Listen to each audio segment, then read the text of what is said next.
Hello. Brings to the table. Speaking of roles, he's played core, he's played support, he's played it all. He's played, mid carry. I don't think he hasn't played his off lane, as far as I know. But he's, I think, just that kind of like experienced veteran voice, and he's had many years of coaching experience now. So leading this like newly formed Boom squad to just tremendous success throughout the year. Yeah, I love like looking into coaches. Like, I feel like it's always a really good thing when you read like, articles on teams and like the teams talk and do interviews and they always like refer to their coach. Like when a coach is really involved in how a team talks about their strategies, that makes me feel like a lot of confidence in them. Do you think Scam is the kind of a guy that listens to the coach and everything he says? Because that man has a lot of ideas. I think it's collaborative. And when it comes to Mushi, I mean, there's a bit of like the joke going around, like, they'll lose a game and Mushi's going to like bring them out back and, whip into shape. Okay. We're starting a little bit later than yesterday. He's like, I know what Mushi told me. We're not going to drop that, though. I'm going to go something completely different. Absolutely. I love Insane. I think he's was going amazing. to ask a question about the coaches, but we're going to have a look at this player comparison just quickly between Scam and Insane. What's so Scam? With these stats and how you see, like, with the camp stack being very similar, even sort of with that vision game, does it paint the picture that these two are really similar in play style? 3 camps, these are rookie numbers. I can't carries. I honestly cannot believe my eyes. I believe that this is more likely switched because Insania having less average camp stacks. What the hell is happening? Maybe it's because of the game length or something. Like that's always it's this major. Like, I think Boom's having longer games, so there's more time to maybe stack more. I don't know. Oh, so you're saying Scam's a worse support? Is that what you're saying, Gods? Oh god, no? that's ridiculous. It's not about being a worse support. That's Dude, all Scam's amazing. No hate. Constantly, like ever since they were alliance, like this guy would always make sure that they have a ton of those ancients, a ton of the camp stacked in the jungle. He's look at him. He's the guy that his Insania's Coddle used to be amazing with the stacking. Do you know what I actually think it might be with the low camp stacked average? I think it's just that it's easier for 4s to be the ones that go into the like triangle and stack the ancients and the hard camp, and like that's probably where the camp stack come. I'd be very curious to see camp stacked stats for 4 players in this match rather than 5s. Okay. But that being said, yeah, get on it, bro. What are you doing? There we have him. Good old classic. Right? This is pathetic, seriously. As well as I was gonna say one of those versatile that heroes we Dims? talked about. Let's put it in there. Let's see it stack some more camps. But circling back to our discussion Are about you wearing the yesterday's coaches, shirt? how do you feel Yes, their I am. coaching style might differ between Boom It's and my Liquid? fucking Boom has Disneyland Hakuna Matata shirt, bro. Look at all. How do you lose even? Like there's a football squad over there, like full football squad behind the PC. It's a whole entourage. Yeah. I know like when people talk about Mushi and his style, it's very much like he has extremely high expectations and he So do we. will push you just to be like the best you can be. Like I know like I talked with Palmlo and he was saying that he took some coaching under Mushi and it was very much like he makes sure that you're never like zoning out of a game, like you're thinking constantly about everything that's happening and making sure your efficiency is like peaking 100%. Mushi as a coach, Pog. Mushi as a player, meh. 3 different coaches who handle 3 different sorts of things. I love that you mentioned focus and these layers of focus. I remember some of my teams, I had players that would alt-tab during their dead time. Really? Check the Facebook, the DMs a little bit, If any girls are hitting him up, then come back. Oh, I'm alive, let's go. Alright, these guys are even worse at stacking camps. I was gonna say you got the stat that you wanted, but 1.63 and then 1.69. I mean, this is just awful. This patch is not about stacking. All right, yeah, I was gonna say I can theorize even more now, guys. Maybe it's just the carry heroes. Lone Druid, no, this patch is about stacking. I mean, he wants to run. If you see the stacks Ame gets in his games, and nothing to say, they get millions of stacks. That one didn't happen. Yeah, ancients aren't stacked as much as they used to be. I guess that's also something, right? Yeah, it used to be there was a lot of hard carries. Medusas were so popular, and 4s would just constantly go back, stack ancients, go back to lane. Right now, you stack in a pub, they flame you. Like, why are you stacking? I can't farm this anymore. So the meta has changed a little bit when it comes to those stacks. I'm running out of points to talk about. I mean, to be fair, even Batrider takes stacks. You've got fucking Alchemist in every game, Bristlebacks. A lot of safe laners take stacks. They don't have the good old classic like Dusa stack taking, but still. So you didn't have to preface it. You could have been like, I have brand new ideas. I have a brand new idea to say. Please, Sheep. I'm on the edge of my seat. So if you watch the Riyadh Masters, Nine did a lovely panel, and he really talked about how important side lanes are, guys. So like, let's talk about the side lanes. He said that mid is so easy now with how much regen you get and how hard it is to lose the lane that he thinks it's more important having supports that can rotate to the mid lane. And we see a team like Liquid. Zai has literally been left alone for his entire life. I don't even know if he has a lane partner. I think it's very good for... That's a sad story. He's so good at coming back from like the worst. I didn't expect these kind of feelings on the panel. Like a roller coaster of emotions. What is Zai? Poor Zai. Somebody give him a hug, I didn't answer your question in the last stream. I missed it. But it's I think because that's I was right? You have was already 8 a.m. really for me. That's why I was awake. Fours, he'll play the Mossy, the yeah, Dawn bro. Tiny. I went to bed. I woke up in the middle of the night at like 6 a.m. in the morning, and the fucking Astra game was still on. I do not know what the fuck happened there. Patch, why was that game so late? I don't know. I feel like FBZ maybe requires a little bit more babysitting sometimes, but he does get left alone sometimes too. What are some of the heroes that really capitalize on that rotation that you talk about that need to maybe enact that playstyle? I just said them. On the mid lane, or on the off lane? You said Bugsy. Yes, you were talking about force. For Tim's, I'd love to see like some Mirana. Like that's. Oh. I just feel like Mirana's been criminally underpicked and underplayed. Like where is the Tim's Mirana? He played I think one game in the group. I was going to say how many times we have seen it at least once. Is it only once? I think it might be twice. Okay. Only because I think we had this conversation before the last one, but I could be completely wrong. I think more important thing is like who are you playing on the offlane when you have that position 4 that can roam. Yeah. It's not on the position 4 that can roam. It's is it allowed to roam, because sometimes you have to stay there. Some heroes cannot be abandoned. Like you just cannot leave them. Let's say a Viper early on. That's not a hero that you can leave in some lanes. He's just gonna feed or be completely zoned out. But or Vipers to shit. I don't know why it's taking so freaking long to start the game. A little bit, you're supposed to. Well, the odds are pretty much dead even. That's true. It's in terms of offlaners for Zai in the past, I've seen like even a hero like Pango. I think Pango is kind of a weak laner, especially alone. But you can find impact, right? Like as soon as Zai has level 6 on any ult hero, he can just walk to mid or go to like TP react and use that ult to get kills, and it doesn't matter. I'm back. Gotta quickly bio. My panel's playing catch. This is disgusting. It just hit me in the face. I missed it and it hit me in the face. Speaking of getting hit in the face, how about Pudge? No, don't bring that up on my panel, please. Right. It's a hero We got a draft. It is. We got a draft, everyone. It is. We do have a draft, though. Finally, we can jump in. You know, I feel like we've given the whole history, the whole rendition of these two teams way past this major. So finally, this draft, Lone Druid, Winter, Wyvern, that's all we got of the draft so far, those two bands. Makes sense. Lone Druid, big. Who has first pick? Boom. Liquid so have second pick. Maybe we do see that puck. Maybe we see it banned here as well, right? Like, or picked up by Boom. They ban out the Razor instead. What would be better for Liquid to ban than the puck? You could ban one of those. Their Marcy heroes. Marcy Tiny. Or Dawnbreaker. I like that because FBZ plays it and Jackie plays it, so it's very flexible for Boom. Yeah, but this is, I love the thought process that perhaps might be behind this. Just leave the puck in and see if they pick it. If they don't pick it, we can actually go for it. Or we don't even have to worry about that puck anymore because we know that they're not first phasing it.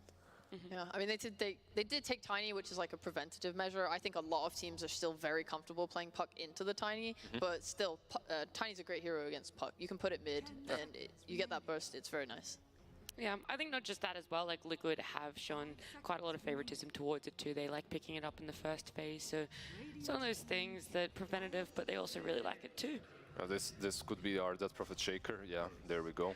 Instantly going back to the meta of the major, I would say, right? Like you get that offlaner that benefits a lot from the fissure blocks, an offlaner that actually can be left by the Shaker once the lane equilibrium is in her favor. Yeah, I think the interesting thing about this is it shows me that Liquid's looking at what's succeeding and not just trying to like force their playstyle and their picks. Because a lot of teams will like double down, like, no, this is us, we just got to stick to our identity. But Liquid, even throughout the groups, they played like a very big, wide range of hero. There was nothing they picked more than like 5 or 6 times.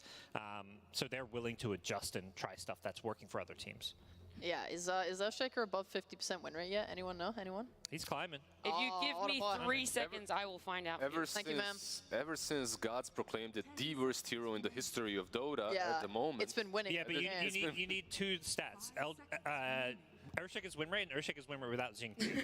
If you remove Jin Q, and then we're still looking at like 30%, I think. Okay, it's on 47% right now, so it hasn't reached 50. We're close. But that's including LGDs. Yeah. Get rid of LGD, and I want to hear some numbers. That's cruel. That's cruel. One hero that I've seen more banned than picked at the current tournament, but maybe that's just the games that I've been able to follow, is the Chaos Knight, right? Like, he's been banned quite a bit, but I haven't seen way too many picks.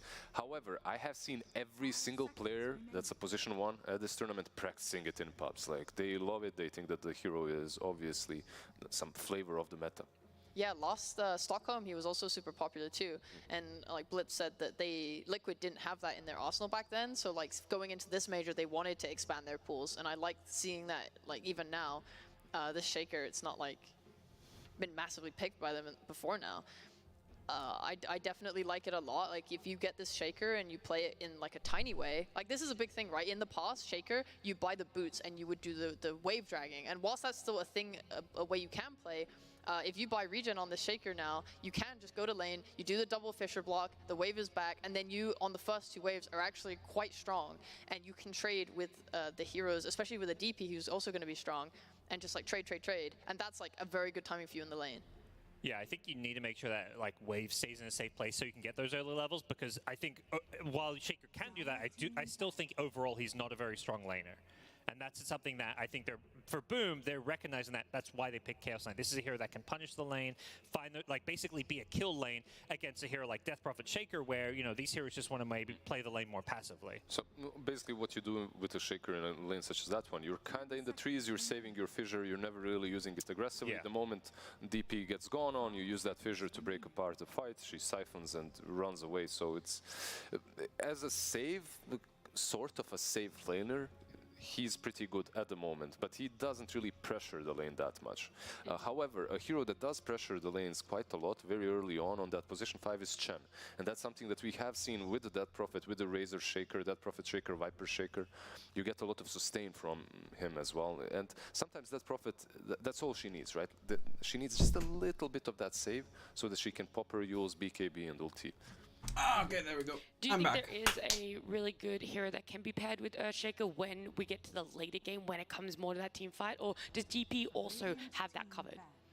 Ooh. I mean, Shaker doesn't necessarily need like a load of damage dumped on the Echo Slam because the Echo Slam itself is loads of damage. I think he is just like a very good utility. Boxy hero. Shaker? Like, Or Psy Shaker, Shaker, obviously, actually. because he has like, you can stun from Probably. fog very easily. When you see no, I put think here it's against the Boxy Tiny, Shaker with the Psy. Tiny loves to toss people back in our position, right? Fissure is a really long range way to disengage those types of fights. So flexible. So I really love this in response. Also, CK, I mean, he's got illusions, man. He's kind of setting this Earthshaker up for some success, despite being. I'm not really the biggest fan of this CK pick. I don't like CK in general that much. It can destroy, but there's so many heroes that fuck him over. I think Echo Slam is, you know, it's not what it quite was like 5 years ago. Yeah. It's more of a question mark in the end now when he uses the ulti. Echo Slam? All right. We're coming near the end. Is that all? Yeah.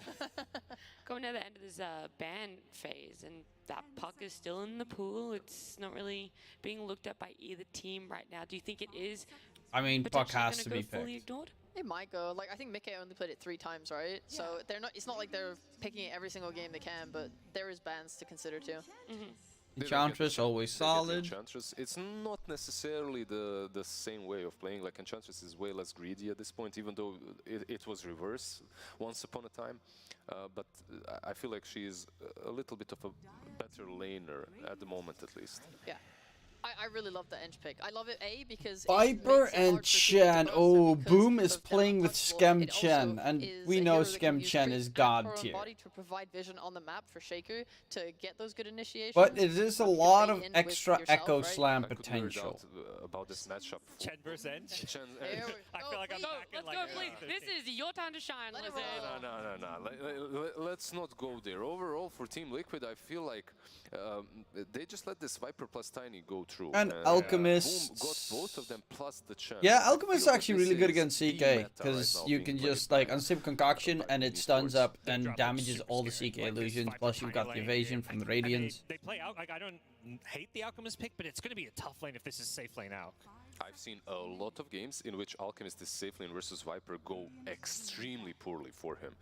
In a way that he just gets crushed and needs to be relegated to that jungle area very but it could also easily be a mid. But you do have Enchantress. Yes, that's the big part. I know, like, from some of the games Jenkins casting, he's like, you know, Enchantress can potentially negate the Viper factor. Like, if there's a 5 position you want against to secure an Aux lane, Enchantress, there's like no better than an Enchantress. Yeah. You have like the problem where you are. And you also are playing on Liquid, so I could potentially also play offlane Alchemist very easily. You do have an ENG, so we memed a lot about camp stacking, but if this game Shaker or ENG are able to just stack any camp when they're going and moving around on the map, it would be really good for Liquid's catch-up game post Viper lane. I'm going to take a stab in the dark here, looking for 2 mid laners.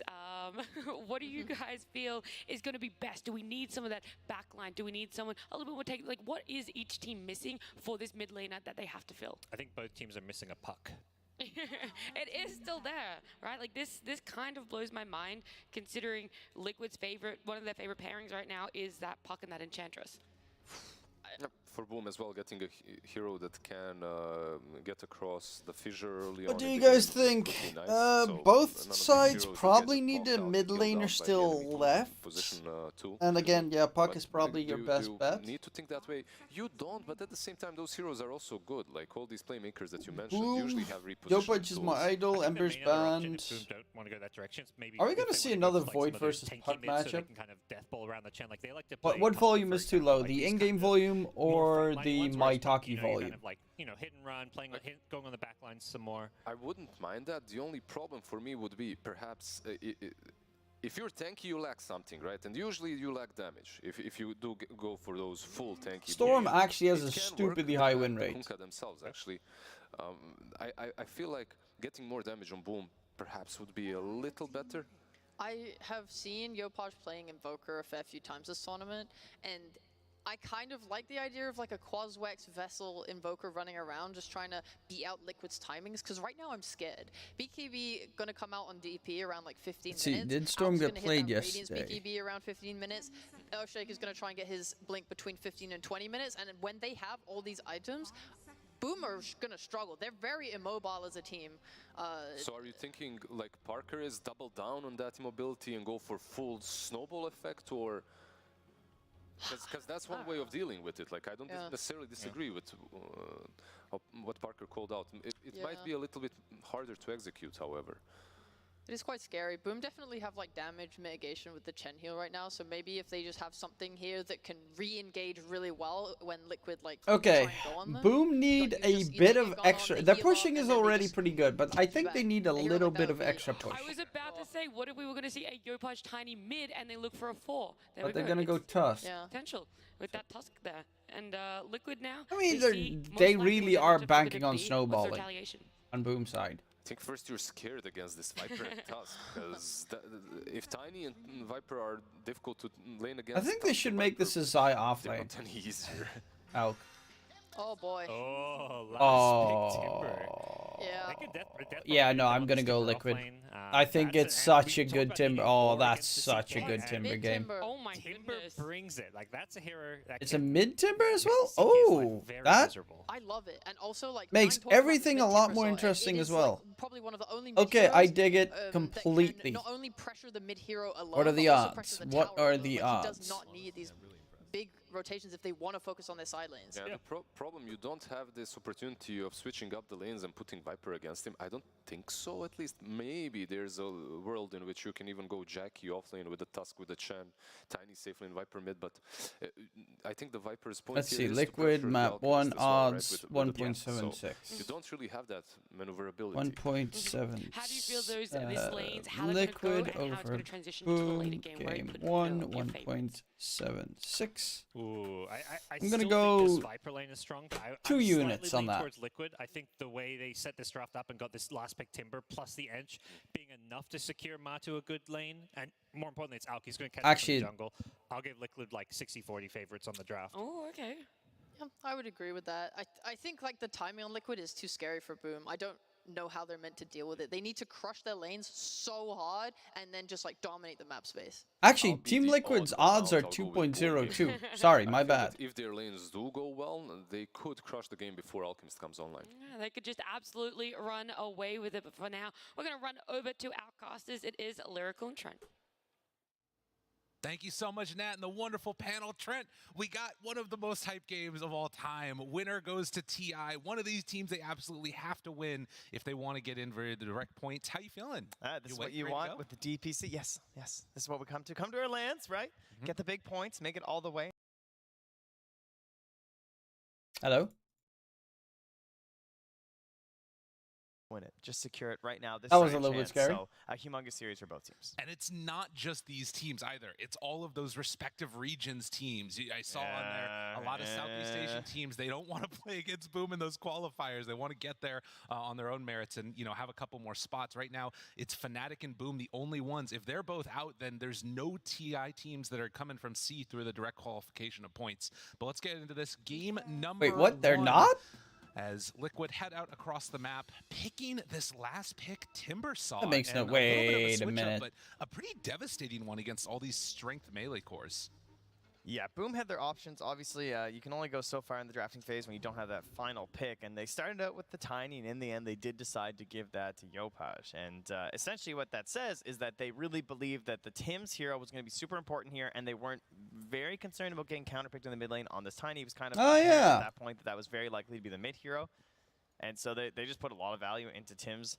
Tusk, Fnatic and Boom Chen has been an extremely need to win. combination. Oh no! Years, and that is something that can help you snowball your way to a victory before someone like this Alchemist can come online. If they can keep that momentum going, like Lizard said, win those lanes, and that's the recipe for Boom's success. And on the other side, Liquid trying to hold out, get the Alchemist big and strong, and Boom, after standing up on that high ground, none of Liquid are going to rotate in. They are going to head on over and pick up the bounty runes instead. There might still be a bit of a battle here. We'll see. Just outside of vision. Actually, they're going to run down bottom instead. So this could end up being 3. Although also Zai's heading over. Skem going to see if he can outclick there. Liquid managed to find 2. Boom on the other side, only getting the 1, and they'll pick up 2 as well. Yeah, and Zai, of course, unfortunately unaware that he could have just gone up there and grabbed that one himself there too. But Skem will come around, happily see that it's still there. Let's see. Yopaj is my idol in the mid versus Mickey. I'm really digging the draft here for Liquid. It's a scary one to deal with. In the lane, could be a bit tough for Yopaj though. We've been seeing what's been happening with these Timbersaws just in a side lane who get a solo situation where they're able to pull the lanes apart, farm the lane, pull the wave into It shouldn't be the biggest struggle for a Tiny though, this lane. Because he gets 1 point and free grab the rest and magic damage. Across the entire map, and so that's something that Mickey's also going to be able to do here from the mid lane. He can get some space open. And then obviously the big thing is this whirling death, taking away all that HP from Yopaj, and also Yopaj is my idol. To mitigate his last hitting potential, but starting with a lot of base damage on that Tiny. Other lanes that we should watch for, up on the top side actually, they managed to find a quick little courier snipe. So Boxy moves on in, takes that down, and Skem and Jackie can have to make do with a little bit less regen there. As Zai, couple punches, forced out of the lane. Boxy goes on in to secure this lane no panic fisher is there, a weird one. I mean, they get, Skem gets bottom, Insania with the heal. Insania takes some punches. Tim's gonna be fine through it. FBZ in return. Matu, does he get first blood? Indeed. Couple more punches. Matumba Man draws first blood on the Alchemist. Elk first blood. Well, you heard the panel saying, there have been situations against where, of course, Viper able to pressure early, but catches him at just level 1. So not enough options to slow down Matu. They don't get the combination as well from the Tusk, of course, as you don't have the tag team yet, so you're not able to punch back and really threaten with this damage there. Doesn't mean the lane's over by any means, but certainly a great start there for Liquid. Yeah, one of the benefits of spamming out that wave and getting that level 2, really, really nice. As Yopaj heads on over, will pick up a quick little water rune, refill, and head on back to lane. Mickey does not have a bottle, just going in for the bracer and trying to pick up a soul ring next. But you can see that mainly just that bottom lane that's a little bit of a rough one, losing the Viper. Yeah, that sucks so much. Because Viper's a hero that can't really come back from behind, normally. Gotta be careful. Boxy very happy with the situation, though. Yeah, gets the pull through, and actually Zai gonna pull the wave behind the tower to connect up with the rest of it. They will lose that range creep. Skem comes in, so this is all behind the tower. This is great right now. I mean, Boxy's got more last hits than Zai at this point. That's the classic. That's what we've seen. And yeah, indeed, they're going to keep pulling that around. Need to find a way to control that wave on Boom. It's just so hard when you can get those like fast-moving heroes messing with the equilibrium. But again, Mickey in the mid lane, 12 and 5 versus the 15 and 7. So yeah, it's still going pretty well for the Tiny. Super hard counter pick yet. Yopaj still doing very well in the mid lane. Yeah, we'll have to watch though as level 2 Whirling Death. He's gonna keep pushing, harassing with that, and then when the 4-minute runes come up, you imagine that's when there could be a situation of rotations. So Shaker's a decent rotator, Tusk as well, so they do have pretty good forward positions to make mid scary. Anytime soon, because obviously his Timber hasn't had the urgency to get there due to the no bottle build. Right. And again, they're pressuring up top to try and grab another wave, it looks like. At least they're able to zone him back. Skem was doing a good job sending those creeps over that direction. Jackie gets away finally underneath his tower here. But again, a very passive start to this one. Both teams just trying to sort of out maneuver the other ones in terms of getting the more macro around the map. As Boxy runs into Skem, picks up that bounty rune, and Tim's also interrupted. Yopaj forced to throw out the avalanche here just to get to the water rune first as well inside the river too. Skem top lane. Looks like Skem should be all right on the runaway here. And in the bottom I mean, Shaker doesn't really become a hero until he gets Blink. Once he gets Blink, he fucking destroys. From the small Chen so he's been managing that, he's been sending the creeps in, and you're kind of getting everything you want in this lane as an inch, right? Typically, we've run these situations where you're not getting any creeps, it's always being blocked out. But Insania just having a bit of freedom here. Part of that coming from the ability to just like push out the wave because of the Alchemist, but also just that initial creep control in the camps is so important for this hero. FBC getting harassed. Bullying and pressuring and just plus, aside from Alchemist as well, he's physical damage, so Viper does not block the magic at the physical. Despite his spells that well. Duo. I mean, you can tell it's one of those matches where neither side wants to like give up anything easy. They're both playing very conservatively and 0 deaths to make sure that they are, keeping it even in this pivotal matchup for them. Jackie very low, needs to get some lifesteal off some of those creeps or something. I feel like being 0-0-0 at 5.5 minutes is probably not good for a 9th pick Tusk. Yeah, that's a fair point. It puts a lot of pressure on your Boom, mid please. Harn believing in the SCA dream. Yopaj. I mean, this is going to be an interesting point to see what happens when Mickey hits 6. He just gets it now, and it's hard to imagine him that mid lane kind of feels like it's available. over. Even though he doesn't have the Timber Chain, it's still really dangerous, and you can see Tiny already heading back to base. Yeah, Tim's, he tries to go with the chase down the tag team. They went so long, and then Insania just captures the creep of the jungle. Yeah, that'll happen. Oh, there's the ensnare coming in. They got level 6 body blocks on Mickey, here. But what? They won't go for it. Interesting. I really thought with the Fissure they would just, is it just too much wasted time, I guess, basically? Like, I feel like, I guess there's always a chance he just gets a snowball up, right? Like, FPZ gives him vision of the camp, he snowballs Felix here for the SCA dream. Be a bad chase. Hope. Yopaj. Oh my god. Better to pressure the Tiny. The damage. Whirling Death. Boxy with the fissure. Catapult and find him here. Opaj doesn't have a target to toss to. Nice sidestep with that chakram, but still, Catapult being alive means there's some good damage onto this mid. I mean, there is a chance that there's only one team joining TI in Singapore. So from Southeast Asia. Slowly winning these laning stage Bro, that would be sad if there's literally only a team from the qualifiers making it to TI. See that it's not a huge while it's TI in fucking Southeast Asia. I would find that the most hilarious bullshit ever. The problem to me is that this constant pressure on Yopaj just means that there's going to be more support attention coming mid, particularly because you're going to have 3 South American teams. Scan 2, you can see is kind of floating around this area, so this is where the side lanes are going to suffer, and even if they're not suffering, they're definitely not progressing in an offensive manner. So someone like Matu, like he's just been kind of free farming. Yeah. Yeah, that's a yikes. Tusk and a Viper. I feel like Insania did a very good job of actually showing off the strength of the Enchantress when everything goes right. But to be fair, no, Fnatic will probably lose. Because he's just given so much space for Matu here. Right. Actually, they might just both lose. And Zai playing much more for the lane stage. We're going to check out the DPC schedule. Be a bit too far for him. The tag team, a couple punches, but Matumba Man moves in, snowball to dodge the stun, and still FBZ taking a lot of damage with all that minus armor and having the extra creep to good shards block off. Oh, that was a pretty bait. Stun is there. It's not enough to kill the Viper. Well played by Boom. That's pretty neatly done. 2 kills. Right? Because he doesn't really have that many safe places to go right now. He's not the fastest neutral farmer at this point, and he's got maxed out Avalanche, so he really needs to find a situation where he can find a hero because of this Timbersaw's threat in the mid lane. Ideal situation there, just absolutely huge. That puts him second on net worth. Huge bonus for Yopaj. Very, very big. And Mickey, of course, wants to make a lot happen at this point in the game. The 3 points up in reactive armor, has the arcane boots about to come out now. Alex stop net worth, but not by a lot. Of the damage comes via the creeps. Another fissure block off. We've seen this before. Yopaj tries to get away. The tornado. Avalanche thrown out. Viper strike now. But Mickey is screwed. To survive through this, and in fact, they're going to be able to. Mickey goes down. Boom! They bring numbers mid and punish that heavy pressure into the mid lane. They're cooking it up a little bit. Okay, not supposed to be going down at this point. I mean, obviously you are forcing these rotations, so that's still good here for Zai, who's able to pressure under the tower. Does pop the Exorcism as the stun comes out from Jackie.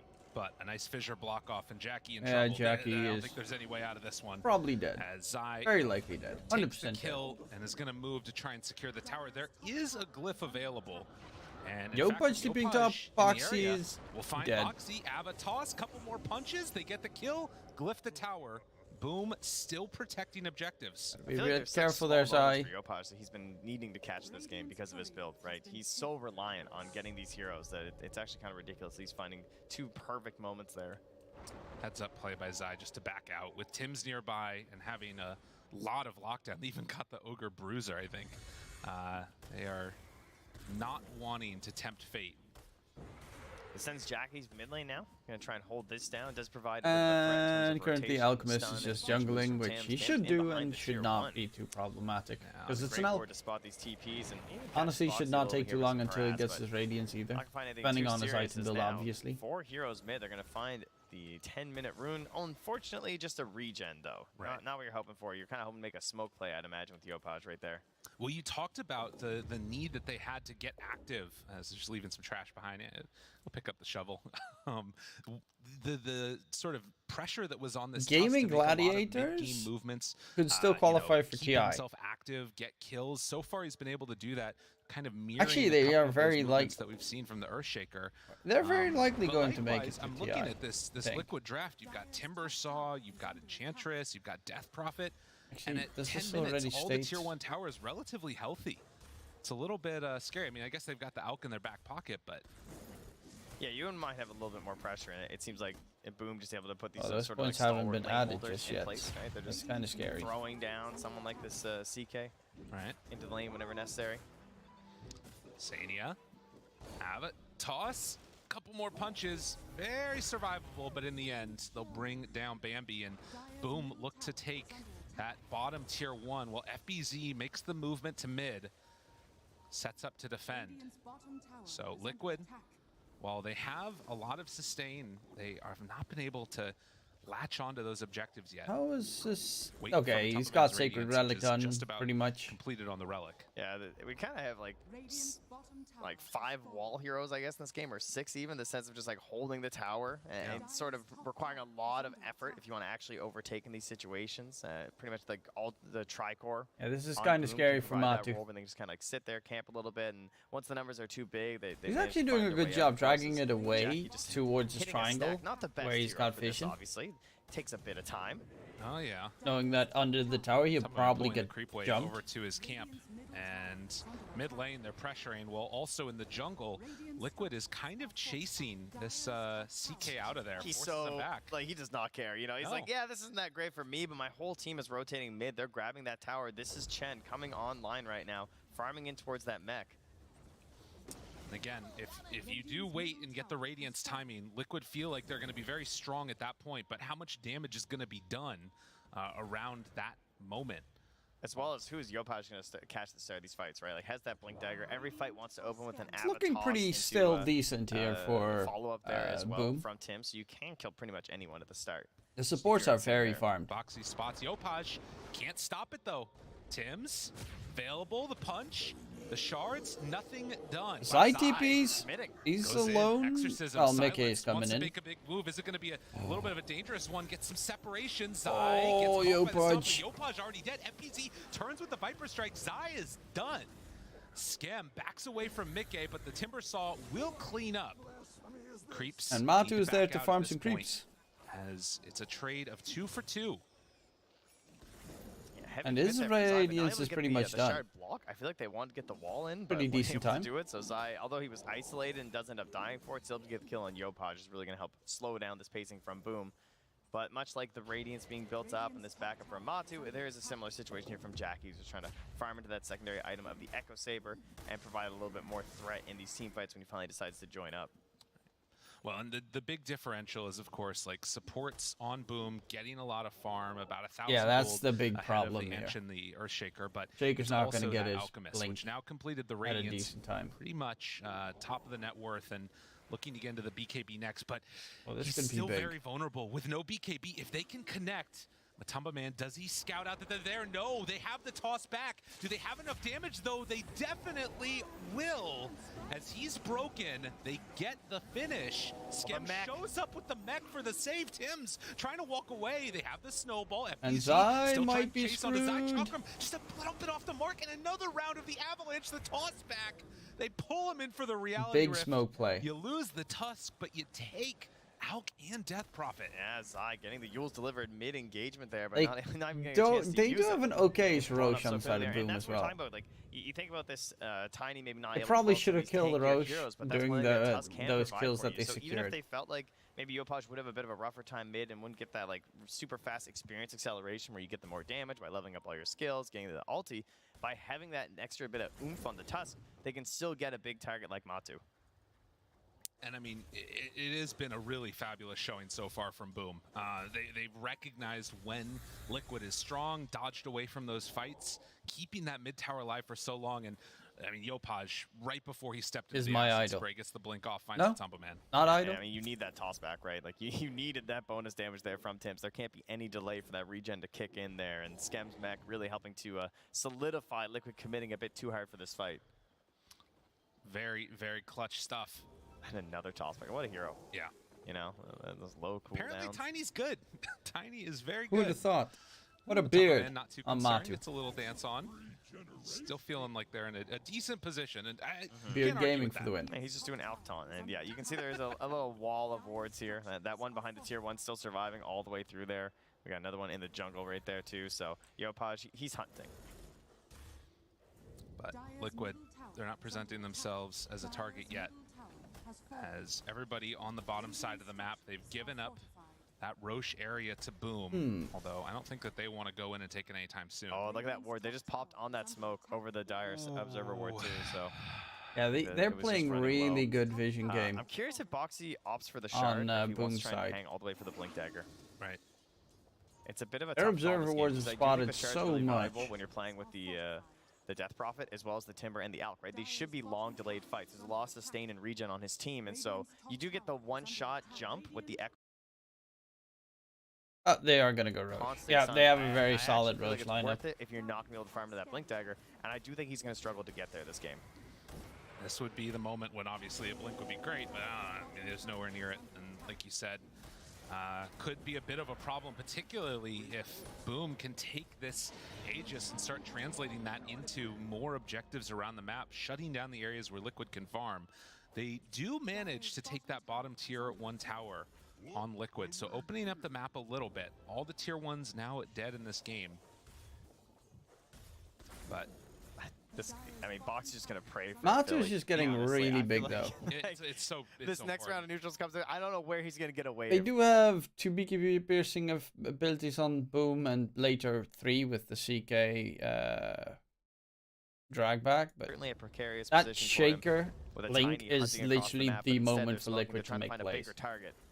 Yeah, that would have been a good kill on Boxy, but instead this could be a bigger one. Finds Zai for the tossback, but a little bit away. Doesn't matter. He's dead. He has Yules. Yeah, that's he pretty can't rough. use it. It's not available. Not ready. Tough. Boom's looking pretty good. He's halfway. You know, he has about 600 gold to go. He's getting there. Yeah. He got that wave up top. Mickey, in the meantime, taking the other wave. And we'll see. For now, Boom, they're free to do whatever they want on the map. Wherever they want to go, it feels like Liquid can't fight them.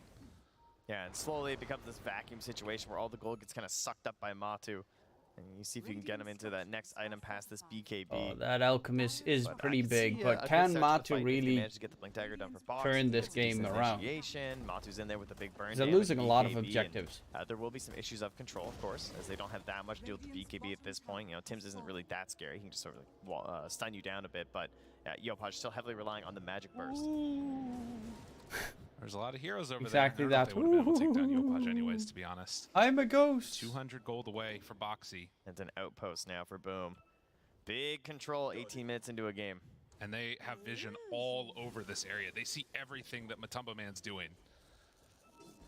Underneath those wards. And Liquid. I mean, look at this TP up top too. That is interesting. Okay. Everyone's coming. Uh-oh, look at Insania. Yeah, Insania's in some trouble there. Although, well, from the high ground.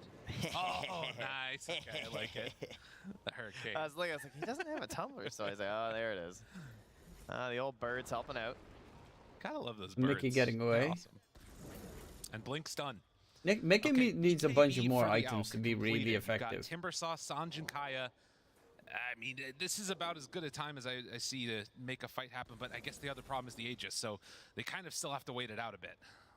It's just terrifying to think of how do you manage to survive into getting the benefits of your regeneration, right? Yeah. It's just a matter of burst. You have 3 cores that rely on that ability of reactive armor, or just the siphon plus the exorcism, or just chemical rage. Like, they all have a very similar concept here.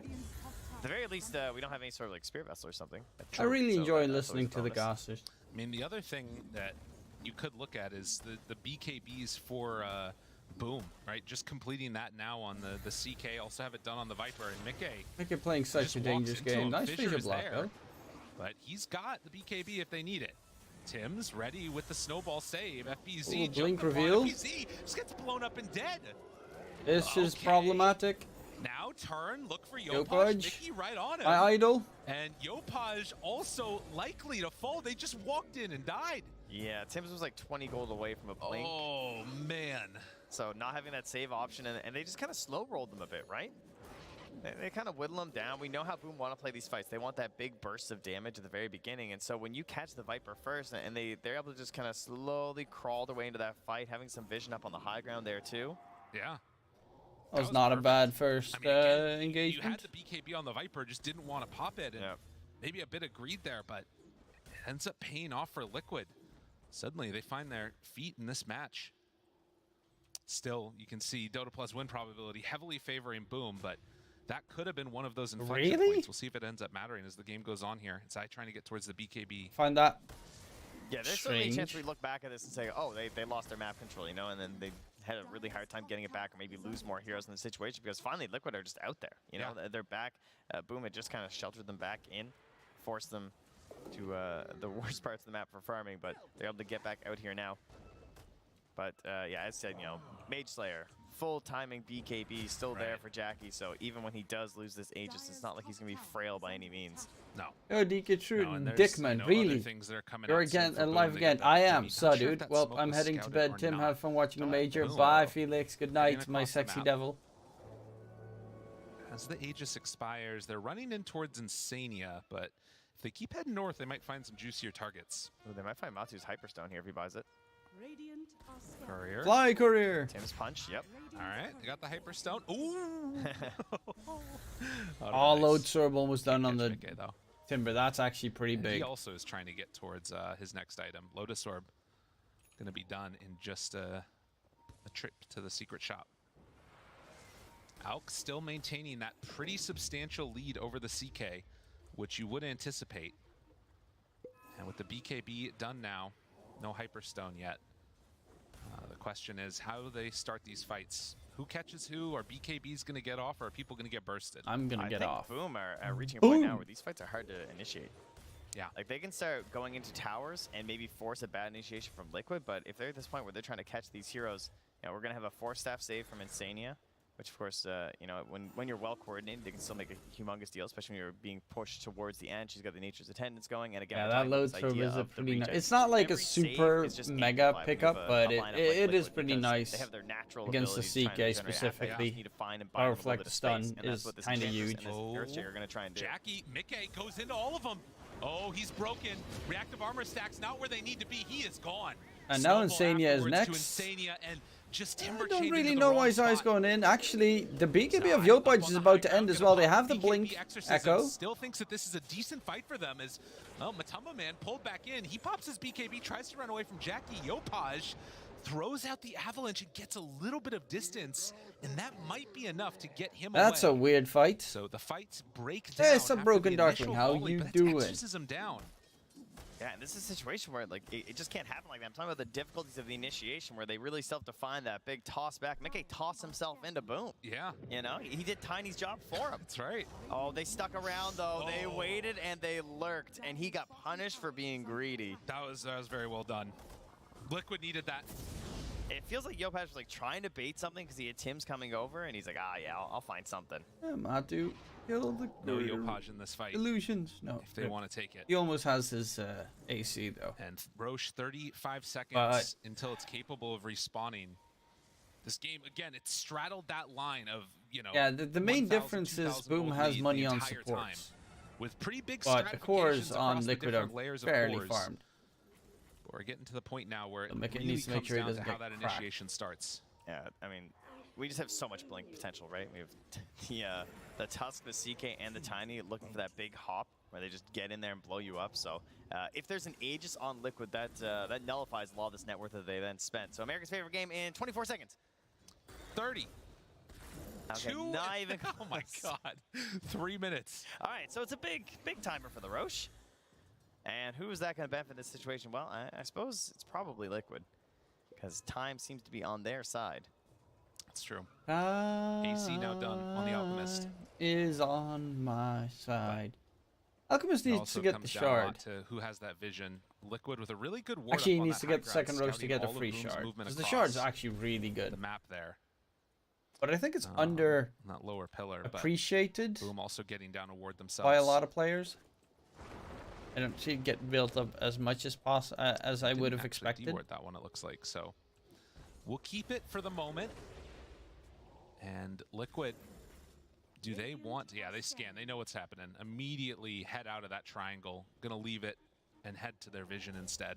Yeah, and that edge creep just running around as well. I going E-Blade on them and give an idea of what's up as it gets toss Avid. Yopaj, so Mega dead. Have that sentry ward up there. Box you.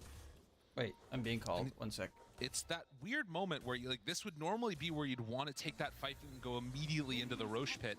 Neither team has gone and checked it yet.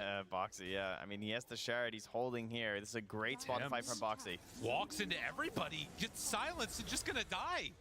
Another one of those very bizarre moments where you think you can take the fight and just very wrong. Dire's middle tower. That was interesting. That's a bold move. That's what that is. I mean, number one, maybe not expecting them to necessarily all be there, or he's thinking like, I can snowball fast enough, right? That I feel like that was his play. I'm going to snowball, I'll provide the vision. You guys have this sweet jump that you can punish on this, but that's still risky into an Earthshaker. Because if you don't have a stun or at least some sort of damage on the boxing, and he can just reposition with the blink, with the shard, with the echo, it's not that easy. Then again, you know, maybe they just preemptively pop their BKBs and they do it in a very aggressive manner when they go.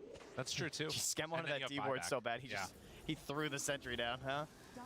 Yeah, I'll double sentry that clip, I don't care. So in spite of that nice pickoff, it doesn't end up mattering that much at all. I mean, you didn't have to use a buyback. Everybody's together again. And the only thing that's really changed is the swap out of position and vision on the map, where now it's Liquid that hold this high ground, and Boom hanging on to the pillar above. Yeah, we both got creeps in. It's a creep battle in the Roche pit here. One of them's not putting up too much of a fight. Oh, God. Poor guy. Didn't stand a chance. He was busy. He was shopping on Schem, you know? Get himself a Vlad's here as he builds in towards that Wraith Pact. Basher being done would be pretty good, too.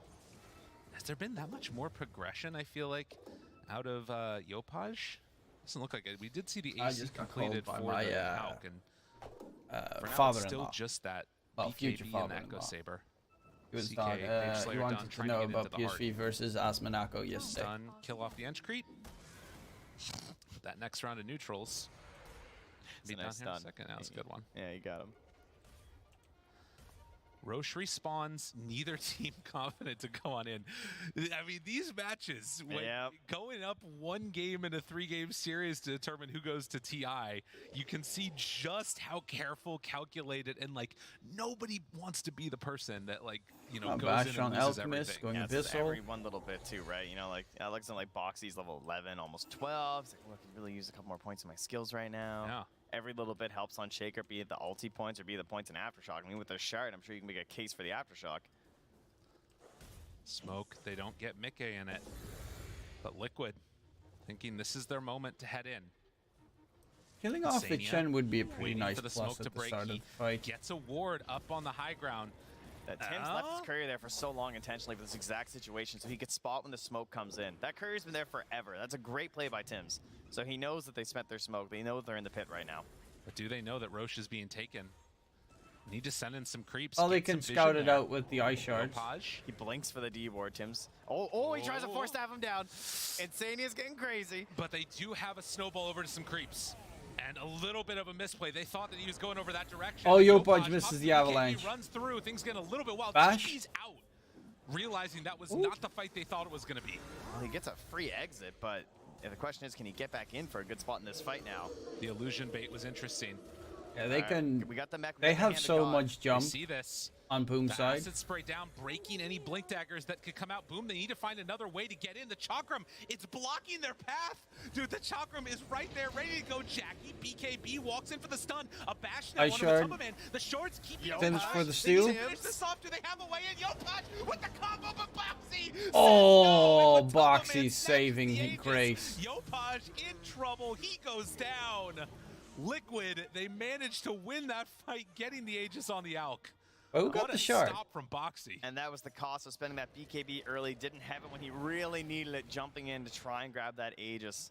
Yes, you're able to get the kill on the Roche, but obviously look at the higher prize there on Team Liquid. And all of that coming back to the way they played around this pillar, that vision. Even just that initial play by Insania to attempt the cheeky force staff offensively to push him to the low ground. Timber? All of that coming back. Breaking apart this idea of Boom, the block on the staircase. Look at that Chen net worth, by the way, 8.7k. Imagine if that Nether Toxin was just placed a little bit to the left inside the pit or something, then that stun's not there. Maybe you find a way. Oh, Boxy, he was right ready for it. When they needed him most, came in for it. But 11, or rather 10 to 13. The thing that's interesting is that because that fight was still kind of a wash, the main victory is that you've got this Alka. 4 bounties picked up by Boom now, but right there. I don't know if that's going to make him feel confident pushing across the map either. We'll see.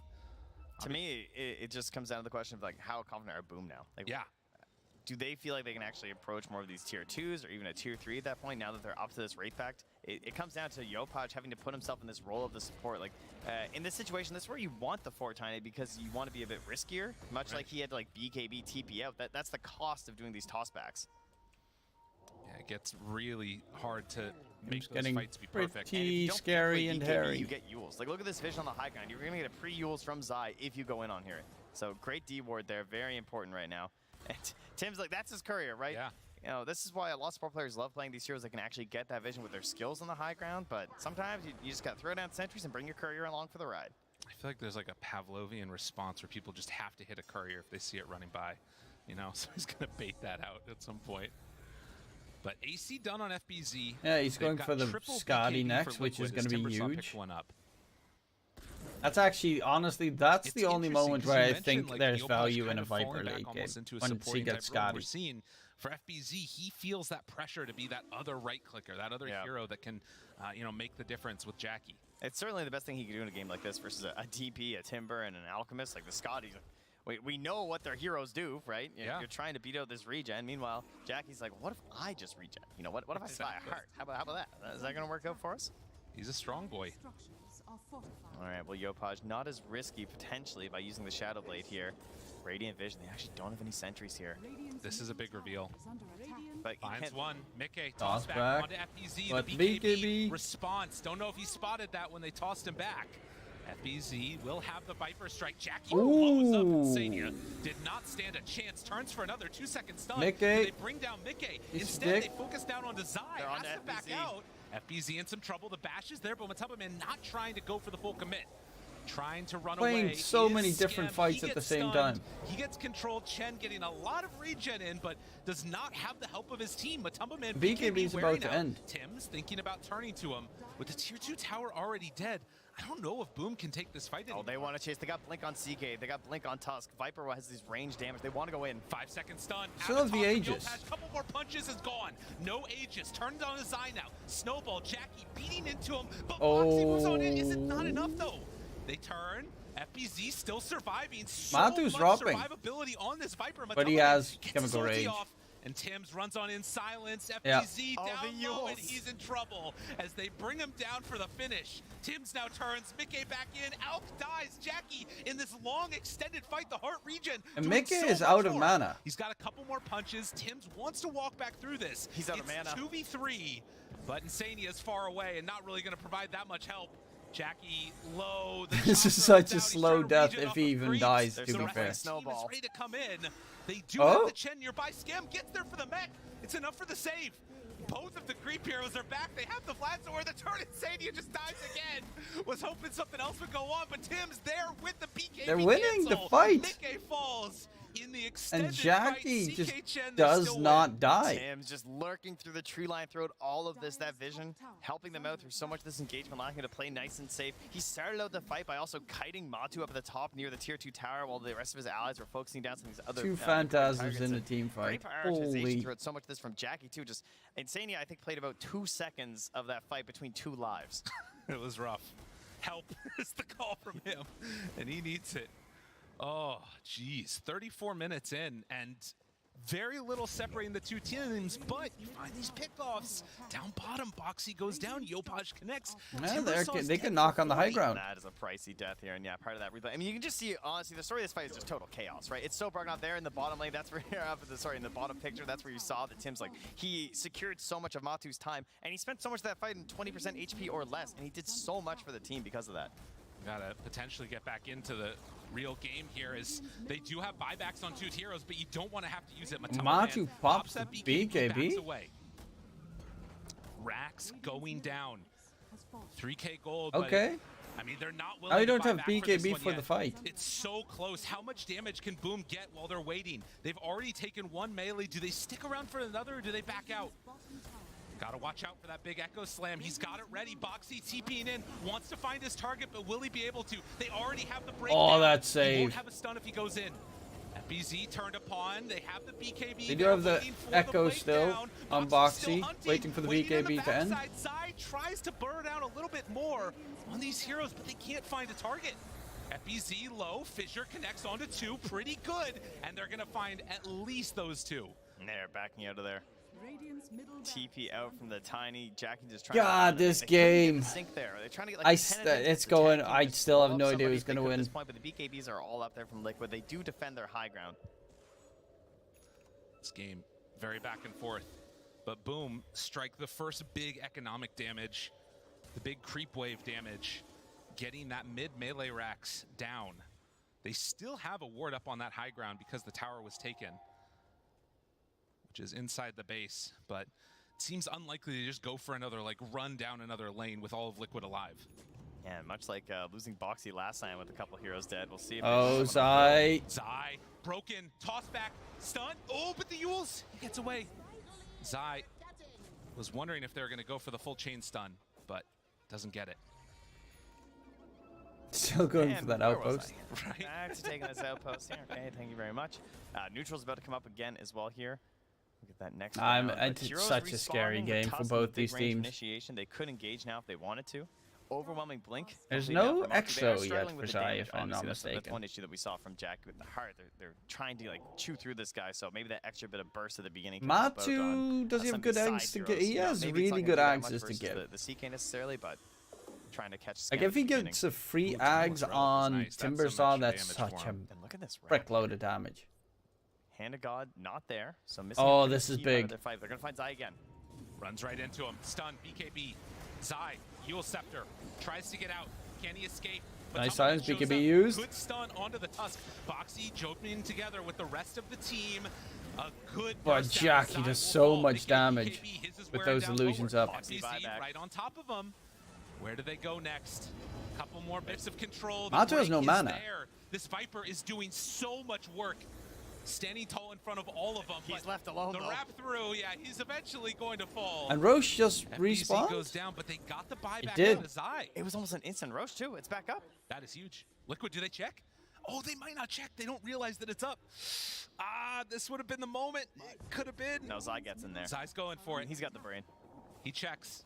The pings are there. A self-stun going to come. Oh, yo, Budge, does he go for the... Boom. Nah. Are they going to recognize? It was such a quick Roche respawn. This is such a gift for Liquid. This is pretty big, yeah. This is actually freaking huge. Free ags as well. If you're not sure, you can't really afford these buybacks, especially on FBZ. Oh, what a big win that is. That's an Aghanim Scepter as well here. Oh my god. What a turn of fate. Liquid get gifted by Gaben. Just a huge win. Off the back of that kill on FBZ. Yeah, that's pretty fucking massive. Suddenly, they have significantly less damage issues. Mickey is huge.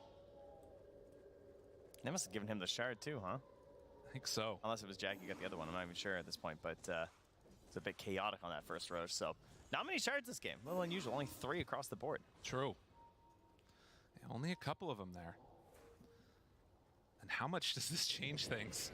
I mean, boom. Okay, they have this ward. They want to take advantage of it. They find Boxy right at the start. Stun, interrupted. Matamba Man ready for the nice punish. invis. The bash is there. They got him controlled. Skip trying to keep him alive. Jackie. And Hand have got everything for Jackie, but eventually Snowball save keeps him alive. Oh, the regen is going to come out, but will it be enough to make him survive through the second salvo? It won't. They went for it all, and it did not work. FBC the Gouda for the mana regen as well from Mickey. As they find another pick.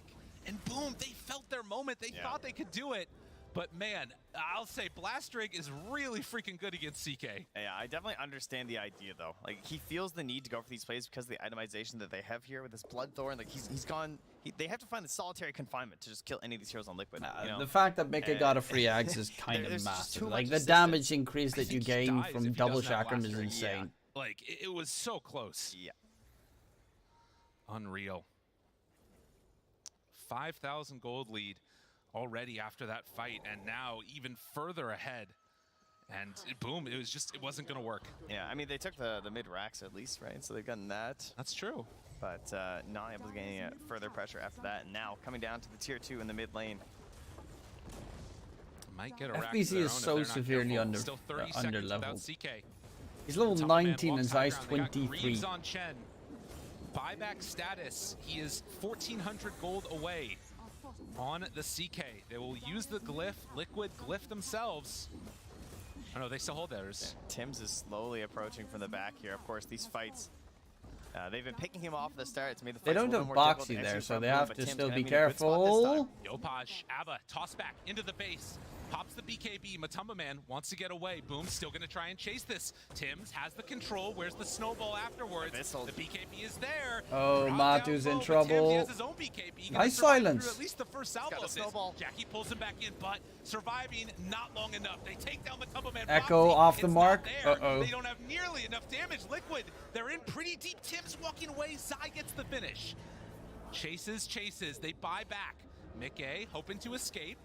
And Zai will TP away. Oh, the buyback from Tims. He was ready for it. They knew.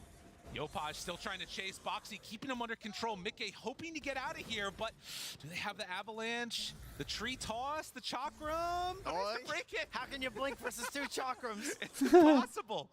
But they'll have him here. Oh, Yopaj not quite in range. Mickey's keeping them distracted the entire time because Zai doesn't have a buyback. Tim spots him, but no. They don't quite actually see him. Ooh. Snowball's not quite fast enough even now.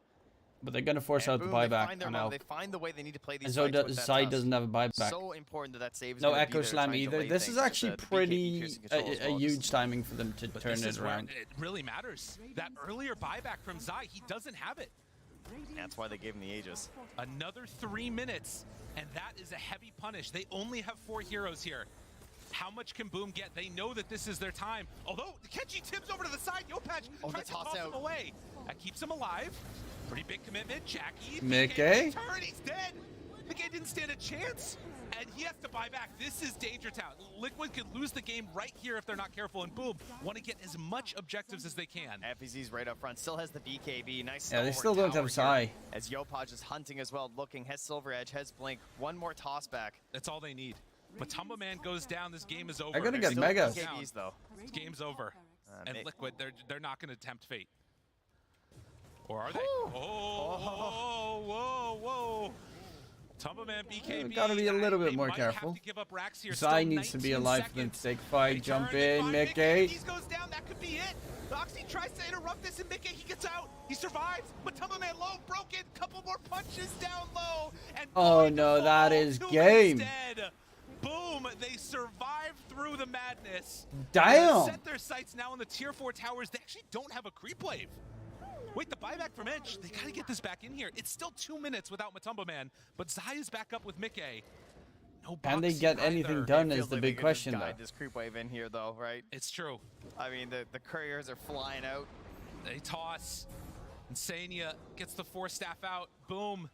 Bouncing between, do we go for tier 4s or do we go for the racks? They're going to set their sights now onto the tier 4s. Trying to finish this off those should drop Mickey's very slowing quickly. Down what they can. The silence is out. The chakram already thrown. Zai pops the exorcism, trying to delay. This would be a miraculous hold if Liquid could manage it.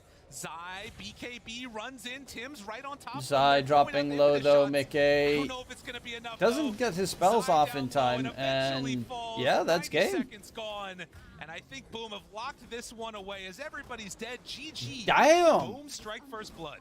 Boom coming in with the W. And even taking the lead at a certain point there when that Aegis comes up, they managed to grab To be fair, they look better almost the entire game. Finally be in full control of this game, but Boom answered back with an excellent base defense. Again, sort of just talking about how we need to play this fight and execute. Like Boom played the game just better. Their rotations to cut off the early game of the Alchemist. In one of the most high-stakes maps that you can get, Boom show up on the big stage, making it happen. I don't really get half the team fights that Liquid had. A lot of times was like that difference. There was that one where they lost. I think it was Boxy.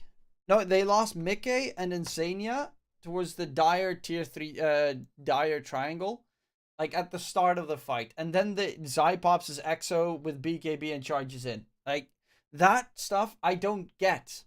Why would you take such an unfavorable fight with your Timbersaw dead? That with the AC that was there, the Bloodthorn buildup as well, trying to like finally nail down this target as much as they can, and then it boils down to a matter of BKBs, which are obviously very important now with the long cooldown in this patch. It feels very hard to fight without them, and so you're seeing people maybe holding them a bit too long. But Tims, my guy, coming in there, big stuns, big saves with the snowballs, incredibly impressive, and worthy of a 9th pick Tusk performance. Absolutely. Well, an impressive display, and Liquid going to need to go back to the drawing board. We'll see what happens game number 2, but now back to the panel.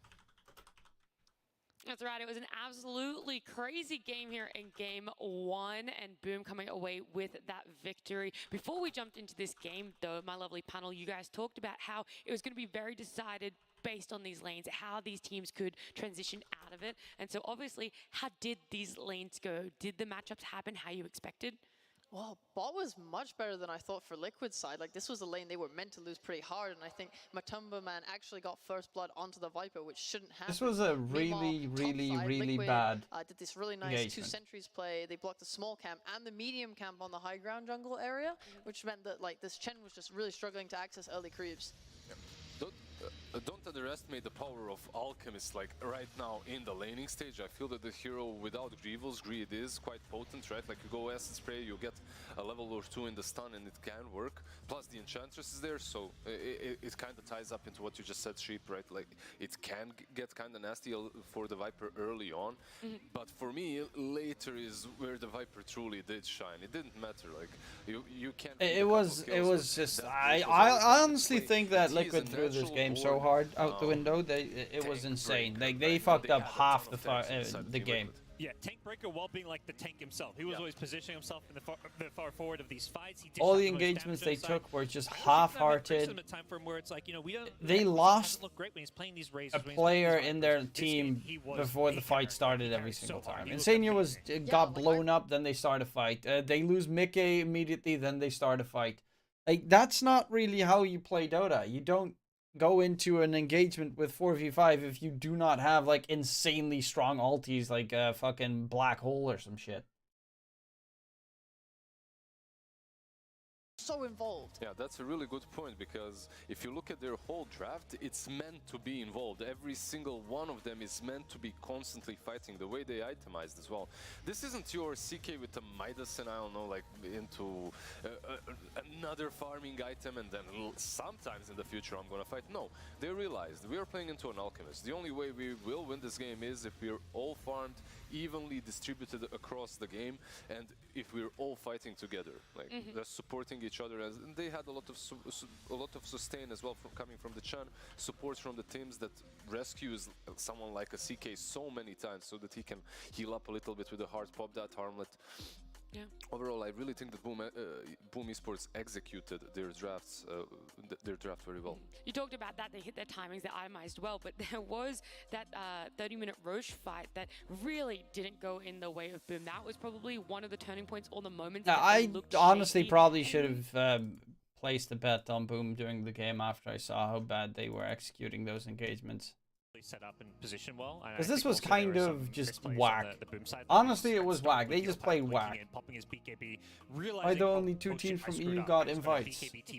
Or what? He comes back, but then this Roche fight's happening without a BKB. Tims tries to overplay the Roche Aegis steal, like he's positioning above the Roshan pit to try to get a steal on the Aegis, but Liquid's ready for it. They're mean for zoning him away. They actually jump TI? while they secure the Aegis. It's not invites. So it's just only 2 teams have performed well enough in the DPC. That rush was bad, but the next one was even worse. But true. Mainly because we only had one real major this season.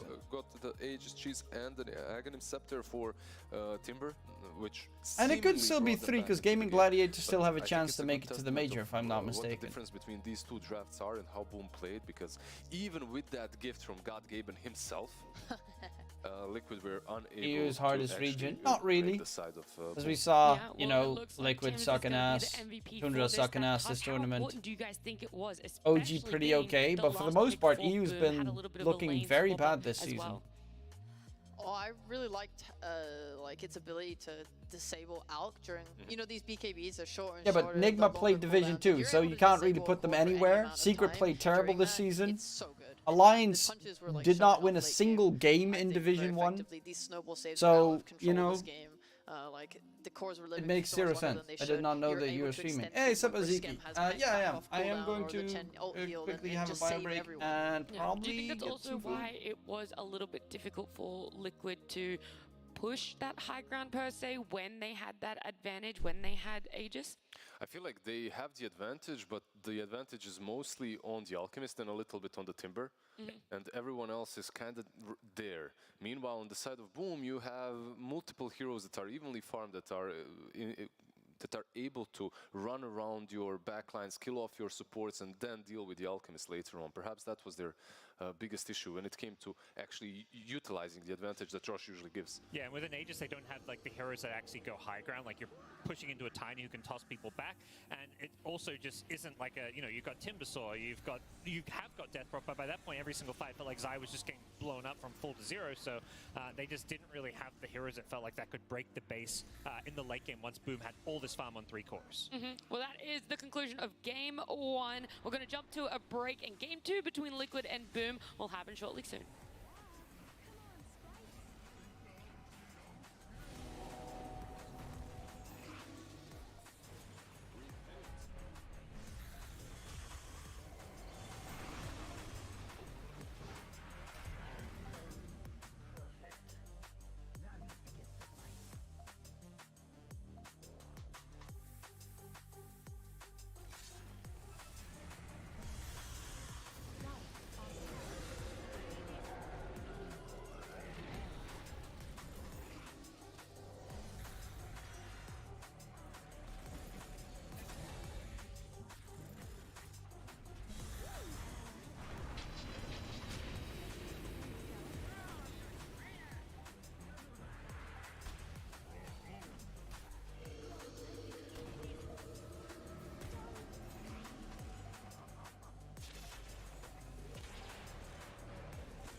It's time for us to grab ourselves another talent member. It is Lizard, and I am going to be looking at him to draw an amazing Dota 2 hero, completely of your own invention.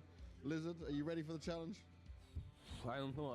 I've prepared. I've prepared a little bit. You pump up enough for it? I'm pumped up. Okay, I'm pumped up. But shirt is tight. I'll try. I'll give my best. Start your drawing. How is it going to look? Where are we beginning with this? All right. We'll start with the nose. He's looking at some picture for reference. Yeah, I have a very wide chin.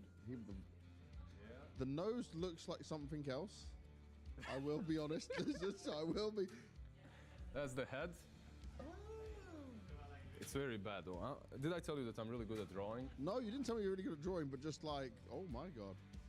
That's the hair. That's gonna. This triangle is gonna be the hair. Triangle is the hair. Yeah, Okay, perfect. Do you like it? I would very similar to my style, so sure. The name is gonna be Giga Chad. Giga Chad, the hero, Yeah. is in full. So is this his legs so far? Yeah, those are the legs. Where's his feet? He needs to walk, you know. Walking is. Why do you have to keep it complicated, man? Keep it simple. There. There we go. Nice. Yeah, okay. good. So this arm's a little bit bigger than this arm, but we're there. Oh, now we're getting okay. But this one, you have to imagine it. It goes really long. Yeah, it goes across the screen. Powerful hand. He's gonna have 3 spells. What's his ultimate? He doesn't need it. It's just 3 spells. Okay. There are some heroes. They First one then. First spell is gonna be. It's gonna be a pump. A pump. All right. Pump. I like this. Yeah. He's getting pumped up and ready for the day. This is what you do. You do push-ups before every broadcast. No. He pumps up his allies. Actually, it's an aura. Oh, it's not nice. even. So this is really you on the desk. You're like, just get me on a good mood before I go on. Exactly. I hope. So it is I you. hope. So he just walks around, and you don't know, but there's Omni Knight. He has this Degen aura. This is against it. Like it's the opposite. It's the inverse Omni Knight aura. Making a counter already. I like it. Everyone is faster. Everyone is more chill. You know, with and around him. They get some extra strength. No negative energy around. Extra strength, of course. I like it. Plus 10% extra strength. Percentage based. Percentage That's a based. huge increase. Of course. Late game, he's gonna be hella good. Second one is gonna be Scold. Scold, yeah. Okay. This one, whenever there's flame going in the chat, someone is trash talking. Someone's being naughty, yes. Yeah, he scolds them. Ultimate of Giga Chat should be. Come on, help me out here. Give me some idea. Okay. I'm So struggling. you don't want him to be aggressive. No. He's very strong. No. Yeah, very strong. Think of Rocky when he's made it to the top of the stairs and he's cheering out something big like that, and if you push everyone back, maybe. You know, it's like just a roar, just a roar and cheer. Roars so hard everyone runs away. Yeah, there we go. Giga Chad roar. Giga Chad roar. Giga roar. Giga roar. Giga roar. All right. Pump, Scold, and Giga roar. Are you happy with your Giga Chad? I'm satisfied. It's enough. It's enough. Yeah. Okay, well, let's take a look at it. Let's show everyone how Giga Chad is looking. The head is massive, the hair is pointy, the arms are okay, one's off the screen, and the legs are non-existent. Lizards. This is terrible. What has happened? Congratulations. Thank you very much for taking part. Thank you for accepting my idea. I will accept any idea at this point, because the Dota world can get wild, especially if Lizard is drawing it.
Power can be found in any number of places.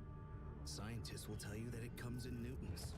Gamers will say that it can be found in silky skills. We will say that the power lies in real thrills. In the play with perfect ping. In the runes and crystals. In every frag and gank.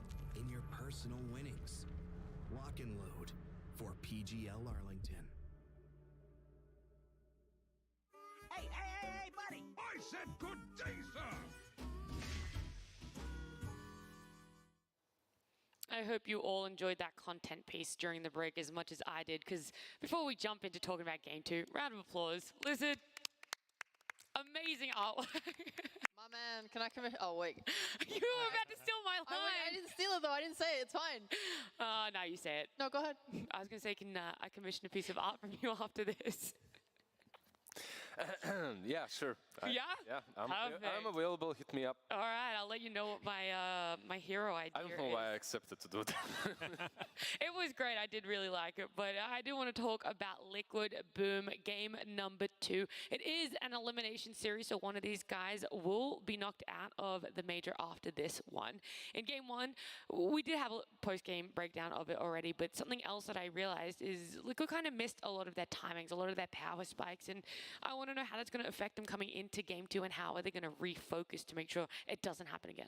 Yeah, there was like a lot of small problems. For example, they're playing with a Shaker, but they're not giving him space. You look at Xinq's Shaker, he always gets a lane. He always gets farm. I think Boxy focused a lot on making like smoke ganks and rotating mid and trying to help there, and it meant that like when Yopaj hit his blink timing, he didn't even have level 5. So if you're going to draft that again, I think they just need to be more aware of it, because with having that slow of a start, they're not able to defend their like mid tower, then they lose the first Roche, and this really set them back. Do you think that that's maybe a problem with having something like an Alchemist on your team, your Shaker? Usually your position 4 or 5 should be somewhere breaking the smokes incoming in his direction, right? But they can't because they're farming. They're getting that item. Maybe that's something that they can switch up if they go for an Alchemist once again. Yeah, potentially. We'll see if they go for the Alchemist again, because game 2 draft on our screens. Winter Wyvern, Dawn. Nothing changing up there too much in bans with the Lone Druid and actually Bristleback now. Yeah, Razor is left in the pool this time around. And Marcy as well. Of course, of course, of course. So Liquid pick her up, There's open with it. Yeah, there's a Rockman too, right? Yeah, I think Liquid's thinking they can get the either Marcy Razor, or they feel like they have an answer for Razor if Boom snag it away. Boom in general haven't looked good with Razor. FBZ's Razor's just not been one of his comfort picks or one of the heroes they've excelled with. So I think smart of Liquid not to just feel like, oh, we're first pick, we got to take Razor. This is, you know, what the hero everyone's first picking. Yeah, Marcy is actually their most played hero here at the major, has a 50% win rate at the moment. So you can see why they would favor that one a little bit more. They could also do like a Dazzle in response on Boom. I don't want to see the Razor on Boom. I much prefer the Viper. The Tiny works for me as well. I just didn't want to see Razor from them. Is it more likely to be a Yopaj Tiny, or we do have that potential for it to be flexed to 4, right? Because that's what we saw in game 1. Totally flex. It's I think coming into this series, it was Tim's most played hero, so it's very much that's a lot of the strength of Tiny being picked in the first phase, is that you can wait and see what your opponents pick and then decide where Tiny is going to go best. For me, these 4 picks go a little bit deeper as well, as they do show us that neither one of these teams truly wants a puck. Yeah. Hero, if you have an opportunity to pick Tiny and puck in the first phase, most of the teams would jump on that, right? Like they would instantly get it. But not Boom and not Team Liquid, it seems like. Yeah, last game it was the very final ban of the last ban phase. It was finally Liquid was like, I guess they need a mid, we should ban puck. The other thing is the DP being picked up here means when we saw the opening last game, it was DP Earthshaker. Now it's DP Marcy. How does that differ from that Earthshaker? How is it a better opener, do you feel? A little bit stronger, a little bit more comfort for Liquid? It's definitely not as greedy. You can rotate on mid with a lot more speed than Shaker. Shaker has to do a lot of positioning where he like wraps around, gets that Fisher block. Marcy, she can just be hiding in the trees behind mid and then rebound off them. It's much easier to execute, and she's not relying on... I mean, her Blink Dagger timing obviously is good, but it's not like... It doesn't limit her ability to have impact without it. Yeah, she can always use the rebound to initiate for the disposers. It does feel like at a certain point, like your Marcy needs a Blink Dagger and will need to... Aether Lance at least, right? Yeah. Like she needs the Lance and the Blink Dagger, but one of those needs to be quite fast. It needs to come quite soon in the game. Another hero from last game, potentially Chen. Did you guys feel that it was that impact? It gave them a lot of early... It was just the tower taking. Like, they, as she mentioned, they took that mid-tier 1 tower for free. They got a lot of map control out of it. I don't think they played again because of the Dazzle pick. Okay. Tim's is not a Chen player. It's almost always... I feel like it's only Schem. At least almost always Schem. All right. Some of these bans coming out, the Alk is actually going to be banned by Boom, which means Liquid aren't going to be able to pick it up. we see a lot of bans from that game 1. The Alchemist, the Ench on one side, the Viper and the Chaos Knight on the other. Team Liquid is like, okay, we just lost you guys with a very specific draft. If we just get rid of most of those heroes, it might go a bit better for us. But does that give you confidence? It almost feels like, you know, it's like... It can go both ways, right? Like, it can be... At first, you can think like, oh, they're so scared of these heroes and they don't want to play against them. Or you can think like, yeah, we believe that that's the only thing they can beat us with, so let's ban it out, and everything else that they pick out we're comfortable against. Yeah, I think this next pick phase will say a lot about Boom's current mental state for me in terms of their confidence, because their comfort is in the pool. Mars in, Ember in, heroes that they've successfully won against like the hardest teams with, these are here and available for them if they want to take it. And if they, like, it's nice to see their growth as a team. Like last game they don't have these heroes and they still beat a team like Liquid. It's amazing. It's like Boom is improving in this tournament so quickly. Obviously, like we talked a lot about like Mushi's help, he helps with the drafts. Like this is great. I'm super hyped. I'm super hyped to see what Boom come with. I was gonna say they're thinking about that last ban, but it is gonna be bad. If Boom wanted the Ember, do you snag it up now, even with the potential to be done? Okay, sorry, I missed the first couple of picks in the draft. Get my thought out fast enough. Dazzle, Tiny, and Razor versus a DP and Marcy. Ooh, so many times. Chen TV. Which makes sense as Zeus has been banned out, right? Like they were gonna get one of the. Now we're gonna get to see an insane Chen. I'm not the greatest fan of Razor versus that Prophet. I've seen actually a DP as a response to him in the Chinese region. Like you get it very early on, he can't just link you up and follow you around as the spirits are destroying, and he can't link up anyone that's next to you as the ghosts will eat him alive. So. Oh, they get the timber. Something here is like, Liquid's like, we'll take the Chen, and Boom's like, okay, well, we'll take the timber this time around. It's actually the first time we're seeing. I'm actually liking Liquid's draft a little bit more, mainly because they only have one stun on Boom against the TV, which is kind of scary. We talked about how we didn't want to see. They've got Avatars. That's it. It's gonna be Jackie. Dazzle is pretty good against TV because you can kill off the illusions in one fell swoop. Go too hot, but. It's still a hero that he's incredibly comfortable on, and I really like it into the Terrorblade and the Chen. Yeah. There's a reason it was picked last game too by Liquid. Like I don't think Timber was a bad pick. They're playing into the Chen CK, which is a similar idea to the Chen TB. It's like this illusion carrier that wants to, you know, take objectives. Chen, same thing, lots of summons. You got to defend these towers. Yeah, and Timber poses this problem where he's going to take the top tower and take the map space of Liquid, force TB into that triangle area. And I've seen teams struggle with this where they've had a DP and she's had to have a lot on her shoulders, where she's the one that solely has to deal with the Timber. So not only does she want to sit in her off lane and take that tower there, but she also wants to go top and rotate and make sure Timber's not getting too much. So teams can feel a bit spread out. Yeah, so that Prophet, you'd rather be taking on that tier 1 tower on your off lane than slowly transitioning towards the mid or the tier 2 down bottom, farming up, right? You don't necessarily want to always be on the defense. And right now, they don't really have a lot against the Timbersaw, right? Like, out of all these 4 heroes, it feels like a pretty decent Timbersaw game. Yeah, before Timber was picked, I was thinking maybe they were. Okay, let's see the bans. Ember ban. The other option is, you know, I think Puck still looks pretty good for Boom. Yeah, if they want to do 4 still position pretty Tiny. I decent guess one. the big question is, where's Tiny go? That's literally what I was leading up to. Now that we have, you Steal stole your my point. No, but it is now that we see Ember being banned. Do you like the Tiny being 4, or are Liquid gonna have to split their bans here, ban a good mid and also ban a good 4? Well, they can ban whatever they feel like is just a threat to their draft, but the Tiny, I think, looks good as a support and a core.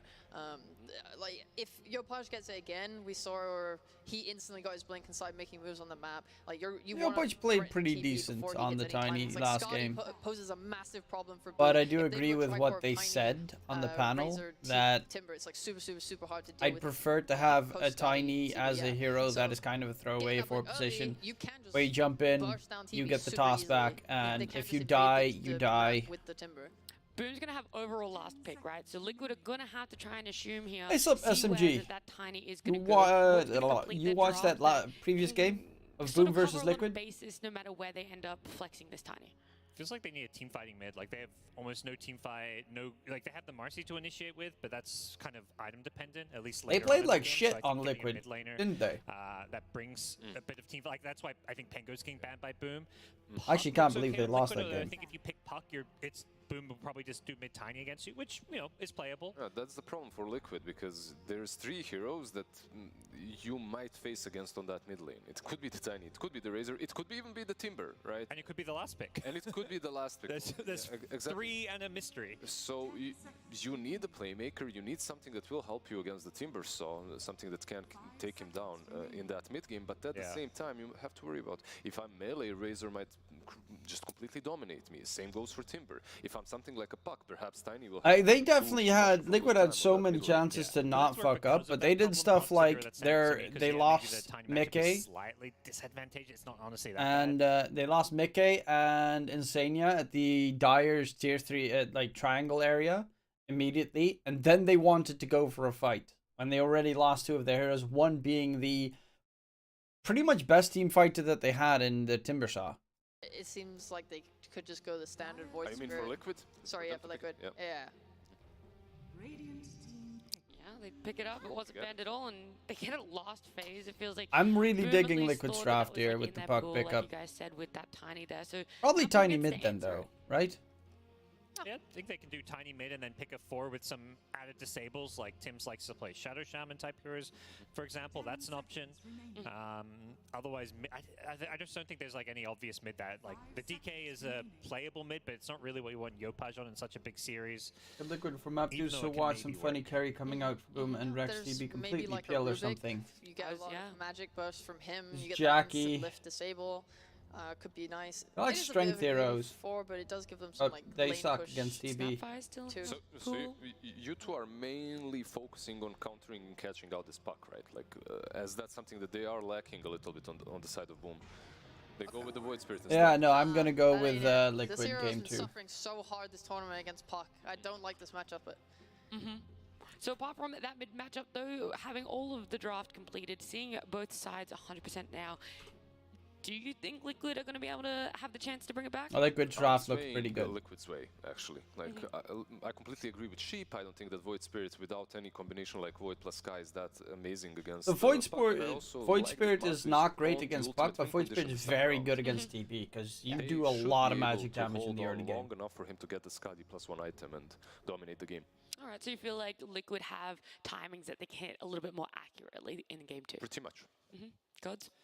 I like Liquid's draft. I just think Boom's play in game 1's kind of sold me a bit. I think they're at least a slightly better team, and I'm going to lean towards them because I think they've set up FBZ's Timbers have a good game, and Jackie excels on some of these slightly less greedy carries. The Marcy, I think it's called Dispose, not Rebound. Buck Dream Coil is pretty good. I really like Liquid's support duo. I think Boxy's going to have a much easier game on this Marcy, and with the damage between like a Marcy, a DP, and a Puck, they can just kill like all these heroes if they just take the right fights. I'd like Liquids a lot more this game. All right, well, all the Liquid fans out there are siding probably with our panel as well, because this match isn't just for Liquid to continue their run in the major, but it is also the potential direct invite to TI as well on the line as we jump into game 2. If Puck gets the 3-man coil, TB cleans up. Yeah, that's pretty much the big problem. The double silences is also really good against Void Spirit. The stakes that we're dealing with here. If you hit the DP silence, of course, obviously. Brutal European qualifiers that they tried to go through last time also ended up coming a bit short. It's a tough road ahead, but also could be a bit of a tough game. The thing I found interesting about that was the panel, like they were all like, yeah, we like all the other heroes, and usually it's last pick that's supposed to be that big one. Yeah. This, it was like the FBZ Timber. That's like the really good one, I feel like.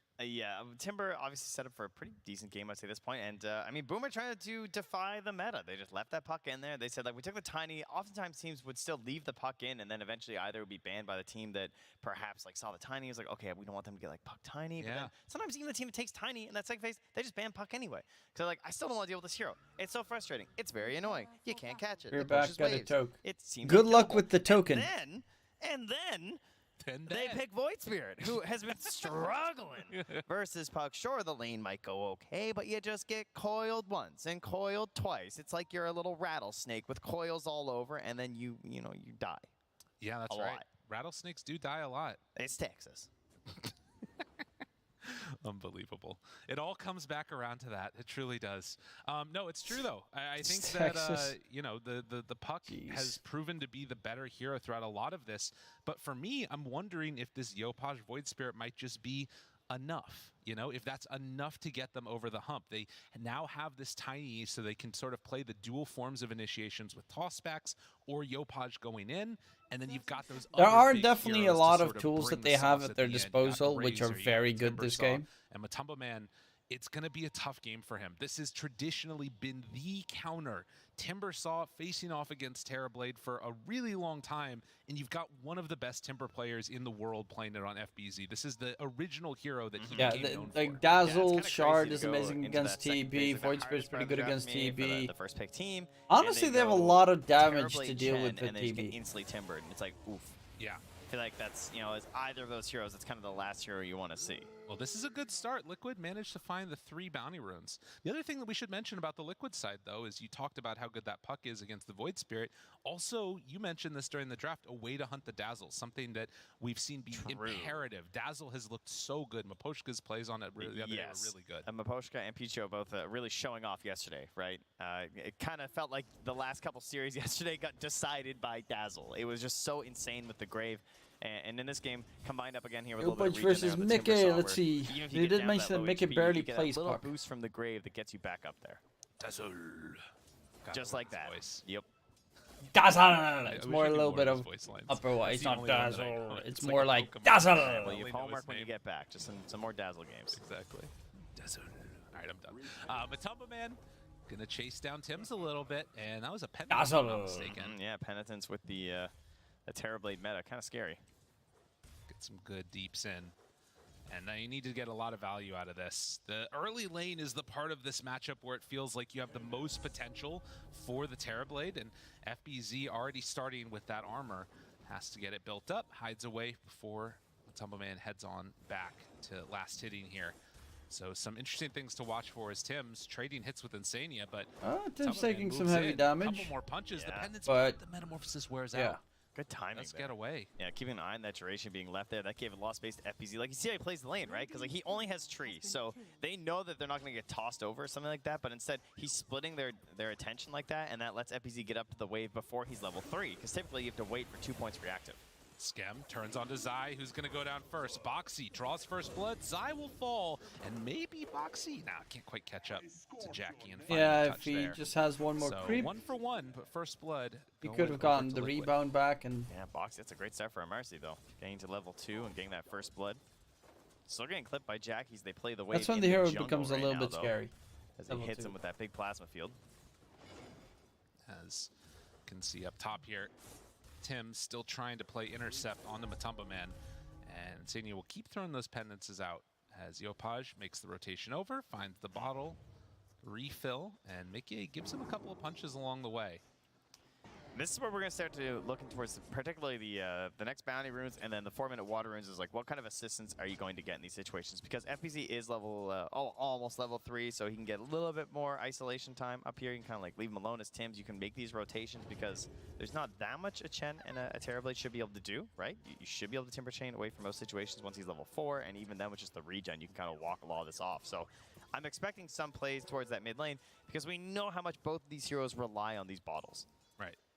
Yeah, if you can stop one of those bottle refills, it makes all the difference in the world. And can, okay, sorry, got distracted for a sec. Level 6s to come out earlier, and if you get level 6 before on either Puck or Void Spirit, it makes a pretty big difference. Tim's holds on to that one. Skem makes the move over, so both bounty runes this time going to Boom. Yeah, that's exactly what we're talking about right now. Mickey left out. Nothing to refill that bottle. And they're trying to rotation, but they want to kill off Mickey. FBZ, he's comfortable being left alone up top there. Yeah, but keep in mind, you know, Insania will get something out of this. He's being a bit greedy in the jungle right now. So he's just farming up a little bit, keeping an eye on things. And eventually, okay, Tim does come in. Yeah, good play there to catch on to Boxy. So that stops Boxy can still jump, though. Oh, maybe not. Oh, also that's a good play. But Tim's still dead. Tim's jaunting forward. And with Mickey nearby, it's going to be enough. Unfortunately, he's not. Oh, who has better draft? I was away for a while. I personally think Liquid has a better draft. It's the early levels on Tiny. Makes the move. Yopaj, 4-minute bottle refill. Mickey makes the run over across. Insania is there to help him out. And won't have to worry about any extra chase or a second remnant coming from the Void Spirit. Easy bottle refill. So they do manage to get that refill. That was much needed, though. It's a lot of time, just like running around in circles, it feels like, for Mickey as well, right?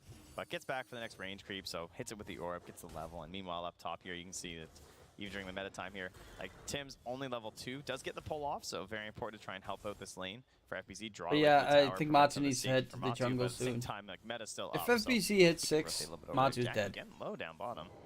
Yeah, has to be careful. Zai's putting some punish on him with Boxy as soon as they come back to the lane. Yeah, and this next rebound dispose could be a play here if he's still low HP. Toss on to Matumba Man, level 4, and will be forced to TP away. No, Stem isn't level 3, so he doesn't have Eva. You think there might have been close to level 3 on Tim's, but yeah, as expected, when the cooldowns came back for Boxy, they just go right again. And even Jackie doesn't have any more regen down there, so only has the wand to rely on. Has to be very careful because of that range of initiation from the Marcy, and so he actually hasn't gotten a spot on her yet with any vision either, I don't believe, as he wasn't in range of that ward when he went to that high ground, so he still has to be very cautious. Yeah, and they're going to pull the wave all the way back. So Jackie kind of in no man's land for a little bit, but this is, again, the sort of price you pay as they're bringing 3 heroes top.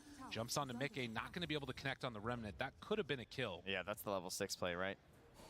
Getting that first tier from Yopaj, not able to get a finish. Yeah, I just got a jungle at this stage. Top lane, they're going to pressure this. Boom. Take a good amount of damage onto the tower as FBZ 3 points in the reactive armor. When he gets level 6, I mean, even when he's close to it, you can see that Matumba Man's just out. Does not want to be here at all. Off to farm the jungle. Kind of interesting that Skem's up here, too. What is Skem doing up here? It's coming to get some pressure in here alongside Tim's. They want to really. Well, Skem knows if he goes bottom, he's dead. I mean, you can just say like that's the main reason why he's can't be on his own. But it feels like maybe Skem's almost like, what do I do? You know, my Timber's fine. He was matched versus the Terrorblade. I can't really help that much mid in a lot of situations. Kind of just hanging out. Yopaj there gets a little bit unlucky. It's an arcane rune for Puck.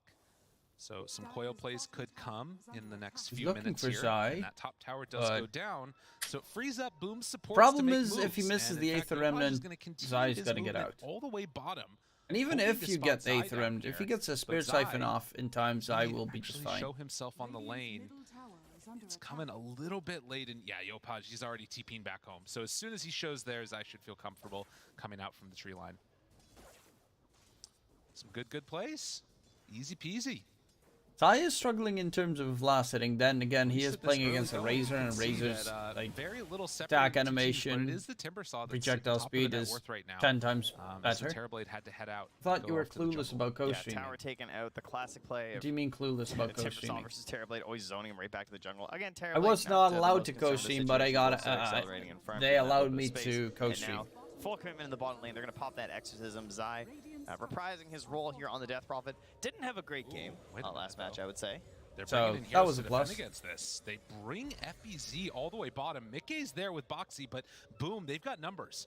4-on-4 as Tim's runs into all of them. Boxy goes for the jump. Yopaj ready to go round 2. Nice shallow grave. Is already out, trying to keep him alive. Tiny in trouble, does fall. But Exo is scary. Though. This is dangerous, and Mickey can't quite get him with the silence, but FBZ still in trouble. Heal comes out, lots of regen. Dodging, trying to survive, but it won't be enough. Liquid, they had the stronger fight right now. And Mickey, too, the patience on that coil, right? Where they're constantly harassing and zoning him these shows. He's waiting for Yopaj to show before he goes for it. Like, the silence gets burned, and that's kind of what baits in Yopaj. He's like, okay, no silence. I'm finally going to go at this point. Because he tried to wait even longer, hoping Mickey would coil. Then he gets coiled right away. Not able to really exert that much damage. Not able to help his teammates. And so, despite this attempt to try and hold it, he is TPing back. That should be the tier 1 tower bottom secured. In the meantime, Matu... Jackie. Actually... Oh, I say that. Mickey TP too. A couple punches. And Jackie down low. Matumba Man almost getting him on the low ground. Salva barely surviving. Hides off into the pit. Does he get out of there in time? No. Matumba Man. That's a big kill. Cleans it up. That's a very big kill. Oh, bad times for Boom. Jackie gets caught up top. Yopaj forced the TP mid, tries to grab the regen rune, but the observer ward that's near the Dire Ancients spotted the regen rune, so Mickey actually TP'd mid at the same time and orbed to the rune first. I mean, I guess it didn't matter that much. It's not like a DD, a haste or something like that, but Yopaj needs that, right? Like, He's trying to get back into this game. He's the lowest of the cores right now, and he also has this pressure to try and enable his teammates. Witchspirit's tend to be lowest of the cores. It got a little bit better with the Witchblade addition to the game. It's a bit of a tough one to pull off.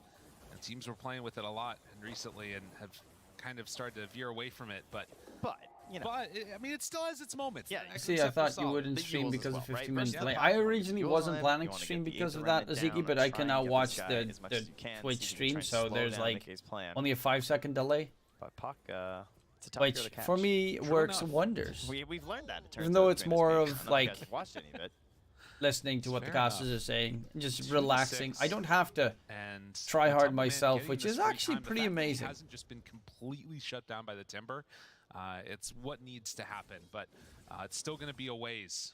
You got to get into some survivability items. Needs to dodge when FBZ goes in for the kills. And the other thing that they've got on their side eventually is going to be this Dazzle Shard that we've seen be really effective against Terrorblade time and again.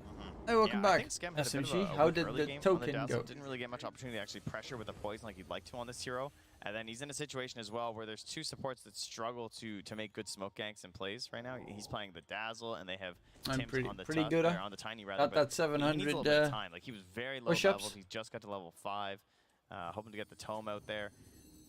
It's gonna be a while before you see a Blink Dagger. A very different type of initiation hero and things that you can get done on the Tusk compared to this Tiny. Well, it's funny because you imagine Tiny's like all and they have a lot of good pushing power as well. Exo, slippery and very speedy heroes. That coil, they pull them in. That's a nice Aether Remnant just in time. Down by Yopaj for the save. 4 heroes get caught by that avalanche. Suppose afterwards connects with a double Yopaj? Oh, Illusion Rune saving his life. Rune, and that keeps him alive. Mickey. Oh, he's actually healing. Thinks about going back in again. Bit. Skem. Oh, that was a big courier kill. Zai had just killed Tim's courier as well.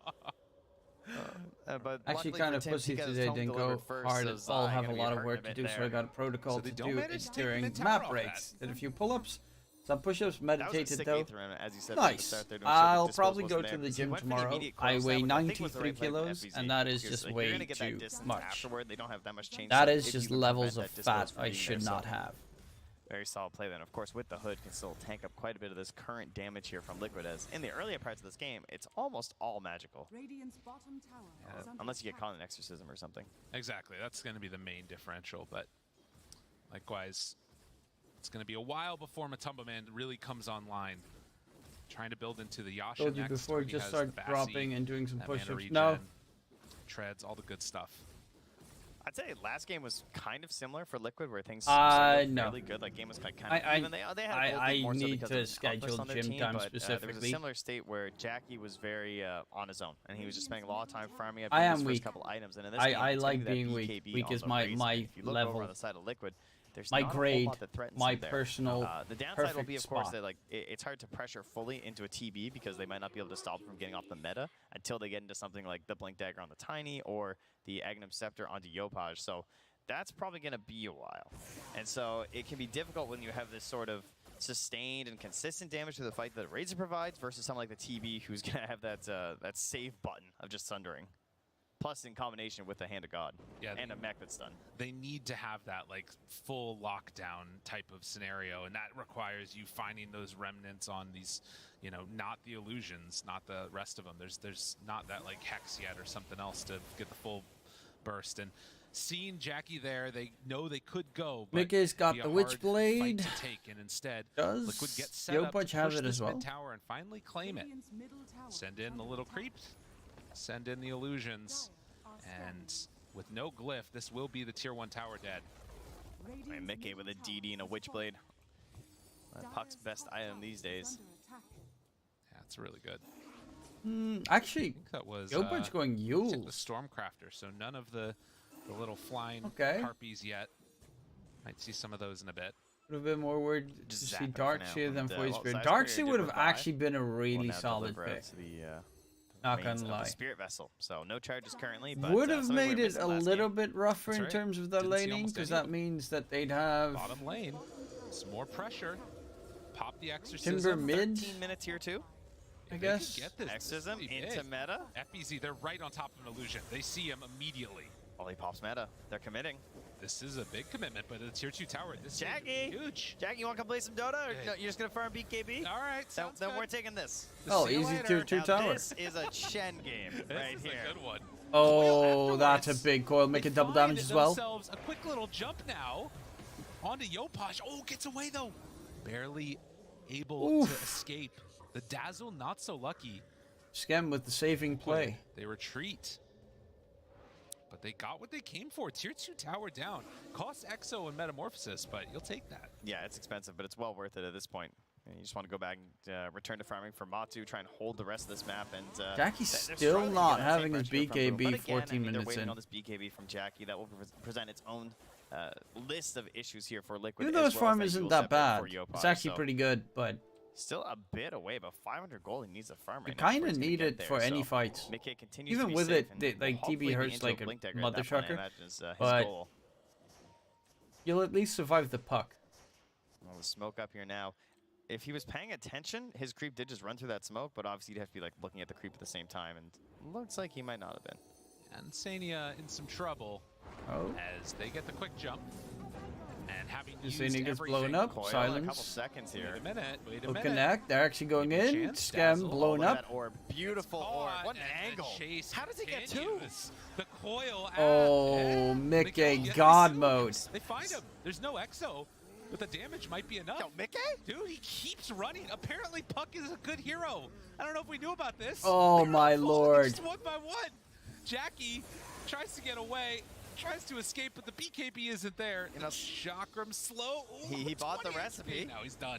Sometimes you wait 15 minutes for a BKB. Mickey is playing so well. Why didn't they pick Puck last game? I mean, it looked like a good chase. Why did he play Timber? I think he might have actually known by the way he was standing, or at the very least he suspected a smoke, because like the way he was positioned, he had the ward on the high ground, and being able to delay, like not even needing the hand of God there too, to be able to offer up this great situation for the coil. Just the timings were the worst possible scenario for Boom. Last ban was yeah, but the fact that they waited so long with all those fucking bans, you could first phase pick Puck. I don't get it. Every team does it. This orb is so sick. It's really like, good. oh, what an angle! Like, come on. You're like, oh yeah, then they know our mid lane, the mid lane matchup, bro. It's a Puck. It's the strongest hero in this entire tournament. So nice. These Puck players, man, they're really good.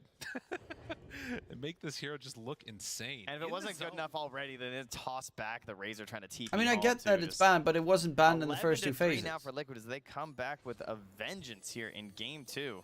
It's the death gaze coming from Mickey there. Yeah, see, what's the statistics on Puck's win rate? Puck has a 63% win rate in second most picked hero, 63% win rate. Are you kidding me? That is literally the definition of first. Same with Chen, 72% win rate on Chen, 32 games played. That is literally the definition of first phase banning. Because Insania's really good with Aero, but so is Schem. Why do you let it through? I don't know. You also see that they're sending the Chen creeps around with Boxy, right? And so, in my genius, I attempted Helm Mercy. It wasn't as good. But if you have a Chen, you can just jump off the Chen creeps, and that's a lot better. It's so strong. But the best part is that when you buy the Helm, right, then you get the Shard on Mercy, which I know everyone loves. It might be the best Shard in the entire game, and then you can send in the Centaur and stomp with it, guys. Toss in those creeps. So strong. So strong. Maybe a new Shard. I mean, it's probably this one's actually a little bit too broken, I think. So we should probably get a new Shard for Mercy. Yeah, that's what happens. That's my thought right now. I'm with that. That also has a pretty decent win rate. Bristleback has a pretty high 66% win rate. Right? Like, yeah. I mean, it's just so much damage, and I mean, this is all known. Boom, see that Roche is being taken underneath a ward. They actually are gonna go for a fight here. Can they get there in time though? They do have Yopaj. Dims does he have one that's up front. All right, there is the BKB. No, he doesn't have. He went for phase boots on Tiny. 4? Oh, the silence. Okay, under control. Oh, the disposed Boxy, keeping his buddy alive, and they get the Aegis on the Terrorblade. And they force the BKB. Yeah, Jackie's done Oh, yeah, that's game. All just because of the silence that was there to save Mickey. The chase down. And they got another. Oh, it's not the Dazzle of yesterday. I don't really get why. Down. Something tells me this won't be the last. Their position for Tiny is playing with phase boots. This is Mickey's game. He is completely taken it over. The early rotations, 6-0-3. their own hubris of like in the ninth pick puck. Right? Sure, they won't be that good. I mean, there's a problem. He's not here. The problem is that you just don't have any backup. Voidspirit can jump in, but he can't solo kill the enemy at this stage. He's too underfarmed. And the tiny with a phase boost, what does it do? It gives you a little bit of extra damage while you got the fucking tree, so it just does not manage slash care as much. And you get some armor, which Boom I mean, armor is pretty nice, but you already have Grow. Philosopher's Stone, and oh, don't worry, they're going themselves. Okay, we're good. Both teams Philosopher's Stone. It's fine. I guess running through the Chen creeps is a pretty big plus. That key item. I mean, that's the thing. Speaking of jealousy, I'm sure Tim's is like, you know, I need a blink, right? It's true. I gotta get there, buddy. And it is the sort of thing that they're waiting for on the side of Boom. If you can get that shard, if you can get that blink, the game starts to feel better. A lot of the moment here has sort of depended upon Yopaj finding these huge plays. And for Boom to win this, they need a little bit more out of these other heroes. Yeah, he needs help. Like, I feel like Tim's and Scam have not been able to play this game. I feel like they have not really. Yeah, Scam is playing a Dazzle. There's not much to play. You're a saving hero. The heroes they got. That's all you are. And they've got to find a way to do that. Unless you get a really lucky lane. Yeah, they have Tiny and Dazzle, which have been just such bad heroes this tournament, and not top tier #1 at all. No, it's just it just comes down to like the map movements that Liquid have had, and the ideas that Boom need to execute. The way that they're playing with like, oh, we're gonna wait for our raids, we're not gonna play with them, and then your Dazzle's kind of like, well, if my Temper's farming, my Razor's farming, and I can't keep with a Void Spirit, what do I do? Well, what are you doing to knock it on your high grounds? Still, what is that? 700 gold away from finishing the shard. Yeah, but look, there's the blink for Tim's. That's a big item. And he's smoked, no reveal. This is the moment. Tim's yeah, nice toss back. Could be big, but Matsu doesn't have an Aegis. A little bit tougher. They're trying to stand in the 8th remnant for the toss back. Moves in, the toss is there, and they get him. Well played, just blows up Zai. That was executed perfectly. Boxy runs in, Matumba Man still far forward. They're still going for the fight, though. Tim's gets punished for his jump, and Jackie, God, he just can't do anything against that Scotty. Matumba Man controlled. They have the leash, bringing him low. Sunder is ready if things get dicey. And they hand it on over. Dispose after. Boxy still chasing for FBZ. As a couple more punches from Matumba Man, but Dire looking good in this series so far as Liquid take the first racks of the game. The thing is, 21 minutes. Yep, Zai, Liquid is like, you know, they're a team that tends to over-aggress. I think that's their biggest problem. Not really caring too much as he takes a second fall of the game. I mean, in this game, they were so far ahead, so it doesn't matter, but I can see them easily having that same fight, and then you know, they lose their DP immediately, and they're like, go, go, go, go, go, and then they realize that they just get blown up half a second later. Now too. Couple fluffy hats and a blink there. Now that's a Marcy player right there. You love to see it. Yeah, that feels a lot better, I think, than being on the Shaker last game. 6-0-4 for the puck, 5-0-3 on the Terrorblade. The heroes that have mattered have not died. As Liquid have got they only have 4 kills on Boom in this game. Dispose, the reaction. That might stop Boxy from dropping. No, they'll toss him back. Avalanche. Yeah, there's a coil in 1 second here. This is tempting. Oh, coil. Tempting fate. Zai runs in with the silence. They find and kill Tim's. But Mick is chasing for more. Get out of there as FBZ. He doesn't really have anywhere left to go. They've got the Yule Scepter lift up. FBZ tries to turn to fight to TP to get away. Will it happen? No. Zai shuts the door close. And this game, it is completely gone off the rails with advantage. If I'm honest with you, I want to see this go to Game 3. This is going to be an exciting one. We'll see if it ends up happening, or if Boom can pull it back. Well, it's definitely looking that way at this point. You can't give much of a chance to Boom right now to try and get back to this one as they start marching up the high ground. 20 seconds away from a meta. About the same timing that this Aegis will be still scary. Aegis expires in 10 seconds, that's why it's scary. They need FBZ back up, but do not want to buy back. But they need, with only 15 seconds remaining, but your entire buildings, everything's going to be gone. And, I mean, Liquid might be gone too. They could just walk away. Yeah, do they want to try and set up another play with a Remnant here with the toss back? Not going to be given an opportunity. It's Liquid head on back, and they'll start grabbing stuff. So, I mean, we got the Shard on Insania as well here, so he's got himself an Ancient Black Dragon. Looking pretty, with the rest of his crew. Pretty A-okay for Liquid. I still could feel that they can throw this game away, but they need to really fuck up. Blink is done. Boom, they've got all those items that they were kind of hoping for the first big fight. Unfortunately, they've taken a couple other ones, and it is really that's a lot of auras. Smoke now from Boom. They've got to connect here onto something. Yeah, and Matsu, at this point, he doesn't have a BKB. He doesn't have an Aegis, but unfortunately for them, he is a Scotty, a Dragonlance, a Wand, you know, some treads. He's a very tanky hero. And well, now he got his BKB. All right, there it is. It's tier 1 so, tower. trying to kill Matsu might be ambitious. They might have to try someone else. Insania is a pretty good target if you can get in there. Try and blow him up before you can pop the mech. As well as the hand of God. And you're against the TV, so he's constantly going to keep that split push going. Same with the Chen. They need to sort of and they don't really have the best heroes to deal with split push. The Razor's just draining mana, and it's so hard for him to stand. Good ward. It's a roughie. There. It's a roughie. They have a general idea of where they're moving. Tims. It's found. Zai. Space. And onto that Yule Scepter. Tries to get out. A lot of space. There is nowhere to go. Whole expanding universe that surrounds us. Tims, the space is made. Close. Tims, the blink. Blink, Tims. Oh, Tims. He has won. Dude, that is, all right. That's the emotional boost they needed. Boom, it's time to pull it all back now. You had no faith. No, I didn't. No.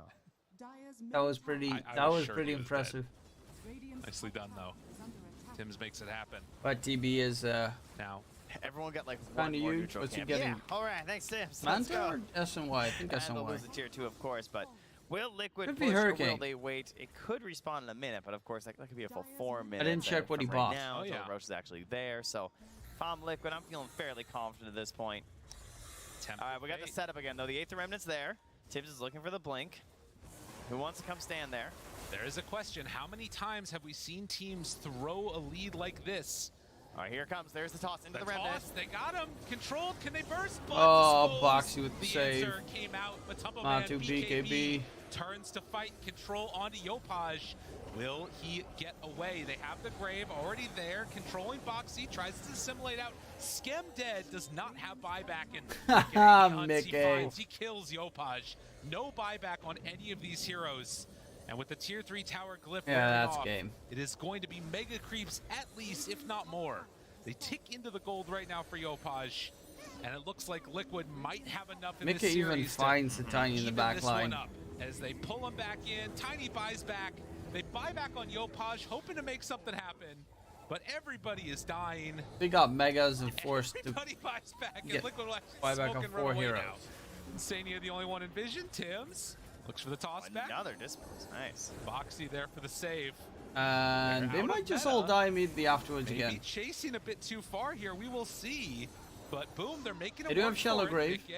Gets the but silence Mick now is keeping him at bay. Man right on top of the Terrorblade, or rather the Timber Saw, and gets the kill. GG is called. That one was all Liquid. Yeah, that was. Solange is purple. Why is that? Because it's stained with the blood of Dazzle and Void Spirit. Okay. Mickey just hunting the entire game. He had one mission. Yeah, Mickey played really well on the puck. What more can you ask from a puck? True. I don't get why he handled business. Last game that if you one could orb go that for you were the talking puck. about by that dire radiant, or the dire triangle. He just played so well. Clutch. And this is what they needed, you know, backs up against the wall. This game determining whether or not they're going to be able to go directly off of the points for the TI. It was a huge moment for them. So one final game, a lot on the line. You love to see a game 3 like this. Yeah, I feel like the draft there as well from Boom, maybe something where it kind of got away from them a bit in terms of the confidence levels there, like laying the puck through. Obviously, they did it on purpose, and they felt like they would have an idea to counter, but they weren't able to sync up their timing between their cores. They pick puck, we pick Void Spirit, realize Void Spirit sucks against puck. A lot in this game. So coming to the next draft, I imagine they're going to be putting some more priority on there. What happened to the Skem and the Tim's Rubik? They need to make it happen, man. Maybe. Maybe next game. We'll find out, but now back to the panel. Yeah, Liquid keep those dreams alive here in game 2. They take it up against Boom. And Lizard, you're looking really sharp. You're looking like you paid very close attention to that game. Well, yes, I did. Thank you very much. Then please, tell me all about it. It was a very interesting game, a battle of wits on both sides. In the end, I feel like True Team Liquid. Yeah, I actually can't take I feel like your voice is too low. You gotta raise it a pitch, like really nerdy. Yes, Team Liquid. drafted for a win. See, the thing is, Lizard was saying, don't pick Void Spirit in the puck, and no one listened. So he puts the glasses on, hoping they'll listen. Please reiterate it. Reiterate it. Now that you have the glasses, they'll they might listen. They might pay attention. By my stats that have been provided by Nahaz himself. No way. Void Spirit does not do that great against the puck, but yeah, the Aghanim's build and everything that Void brings to the table for a team that picks it is good. However, in this particular matchup, so far we see Puck coming out on top. Is it maybe the problem of Puck just being too strong for anything to actually counter him? Perhaps. Like in Eastern Europe, I think so. Void Puck Spirit is probably Skybat, just Void Spirit too strong. Shadow Shaman actually dealing with the puck, but that's already 2 heroes that you're committing just to defeat that mid laner on the other Skywrath side. Mage gets picked up a lot to deal with when we Puck. saw Outsiders vs Spirit, Puck became first pick, first ban. So it's like even those teams at some point were finally like, well, I guess our counters don't even work. We're going to just ban Puck. Yeah, I mean, this think the Skies got are pretty all the nice way to the choice, last but phase. then you gotta The mid lane matchup was actually last pick for both teams, the Void and the Puck. And it's crazy to think that Boom had that much faith in that Void, considering it just doesn't really pair up that well. Yeah, I think it shows a little bit of like non-flexibility in Boom because they already have like 2 Puck counters. Nisha plays the Timber mid against the Puck is his answer. The Tiny mid against the Puck has been a long standard thing. A lot of teams, are a little shy to pick Puck into the Tiny. And yet you're still last picking this Void Spirit to try and deal with it, and it's just not going well. He's like 1 to 2k down net worth. The Tiny ganks aren't working out. He's feeding on Tims. Meanwhile, Boxy's ganks are going really well and just completely ensuring the lane. I feel like these first 4 heroes on the side of Team Liquid, Death Prophet, Chen, Puck, and Marcy, you can fit any sort of a hard carry with them. They will make you enough space. They will create that space for you to eventually carry the game. Yeah, and the thing is that hard carry is a TB who I don't feel was addressed either. And if anything, I think Boom's full made with that last pick is, I think their last pick needs to address the TB more than it needs to address... More than the Puck, right? Yeah, like, make sure you have a good mid matchup, but your hero needs to address a Terrorblade because the rest of your draft hasn't really. I think Timbersaw was just not enough and a bit of an underwhelming pick against TB in general. It's not enough by itself to deal with a TB, so not the response I think Boom needed with their last pick. We see the scoreboard as well, and like it was an insane game for practically everyone on the side of Liquid. I mean, the Puck and the TB, the 2 heroes that you guys were just talking about, didn't even die once. That's just so clear how many problems Boom had in that draft that they just couldn't address these things. But on top of that, the matchups and the team fights that occurred throughout these games were almost always in favor of Liquid. Yeah, because they're also forced a little bit, don't you think, She? Because you're on the back foot, you don't really have that late game potential. Yeah, in my mind, I clearly see that smoke that Boom made into Liquid's triangle where they tried to kill that Chen. There was actually a massive misplay there as well. So first, the gank takes a little bit longer because the Chen has his mech. He's able to stall for that extra couple seconds of time for the Puck to come in. And 2, poor Yopaj, he used his second jump on Void, like his ult, on a dead Chen. It's a complete misclick, it has to have been. And then he couldn't get out and died as a result. Like, it's so easy for Liquid to play this chase game where they just respond and kill them and run them down. Like, Mickey played out of his mind. We said an issue that Liquid had a little bit from game 1 was that timing, those failed rotations, just not really able to hit those power spikes. It was clearly resolved by them getting this win in game 2, but do you think that was down to it being a little bit of an outdraft, or they just looked so much cleaner in their gameplay? I think it was definitely cleaner gameplay, but I think they also had like a clear identity with their draft. Like they're the ones who took the Chen with a Death Prophet, so it gives you these clear kind of timings to play around. Like whenever you have Exorcism up, you just, and when your Chen hits this like mech timing with a couple of creeps, you go take those objectives. And something I think we've seen the best TB players and teams do is they get the TB involved early. Bring him to some of these early pushes. Don't just have him AFK farming while the rest of the team, gets the job done. They brought Matu to make sure they guaranteed those early objectives. Like the objective taking, insane. I think Liquid have played really nicely around Roche in this game. Like Zai in both games on his DP uses his hero as like a body so well. As soon as they're doing Roche, he just runs out in the direction that he thinks he knows the enemy is and just completely breaks their smoke apart. What I'm hearing from both of you is predictions. What Boom will pick, on what Boom has to do in this game to win it, and if you know exactly what their win condition and how they have to perform is, then it's kind of easy to set yourself up for success and do exactly everything that's necessary to break that game plan down. It doesn't hurt that you had good laning stage. Yeah, it's hard to look at Boom's draft and say, okay, this is how they're going to win the game. Like, who's going to carry the game, or which player needs to like pop off or snowball. Like, maybe it's just Yopaj like winning his lane and going around making all these plays, but like you can't expect that to happen when you're playing into a puck and there's all this save from the Chen side. I just don't feel like Boom drafted themselves something that can really just win this game. Yeah, I mean, this mid matchup again, like, look at it. It's not necessarily like a skill difference between Yopaj and Mickey. It is that puck versus Void, and the kills, the experience, the last hits, it just never went in favor of poor Yopaj. Yeah, he was just totally shut down. I think the support rotations just mattered the most. Tim's was not very effective, and Boxy was very effective, and that's kind of most of what there is to it. Yeah, and we talked even when we saw that we were happy seeing Boxy playing the Marcy compared to the Shaker. Shaker has looked bad this tournament, other than LGD. Oh yes, no. This is actually valid. Look, this is actually everyone valid. keeps defending Shaker. Non-LGD teams have a 27% win rate on Shaker. Only LGD are preserving a 45% win rate for Shaker. And that's a sub, I mean, that's okay. That's like acceptable, you know, but that includes LGD, who are 5-0 in the hero. So other teams are just not succeeding on the Shaker. I think OG's like the closest to making it work, but it's just not been a good hero for majority of teams in this tournament. Yeah, better play from Liquid this game, but the better draft with that Marcy as well on their support. It means this series is going to a game number 3. It's happening after this break.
Y'all, it is me, Sir Action Slacks, here with James Banks, local British, and Team Liquid. How you guys doing? Introduce yourself. Who are you? Hi, I'm Insania. And who are you? And I'm Jabs. That's Jabs. Fantastic. Guys, we have a game here today called Beat the Brit. I'm going to say some twang over here, some Texas sayings. You guys have to say who I'm describing. For example, I will say something, and you'll say, oh, you're describing someone that is blank. Now, James is our resident Texas twang expert. They have to try to guess correctly. How much do you know about Texas sayings? You just said I'm an expert. Yeah. Yeah, Texas sayings, I know about as much as you've said. Fantastic, young man, and let the game begin. Number 1. Now, I will say this without an accent. You can request an accent. You only get 3 accents here. Can I choose which accent? Yeah, absolutely. He'd charge hell with a bucket of ice water. What does that mean? That was the least British thing I've ever heard. I wasn't doing one. I requested one. I can't do it on command. I have performance anxiety. Sorry, wife. All right, he'd charge hell with a bucket of ice water. Ask Jabs. Someone who is an idiot. An idiot. Go ahead. He put out a fire. What? That's not a describing word of someone. That's an action word. It means someone is brave. Oh. Brave was the correct answer. He'd charge through hell with a bucket of ice water. I just imagined him putting the ice water over a fire. What did you say? He's an idiot. Idiot. No, That's the same thing. No, it's not. Brave There and is a idiot's not difference the same between thing. bravery and stupidity. Next up, he may not be a chicken, but he has hen house ways.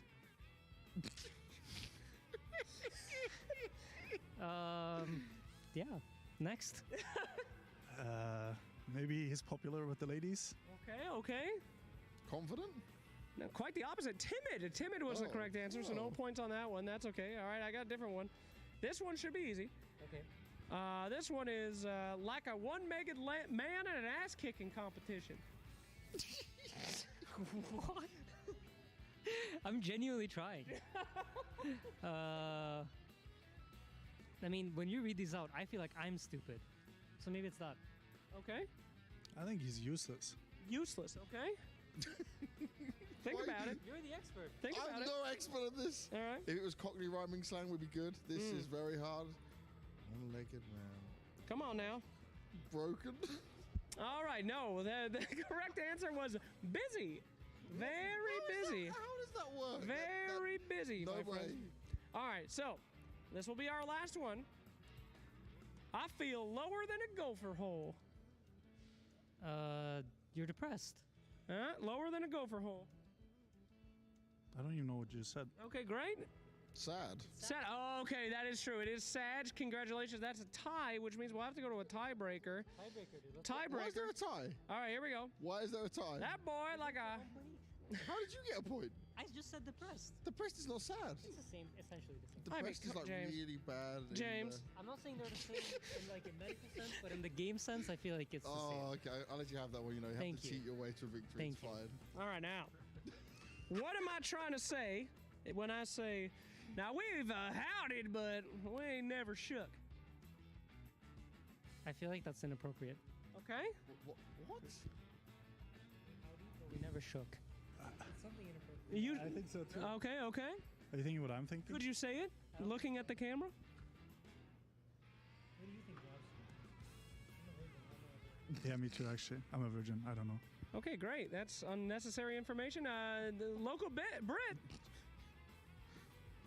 And only non-virgin. Help us out. Excuse, I have How a do you son. know this? Go ahead. Horny?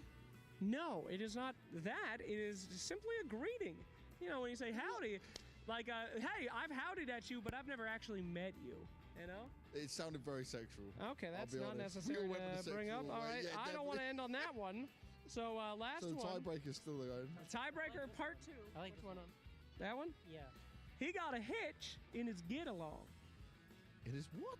He got a hitch in his get along. He got a hitch in his get along. Is that English? It is. Yeah. That is the Queen's English. It means he's nervous. Okay. Hitch in his get along. He's confident. Confident. All right, and the Brit. Broken?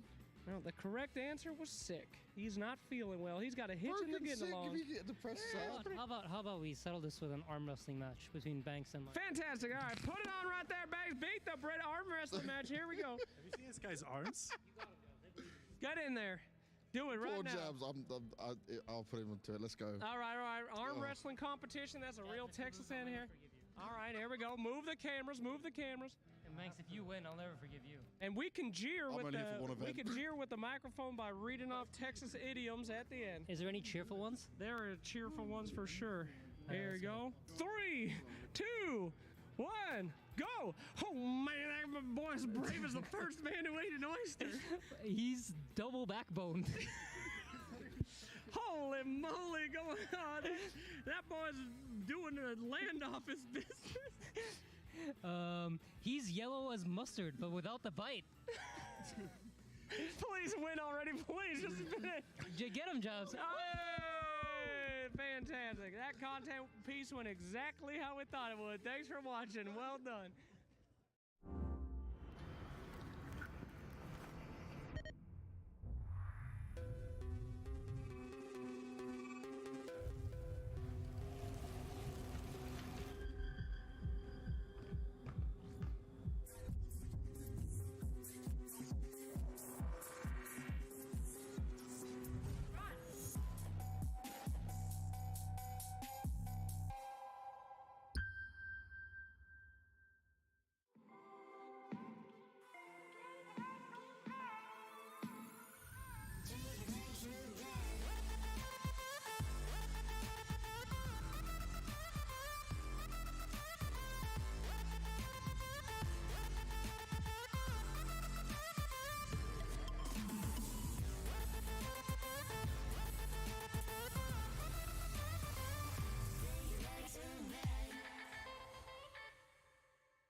Welcome back.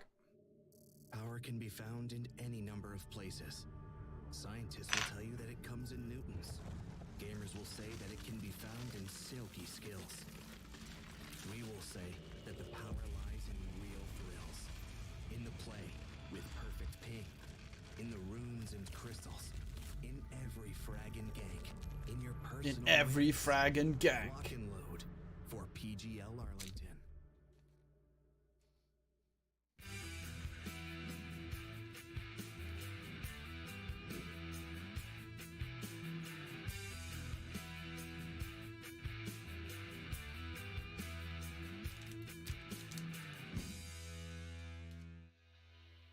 Welcome back. We are in game number 3 between Liquid and Boom. It is still our first series, but one of these teams is going to be eliminated at the end of this game when it comes to the PGL Arlington Major.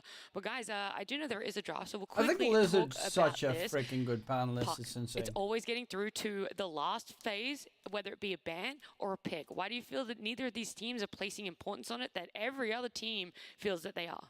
Yeah, I feel that Liquid, they're just not placing that much importance on it because Boom is not drafting it. They're not picking the hero, and because of that, it allows them to pick something else, perhaps something that they find just as important, and leave the puck, if necessary, for later stages of the draft. Yeah, there's also that, like, Tiny has come out both games in a row, and we've talked about how pros consider it to be like Liquid that counter that's meant to again, dissuade the puck. yeah, So maybe it is working, and that's why we don't see it coming out.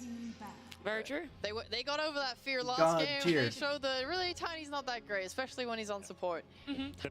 Oh, sorry, I was just going to say, the big hero of this series is going to be the Chen again. Yeah, we brought it up in the pre-game. It's now beaten every single game. Liquid going straight for that Chen TB. It worked for them in game 2, and they're like, why mess with that recipe? But Boom's opening on the other side is the Death Prophet Tusk, so we're going to be seeing Zai on something else this time. I find the early TB a little bit Since scary. they banned out by Team Liquid, they open up with the TB, but now all the bans should be into protecting him, right? Like the Zeus, now perhaps an Ember in that next ban. Bat Rider as well, yeah. Bat, yep. Are there any others, or those are the main 3? Maybe Wyvern you consider? Oh, out of the support no, Wyvern got Wyvern's already banned. Oh, JK. I was about to say, Wyvern looks really good for Boom. No, actually a PGL instead. Our hero's hit and miss. Real miss. Real miss lately. Real miss, and I saw 1 win, and that was it. That one hit that happened. Don't worry. Oh, they banned anyway. Oh my god, what a fool I look. The DP Tusker, though, let's talk about that on the side of Boom, because like I said, Zai's not going to be able to get his hands on it now. It is on Boom, and the Tusk was really effective the last time they picked it in this series. Yeah, I think they're trying to set FBZ up to have a better game. DP is very comfort for him, and also it's just taken away from out of Liquid's hands because they played it 2 games in a row. They've shown it's the go-to for Zai if they can get it. It pairs very well with the Chen. It gives you, this very fast early game push, objective taking, and that's something that Liquid used to overwhelming success in game 2. Yeah. Ember does go out in the end by Team Liquid. They don't want to play against that as they do have the TB. Meanwhile, Boom, they banned out 2 of the Zoo ones. Let's that you see. Just mentioned. Okay, so they banned out Yopaj Ember. I was about to say that if Marcy's still in the pool at the end of this, do you reckon Liquid will just back it up again? Go for that Marcy? I like it quite a bit with Chen as well. As you can send the creeps up fort as Chen, and then Marcy can rebound off of those, initiate for you very easily. So I wouldn't mind seeing it. Also a good way to get out of the ice shards. Does the Schem Rubik at all feel possible for Boom? Not like, I guess in this lineup, but just in this game in general without seeing many more. In the game of Dota, it's possible. He's got me. He's got me with that one. You know what? I fell into it.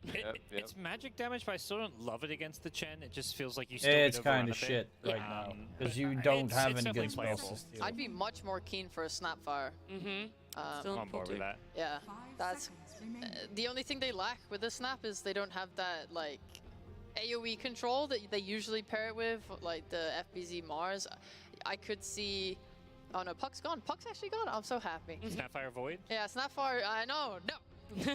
No. I mean, there's no Puck matchup, so it is definitely looking better. Yopaj, he also plays the Mars sometimes. No, I mean too. like Void. Oh, Void. Oh, Faceless Void. Faceless Void. Not Void Spirit, just Void. There's too many voids in the game. Coddle. Oh, Yopaj Kotl instead. Yopaj Coddle is pretty good.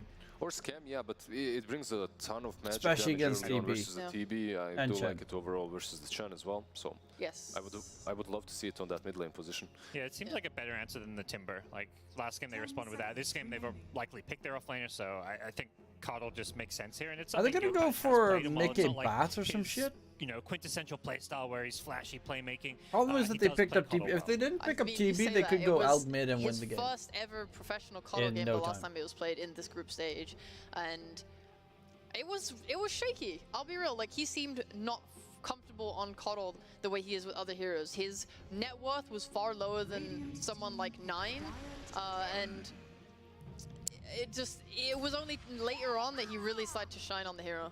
That's a quick 1-2 Tiny and Snap right there. Mm-hmm. Do you feel like the Snap Tiny, whilst obviously very versatile and good in Liquid's lineup, it is a little bit of a we can't. Is that a mid Mickey Tiny?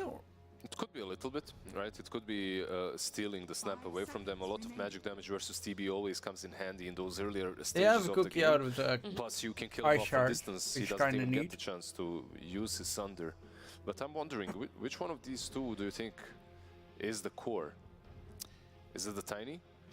I thought it'd be Tiny. Yeah. Just if this is like a core Coddle, your blink timing on Tiny is what's gonna. Not a give you bad that jug game buzz. either. And it also means that if Snap were to come mid, it's very easy to just like avalanche into a cookie, and like have that a little bit of kill threat there on the Coddle. The jug on the side of Boom. We see them pick up their carry as well. And how do you feel like it goes, well, not only with their lineup, but as it goes into later game, that scaling against the TB, how are the timings and comparisons in the matchup? It's definitely not a TB counter. He's asking some pretty good questions. TB was like considered the counter pick to Jug because, you know, Omni Slash versus all these illusions. Jug builds have kind of evolved and like there's a lot more damage output coming from Blade Fury with the talents plus the Mjolnir build that you often see. It's kind of OP. More than anything, it fits Boom and their kind of tempo that they want to play at. It gives them like this ability to play around the Death Prophet ultimate, take a lot of early objectives, secure Roshan, and try and beat the TB's item timings. And I think Jug's gotten better against the TB in recent patches. I would say that the function is kind of a curve. Like both of them have different power spikes according to what items they get at what times. Like Jug can definitely be pretty good against the TB, but so can TB. Yeah. I also really love Jug's playstyle, like the way yes, the TB can be very good against the TB. You have this like Maelstrom, you get your Shard, and you're just kind of face tanking like the fog, because you can just spin into it and you have like a blink and you're able to be really mobile and doing loads of damage, and like Boom would do a lot of like pokes and prods with their blink spin. One thing that I thought Team Liquid might do, and something that Boom Esports is also kinda expecting, is to have Tiny plus Snap on the offlane. The two of them, and then you last pick a mid laner that can actually jump on top of Kotal easier, and you can see Puck and Storm Spirit both banned out by Boom Esports. For me, Tiny, like you guys mentioned, this blink. And that could also be the case. Off lane Snap. It's good, but for me, Kotal moves like 600 movement speed. Like, it travels, windlays. You can blink, but that doesn't even mean that you will be on top of him. By the time, if he just catches a glance of you, he's already gone. I mean, there's a lot of catch though in the pool as well. Like a Kunkka with long-range X marks could be a really big issue for Coddle. I think Kunkka has been a little bit underwhelming. Is like which one of these heroes is good against Kotal in that catching way, but also doesn't get destroyed by him on the mid lane with constant spams. Yeah. And I guess I think the good news for Boom is even if they feel like Coddle's been addressed, they can put it back on the support. If you look at Liquid's bans, they don't know where some of these heroes are going. Death Prophet can go mid or off lane, Coddle can go mid or support. Very good point, yeah. And because Boom have this final pick of the draft, they get to kind of, you know, get a full read of Liquid's draft, then decide how they want to play Coddle and Is Liquid going to pull out some wacky anything standing out for Liquid as well? Or off laner or forward position? Visage, my favorite, yeah. There you go. 100. Yeah, you guys predict that one. Woo! Yeah. Lot of push. That's really good because it's going to get Wraith Pact. It's going to really help nullify a lot of the magic damage coming out from Boom in team fights. I want to think about how Boom are going to do their lane matchups now. Do you think that Coddle is going to have to go back to support? Could they keep it as a core? What is this last pick going to be? Looks like a good core game to me, in my opinion. Yep. I mean, it's still pretty solid. One Illuminate Blast isn't that great versus Visage, but overall you amplify the magic damage on him and you spam him constantly, so it's all right. You could pop the Vessel to maybe break his cloak. Exactly. You could decide to go full mad mode with something like a Viper into the Visage as well, but I don't think it's that necessary. Yeah.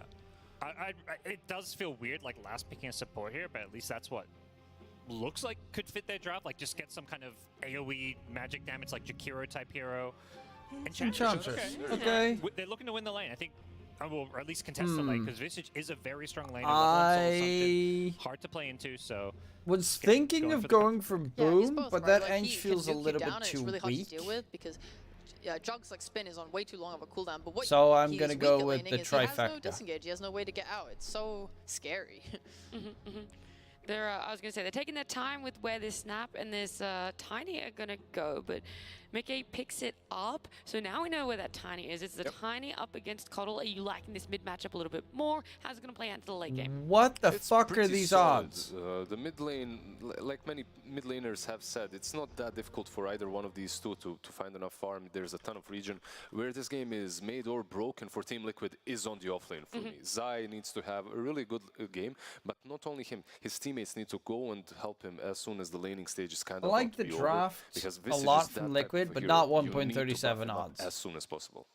Yeah, like if they do want to do a lot of mid rotations like we've seen them in the past, like that leaves Zai very vulnerable. Alrighty, well, let's just jump straight into Game 3. Liquid up against Boom. We are going to be saying goodbye to one of these teams, but we're going to go say hi to Lyrical and Trent. Hello. How's it going, everybody? Game number 3. Did you like that? Yeah, it was good. Yeah. She said hi, you said hello. That's how usual human conversations go. I'm not very good Great at them, job. apparently. Yeah. Thank you. All right, we're just going to step away from that. In game number 3, Liquid facing off against Boom. Liquid I feel like win there's been the DLTV change confirmed. that's really made Yeah, a they know big exactly impact what in team that. is That's going to the Tumbo Man's major. hero. Game number 1, the Alk. Terrorblade presented this Always really the good unique old set of classic problems. They HLTV didn't have the confirmed. answer, even with the Timber Saw. Do you think they've addressed it here on the side of Boom? I think Boom, they've seen it, obviously, and then they've kind of looked at their own lineup, and I do think they have an option to win this game. I think they got their nice little plan here, and I like the confidence of coming to that last pick. There's so much flexibility we talk about in the drafting stage now. Like, this hero can go forward, this can go mid, this can be off lane, and in the end, they just say, wait, our heroes are good. Everything looks good, like, even in their more casual, more normal roles at the moment. I would say wait a little bit until the odds try and run this game favor Boom, because Boom should have a stronger late game, early game than Liquid. High-octane game for them.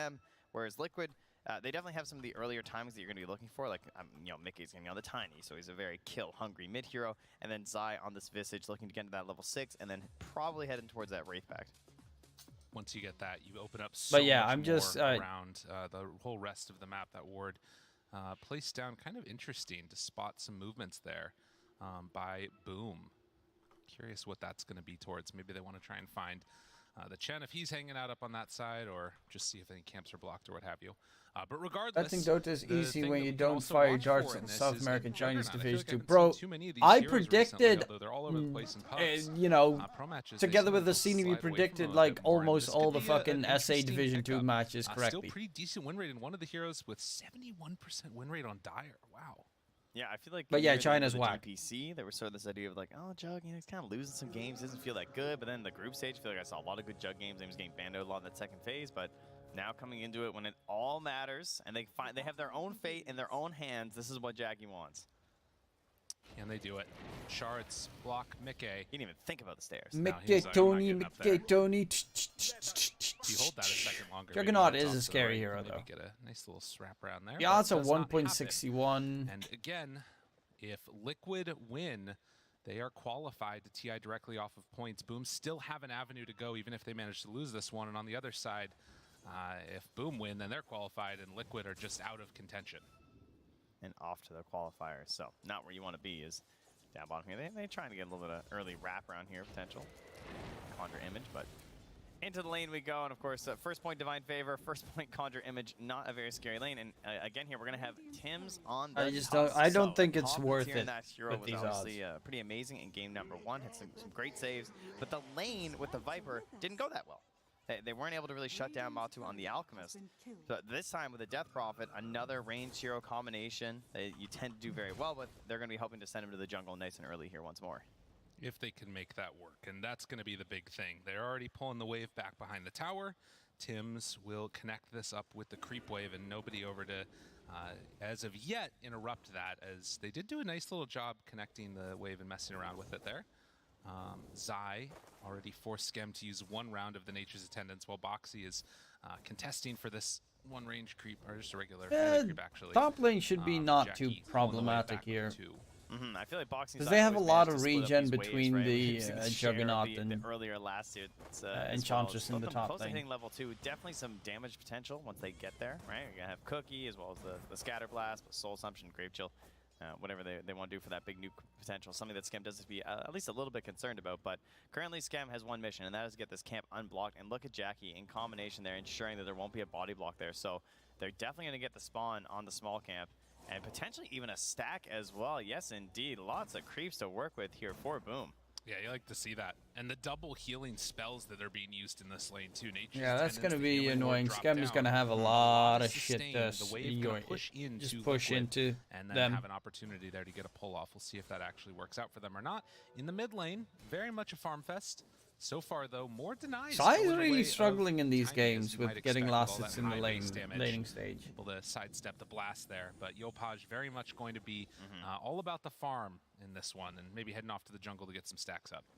Yeah, interesting, because I feel like this is one of the matches we don't see that often for the Coddle. I haven't seen much of the Tiny, but I mean, it's just, you know, Coddle's going to blast the waves, do his thing. Will probably be a nuisance as well for Mickey trying to get... Sorry, I was typing at the same time as talking to the wonderful people on Twitcheroo. Bouncing you around too. Now he's double I'll stop responding to people. Yeah, no, it's as annoying. You want, Dark Killer. Super annoying. And Skem chasing around with that. Sai's not having a good top lane. Very frustrating. And Jackie is just constantly going to get healed up thanks to Skem and himself. Head over to the jungle, picks up the bounty rune. Boxy gets what he needs. And a toss back in the mid lane, only to the creep wave. Yopaj takes a nice little chunk of damage there, but won't amount to that much more. Actually glyphs the wave a second late to get the range creep, but the other one still full HP. Mid lane, I mean, if they have just a rotation from Boxy for a second, they should get an easy kill. But the problem there is got a little bit greedy there. Oh, Mickey needs a couple hits, but won't get it. Instead, it's somehow in the toss play, Mickey that ends up being under the tower, drops down. Boxy just in the neighborhood to play shotgun. He finds a kill. It's actually Tims that gets the first blood. Yopaj lives. Boxy tries to TP out. Derp liquid right there. What the fuck was Mickey doing? How does Tims get first blood after all that? That's pretty unfortunate. Obviously, tanking tower hits, not a great feeling when you're playing the Tiny in that mid lane and before level 6. You have 0 armor. You are not gaining any agi on this hero. You're not getting any base armor, and so it's really bad when you're tanking the tower. I think he thought that the creeps were close enough that they were going to be tanking some of the shots for him when he did that dive. FBZ gets a little bit under fire. Obviously did not have his partner here for the last couple of minutes, and they try and punish to the best of their abilities. Well, meanwhile, he was busy, though. Tim's managing to hunt down the courier of Insania, so no Bassi at the very least. But dude, he's clearly so farmed already. Tims has boots. He's got a full wand done. I mean, that first blood was really I nice got, for this yeah, it was a late one, but it's I put 1.5 in for FBZ, though, being constantly harassed from Insania. Great Chen play across these matches. Boom, getting first tower. Is it enough? 1.73 odds. Yeah, it's still going to send him back. I mean, well, he has a salve and a tango. Actually, never mind. He's going to go for it. Going to try and stay in the lane. Has up top, Boxy and Skem still shits and giggles over that camp. primarily. Block in there just from the body, as there was an attempt to D-ward once more from Skem. So no creeps work with. Has to go over to the other part of the jungle to grab a Centaur, but then it's a little bit more difficult to apply that pressure to Zai, and Zai doing pretty well. Esports total kills over he's 20. Staying in the lane. His last hits are only 11, but I mean, what can you do versus a Juggernaut who's just in your face and you can't really harass him, so he's just going to have the better last hit angles than you. Right, he's not dying. Well, okay, he's not dying. He's totally not going to die. They take it away, the spin, and Zai is there for the stomp. Will he manage to escape? It looks like it. So, I mean, these guys are not really the most aggressive teams in terms of killing, but they do continue until the game is over. Yeah, you know, the lore is that they're actually oatmeal raisins. Really? Yeah. Okay. Okay. It took me a second to figure out. I was like, what, ENG? And then Matumba Man dies down bottom. Dude, Tim. Oh, you mean a crucial and really important kill? Okay, yeah, that's okay, the gotcha. one. Oatmeal raisin cookies. Zai. Oh man. Okay, Liquid really starting to derp. I mean, that top lane, it's these two supports. You know, you talked about it. They felt like they liked their draft. They just picked this ENG, which is a bully in the lane. Not looking too shabby here for Boom. Get him Boom. extra little bits of farm and take off the Grave Chill. Well, I'm seeing the key to Game 3. Yeah, it's the problem of Game 2, and that's just Scam and Tim's not being able to play any Dota. And they are here, and they're making it loud that they have arrived this time in the game. Getting back in the I mean, look at these stacks that are ready here too. Now, in terms 15 of losses for Scam as well. Inside Liquid, it's not crazy powerful. Like they don't have like the group of heroes necessarily. And Mickey can't kill Scam, so now he is dead. Caught. Oh, Cookie's to the other side. Oh. Done by Boxy. I mean, they can escape, but can they actually contest is the question. You know, I think of Yeah, like, they're because, you know, they get in here, struggling. they try and take these stacks themselves. Can he stack again? Ah, he's gonna be too late. But that's a lot of gold banked up here. So much gold. Yeah, I mean, if you just get this free form all the way to the Coddle, this is going to be a really tough game for him for sure. Zai just doesn't have options, right? The hero isn't really doing anything until level 6. Snap, sort of similar in terms of playing in that area, and then Mickey, the bet right now is for Liquid over 13 kills two camps. And with the help of the fairies, for 1.9 odds. Yep, cleared over all of them. So they need to get 14 kills on Liquid, and then they win that bet. Cleans up that one. There might be one more medium. We're going to have Valence Game 3, yes or yes. The thing though is you just see how valuable lane creeps are because I mean currently it's not looking too great for Liquid. He is just sitting in the wave. He is 23 denies. What are you having for lunch? Well, it is dinner time. Unfortunately, I will not have steak. I guess I'll probably stick with the ramen noodles. For a kill onto this tiny, but they don't need to. It's been a 3,000 gold lead with only 3 kills. This has all been by Boom just pressuring, denying, taking down area away, stacking up the jungle. They're out-efficiencying them. Out-efficiencying them. Question is, how are you going to God, that's a weird word to say. Obviously, you know, Matsuki's going to be absorbing a lot of the safer space on the map right now inside the jungle. And now the pressure comes on that bottom tower. X doesn't immediately pop by FBZ. That's just decent against Coddle. Try to lasso that annoying white. Tim's chases down Insania. They're going to try and go for the kill right now. And able to just TP on out of here. Oh, okay. A little closer than I expected. I'll give him that. Yeah, that was a Look at that Zai net right worth. Back to the tower they'll go. Boom. Oh, look, he's dragging the creeps off the tower. This is what they need to do. Anything that you can possibly do to slow this game down. Liquid just cannot allow it to get out of control like this. You start losing. Well, they are kind of letting it get out of control. We're left to go to farm. And I was waiting for the odds to drop a little bit to place a bet on Liquid, He does manage to hang on to, which kind of seems to be the case right now, but Zai did lose his lane a little bit too much. This is looking rough. That tower is gone. That ward by the outpost has just been there so long, scanning these movements of Matu. They knew there was no threat of rotation down bottom. And then the whole time, your Juggernaut feels completely confident sitting in lane up top. He's up to 54 and 28 right now. No fear. He's not going for the Battle Fury build either. He's going in for the Maelstrom. Wants to stay active.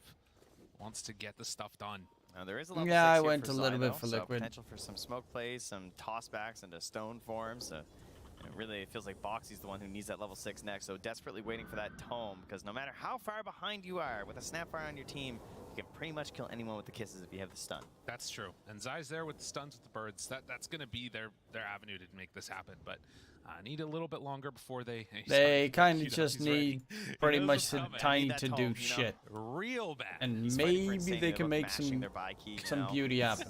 Even in a pro match, it's just how it goes. There's no way. He's trying to get into that mechanism on Insania. They know that there was always going to be this like big lead that Boom built up. I just don't think that it was supposed to be this big. Exactly. That is the big differential. Yopaj finds Insania, Solar Bind, Shards, but the Blinding Light pushes him out. All right, Yopaj, a rare mistake there. Keeps Insania alive. Jug not really the hero of here. Jug is really fucking strong in this match. Bird, and he's the Shard makes the hero so good with the Mjolnir. Over next level. Oh. That is always a little bit scary when you see your Terrorblade down to about a quarter HP. Who wants to get sundered? Yeah. Might just need to keep fighting here because, I mean, they can't afford to lose mid. They have a catapult, but if Liquid lose this tower, this really starts to feel like impossible to fight into. Yeah, Jackie's Maelstrom's on the way out. Exorcism still being held. Does he want to Mickey join went in the Echo fray? first. I'm not a big There's fan also of that still choice. I a think he coming really for needed Tim to give get him the Blink punch first. as well. Bringing numbers. They do have level 6 Because they need to now on make Snapfire plays, with but that Zai picked can't up. join to make plays yet. Hard fight to get, but they're smoked up with 2. Because he's just too weak. Oh, there it is. The kiss is leveled up. Ready if they have an opening. And boom, respecting this, are actually stepping back a little bit. They place down a ward, spot out a couple heroes. I mean, Skem and Tim's at this point, these kills would be pretty valuable. Like, Ench is almost, it's getting closer to that Visage. Oh, they see the real value. They're going way past. Those are the supports trying to play the Vanguard up front, giving that vision. Now they're going to hop on the Yopaj. Couple punches. This is a huge kill. If they can get him, the dodge tries to get away. Oh, just in time. That's a range, neat kill. He's here in Texas. Exactly. And doesn't have a cookie He'll to lose give Boxy, away, but so we'll pay the price. But that kill on least Decado keep is the Yopaj exactly low. what they needed. What a fantastic maneuver. I mean, the positioning there from Skem and Tim's Only is hero very I'd hate intentional. to Sitting see upon that come ramp, out knowing where last Yopaj is a farming, they're Darkseer. trying to prevent I mean, that it by depends forming against physical wall what of you're block up smokes, right? You against, see that but all the time TB in does pro not matches, like and Darkseer sometimes indeed. supports end up feeding, and that's okay because it's all for the greater good. Or But in this Zeus. case, Zeus they just also slip kind of right broken on in past this 'cause They match. had that vision from the help of Insania's creeps, and they find Yopaj way in the back. What is Zeus's score? Actually, he has a negative win rate in the major. Have very much taken over the early part It's of kind of this game. surprising to me. Can Liquid hold off the pressure and try and mount a bit of a comeback when they don't have their ultis, man? Sania, it's the Hurricane Bird to get him away from the army of the dead, which is chasing. They're rallying. God, they are really hitting him quite hard. Creeps on birds, on trolls, on skeletons. Got a freaking D&D campaign just right in the mid lane here. And eventually, these are going to take down this tower. I just realized it never scrolled down. On all the summons. They just keep It just alive, went all the way back up. punches onto the buildings. Eventually, Okay, it will go I did down. not Will be read chat denied, like though. 90% of the They time. managed. Fucking piece of shit. Such frustrating sustained pressure that you have. Why does no Just one keeping message the me light on into Discord the- about it? and all these creeps from the Enchantress. It never just scrolled down. I really was hard to wondering deal why with. chat was so fucking slow. See, their Skem takes back Derp. for the creep. So manages to steal one away Okay, from Chat. now we are finally. And a 5,000 gold. Okay, lead let's see as what I Boom missed. Maybe this thing continue boom to farm. finish. This is And net there has worth, just and not just pass been an him. answer. There hasn't been a way that this fight and this game has looked good for Liquid. They just need to wait for Matumba Man to come online, and only has a Dragon Lance. Still, most farmed hero in the Okay, game that for was them. it. 5K net also worth their lead for Boom levels is pretty pretty big. Again, they only have 5 kills in this fucking game. Visage does finish off now. The Vlads will actually eye up the drums next, so more of these like big Rip Mickey. I know, amplification. Again, of still damage don't like the items. fact that he Mickey went for able Echo to get first cookied instead over of the top. Blink, but Tosses Ooh, away nice toss, Tim's, TP. TP's out, but the Too Walrus close. punch from the low ground. They're just feeling that strength as a unit, as you said, going for those items and staying together, pushing through. FBZ, Denying BK, space B here Rush. for Liquid as they hunt down Definitely the angles Zai best wants to of escape out choices. His birds head on back home. Does get brought down low, but they can't connect with the hero itself. You got one. Okay. Tim's will take that. Immediately onto the tower, so they have to find the counter pressure somewhere else on the map here from Team Liquid. Time is running out. It's a 6K lead at 15 minutes right now for Boom. And those big objectives are going to fall very easily for them now. Liquid needs to survive somehow past 35 is minutes. Yeah, really with the hard. TB. I I mean, any he's going to moment need that to they cut want to all go the across ways, the but the map, problem Boom are is he's gonna up be able against, to say, Coddle, and take down Coddle's buildings. really You good can see, at even with just defending one against hero shown split in the push because bottom he's lane, got you don't feel bots. confident going there with the Terrorblade. You need all your illusions to be hitting creeps at every moment. If they even just die, a couple of them, it hurts your farm so much. Game is just really tough. I don't even know how you certify right now from Liquid at this point. And Mickey he went in for the Echo Saber first, just feeling like there wasn't going to be that many options for initiation. He needed something where he could try and hold back these pushes and also like stay farming alongside I think his that's the Terrorblade. bad choice. I But think he without needed a him Blink going so that Blink, they they could just at have no least initiation. open up They the got map a Tumblr's tiny bit. toying Right the now, cookie. All right, there you Echo go. Saber is just going to make it so... He got, Like, look at where the so he got 4 it. heroes next to each other. They're trying to farm the It same all has area. to be absolutely perfect, and if it's not, then the initiation falls away so quickly. And to be honest, you're still playing against Jug. Insania is Like, if also he's in a farming fight, because you he wants definitely his can't take item. They all want their items, Maybe but it's just FDZ getting caught out of position or something, but making it very rough so without rough. any initiation in your Well, team. especially because they don't even have like Oh, and look at this, Mickey. I mean, they know Mickey's up here because of that ward that they left at the top of that ramp there. And they also know that the support is pretty far behind, but yeah, they see them coming now, right? They see Visage, they see Chen, everything on that vision. And he pings it out. And boom. Actually giving some respect. And again, the strength that you've got is when they're all together. And when you have this type of move that happens from Liquid where they bring numbers, the worst thing that Boom could do here would be give away a couple of kills. Yeah, Liquid can't force the fight. No. That is something that you can do on your own terms right now for Boom, and they're itemizing towards the tier 1 tower top at the very least will get secured by Liquid, but Boom are looking general survivability so much better, even though they can't get the blow up that they want. Maybe he can get a save. Not really much has happened this game. We're still only 6 kills in 16 minutes. There have been a couple of these games. Honestly, there has been a lot of like super slow behind has been able to keep it games at this major. With, like really good map positioning and movement and like dodging fights constantly. It's just kind of saddening, right? To like 30 minutes and that 6K gold lead, it doesn't feel as bad. Games going to 60 minutes every single time with both teams just too scared to make a play. See if they can do it though on Liquid. GI qualification is on the line. It is certainly Terrorblade. It would be nice if he had a little bit of help though.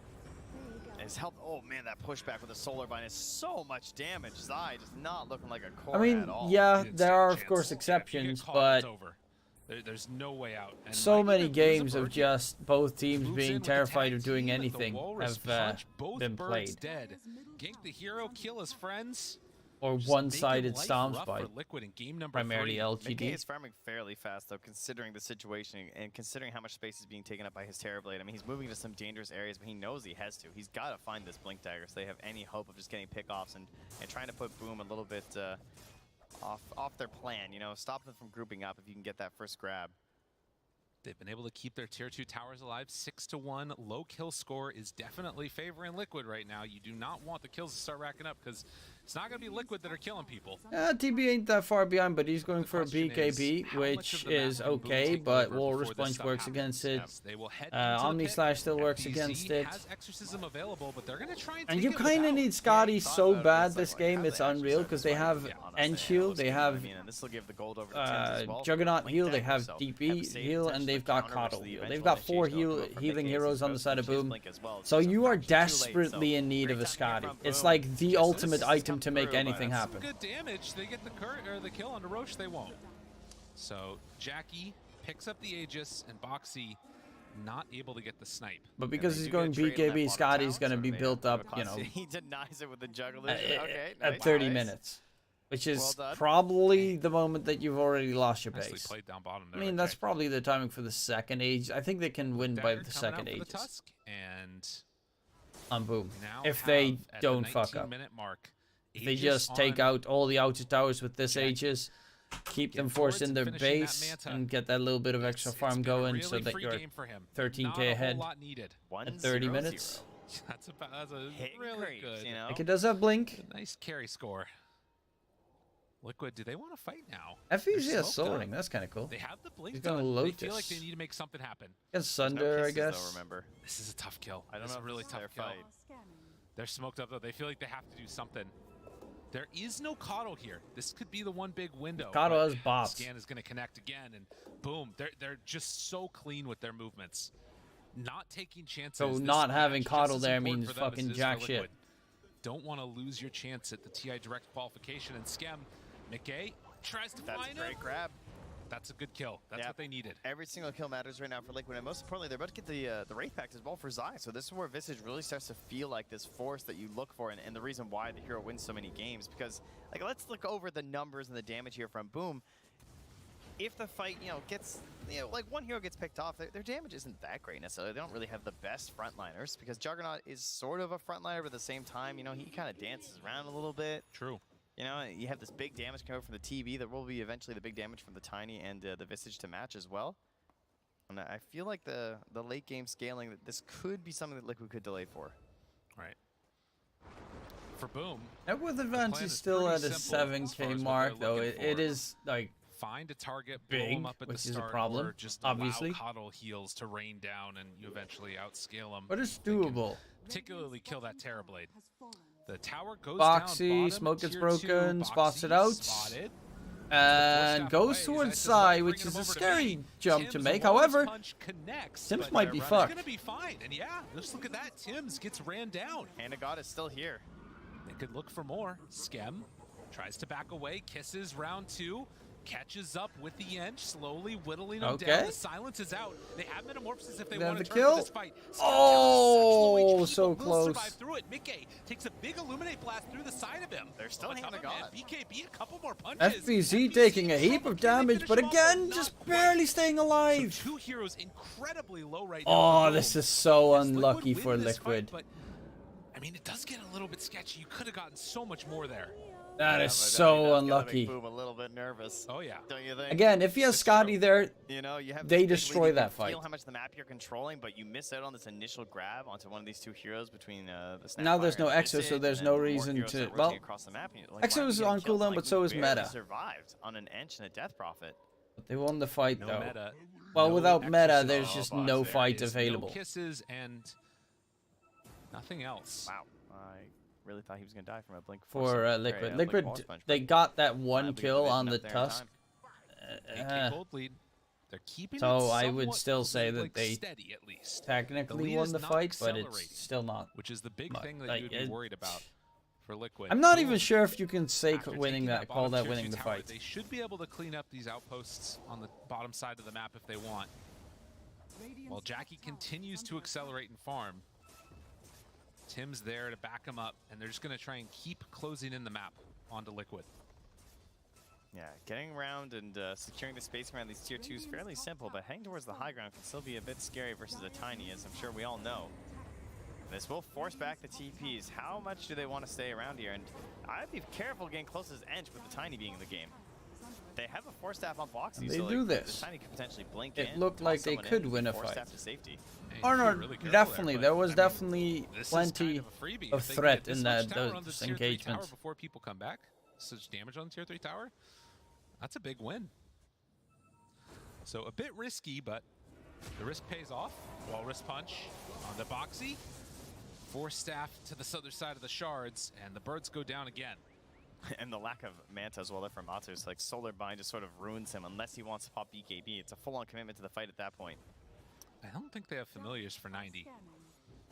That is a little bit frustrating for Liquid, I'm sure. I mean, there's a lot more frustrating for Liquid, I'm sure. Aegis going to be reclaimed, and we've got 3 minutes till it's capable of responding. But I can definitely see them fucking up this game on the side of Boom. Between now and that next fight. There's definitely an opening here. Maybe for Terrorblade if we get a decent spawn on it. Yeah, I think the Scotty for Jug, the Scythe for Yopaj, and the Shivas for DP are like that trio of items that they're going to look for to really try and shut down. Like it's an amazing Shiva's game. Between the fact that there's going to be a lot of side lane play here, so the vision coming out from that's going to be very helpful, but catching these Blink Daggers as well from the Tiny potentially, Chen and all the creeps, Visage. I mean, both teams love Shivas this game. But FB, yeah. FBZ just needs that little bit of tech in the middle. Shivas is such a good item on DP, just in general. Some courier's going to get spotted here by Tim. So slow on enemies, armor on yourself. He's going to follow it. Follow the a couple of homing pigeons. Oh, Insania, he knows you're there. How you doing, buddy? Oh, hello. There it is. There he goes. Walrus Punch comes out. So the courier eventually makes its way over to Snap, and will Tims find round 2? Doesn't look like he can get there. Jackie could be a target here, though. They're completely on the other side of the map. Pressure, and the areas where Matumbo Man can farm increasingly decreasing. Nice one. Thank you. Honestly, I'm still impressed by Mickey. Yeah. I feel like I've seen so many Tinies fall so far behind this exact situation where they're like 0, 2, and 2, and getting the Echo Saber first, he's really finding every single camp that Matu doesn't take. I mean, maybe it's partially because we often see like these Terrorblades and Alchemists like really take every single thing. Perhaps it's a bit of a conscious decision to give him some space here for the items, and so they're going to smoke up. They know right now that there's no Aegis to fight into, but BKB on the Death Prophet going to be pretty huge. Scythe is there for Yopaj as well. And they got a good catch on Liquid side. Otherwise, you might get counter-initiated by a Scythe. Kill some couriers. That's an illusion, so they spot Boxy at the very least. Zai playing with only 1 bird for the next little bit here. 60 seconds on cooldown. They're sending Skem. Yeah. Go take an image. again, they just don't feel comfy with heading out and finding a fight. They need to get a pick off. Game is so hard unless Mickey can get that toss back. And Matu really needs a Scotty. Like, without Scotty, you're half a hero on TV. You need the slow, you need the damage. We'll buy 2 components. You need the healing reduction specifically, especially the healing reduction is like the reason why Scotty works. The strength that Matumba Man's been able to keep up his farm. He's right there with the Juggernaut, but Yopaj is the big difference maker here. Has that Hex done? Yeah, Hex there. Scotty almost done. Shiva's almost done. Everything coming together with the timing of the Rush. America's favorite game, 35 seconds. It's 57 seconds. Minute. That's pretty perfect for Boom. They just need those items. So I've got the shard, which is actually pretty big. He could soak up the Omni Slash with it. Omni Slash is actually kind of shit this game. With the Gen Creeps, with the TB illusions, and with the Visage Familiars plus Visage's Stoneform. It is actually kind of super shit. So it's mainly spin to win. And difficulty to deal with from Boom. Like, they don't have the most damage necessarily, but that's why we're talking about things like the Shiva's Guard being there to help combat some of that HP issue. Well, and even if they do jump Matumba Man, you know, this extra survivability he's going to have with the Scotty completed. Oh, he's so close. Oh, they take his illusion. God, that was his gold. He picks it up now, the point booster, and we'll have it delivered. It's going to pass Roche right is by up that in ward, so 7 seconds. This is here. And they'll realize that Scotty done. Meanwhile, in the mid lane, setting up for a fight. Second Roche respawns. They're actually using the courier there on Boom to bait out into the pit while Liquid head down that south. they might be in their base. That's actually such a smart move from Liquid. Exorcism this time. I mean, because they send the courier from the secret shop towards their base, but unfortunately they're a little bit too slow on the response, and Roche is being taken. No, they're coming this direction. Already in the area, Mickey. Jackie, Skem, they're the ones that are blocking this off. Interrupting, good avalanche onto all. FBZ walks forward, they toss back in. Jackie, Matumba Man trying to kill Skem. The BKB's there. Well, at least they get rid of one. FBZ being slowed. This is looking pretty good for Liquid. But Matu needs to be careful right now. Can he get away? But he's gonna have his damage coming out of it. Tim's trying to control, but there's no Omni. Oh, that's Sunder. Gets it off the Sunder, the turn. They're already dead on a couple. No DP in this fight. Matumba Man lower and lower. Jackie trying to finish it, and he does. Yeah, Omni Slash is shit, but spin to win is amazing. Kiting that fight, and they finish him off. But one last blast from Yopaj takes down that Snapfire. 3 for 2, and I don't know if there's enough left to finish Roche. Yeah, Mickey's still hunting a bit there, see if he can find Skem at the end. But Mickey's starting to look very scary as well. A 4 for 2 trade in favor of Team Liquid, and look at the XP and gold change there. Getting these heroes back after having to turtle together for so long, they're finally going to get a bit of a breath of fresh air and fresh levels. This is what we talked about, right?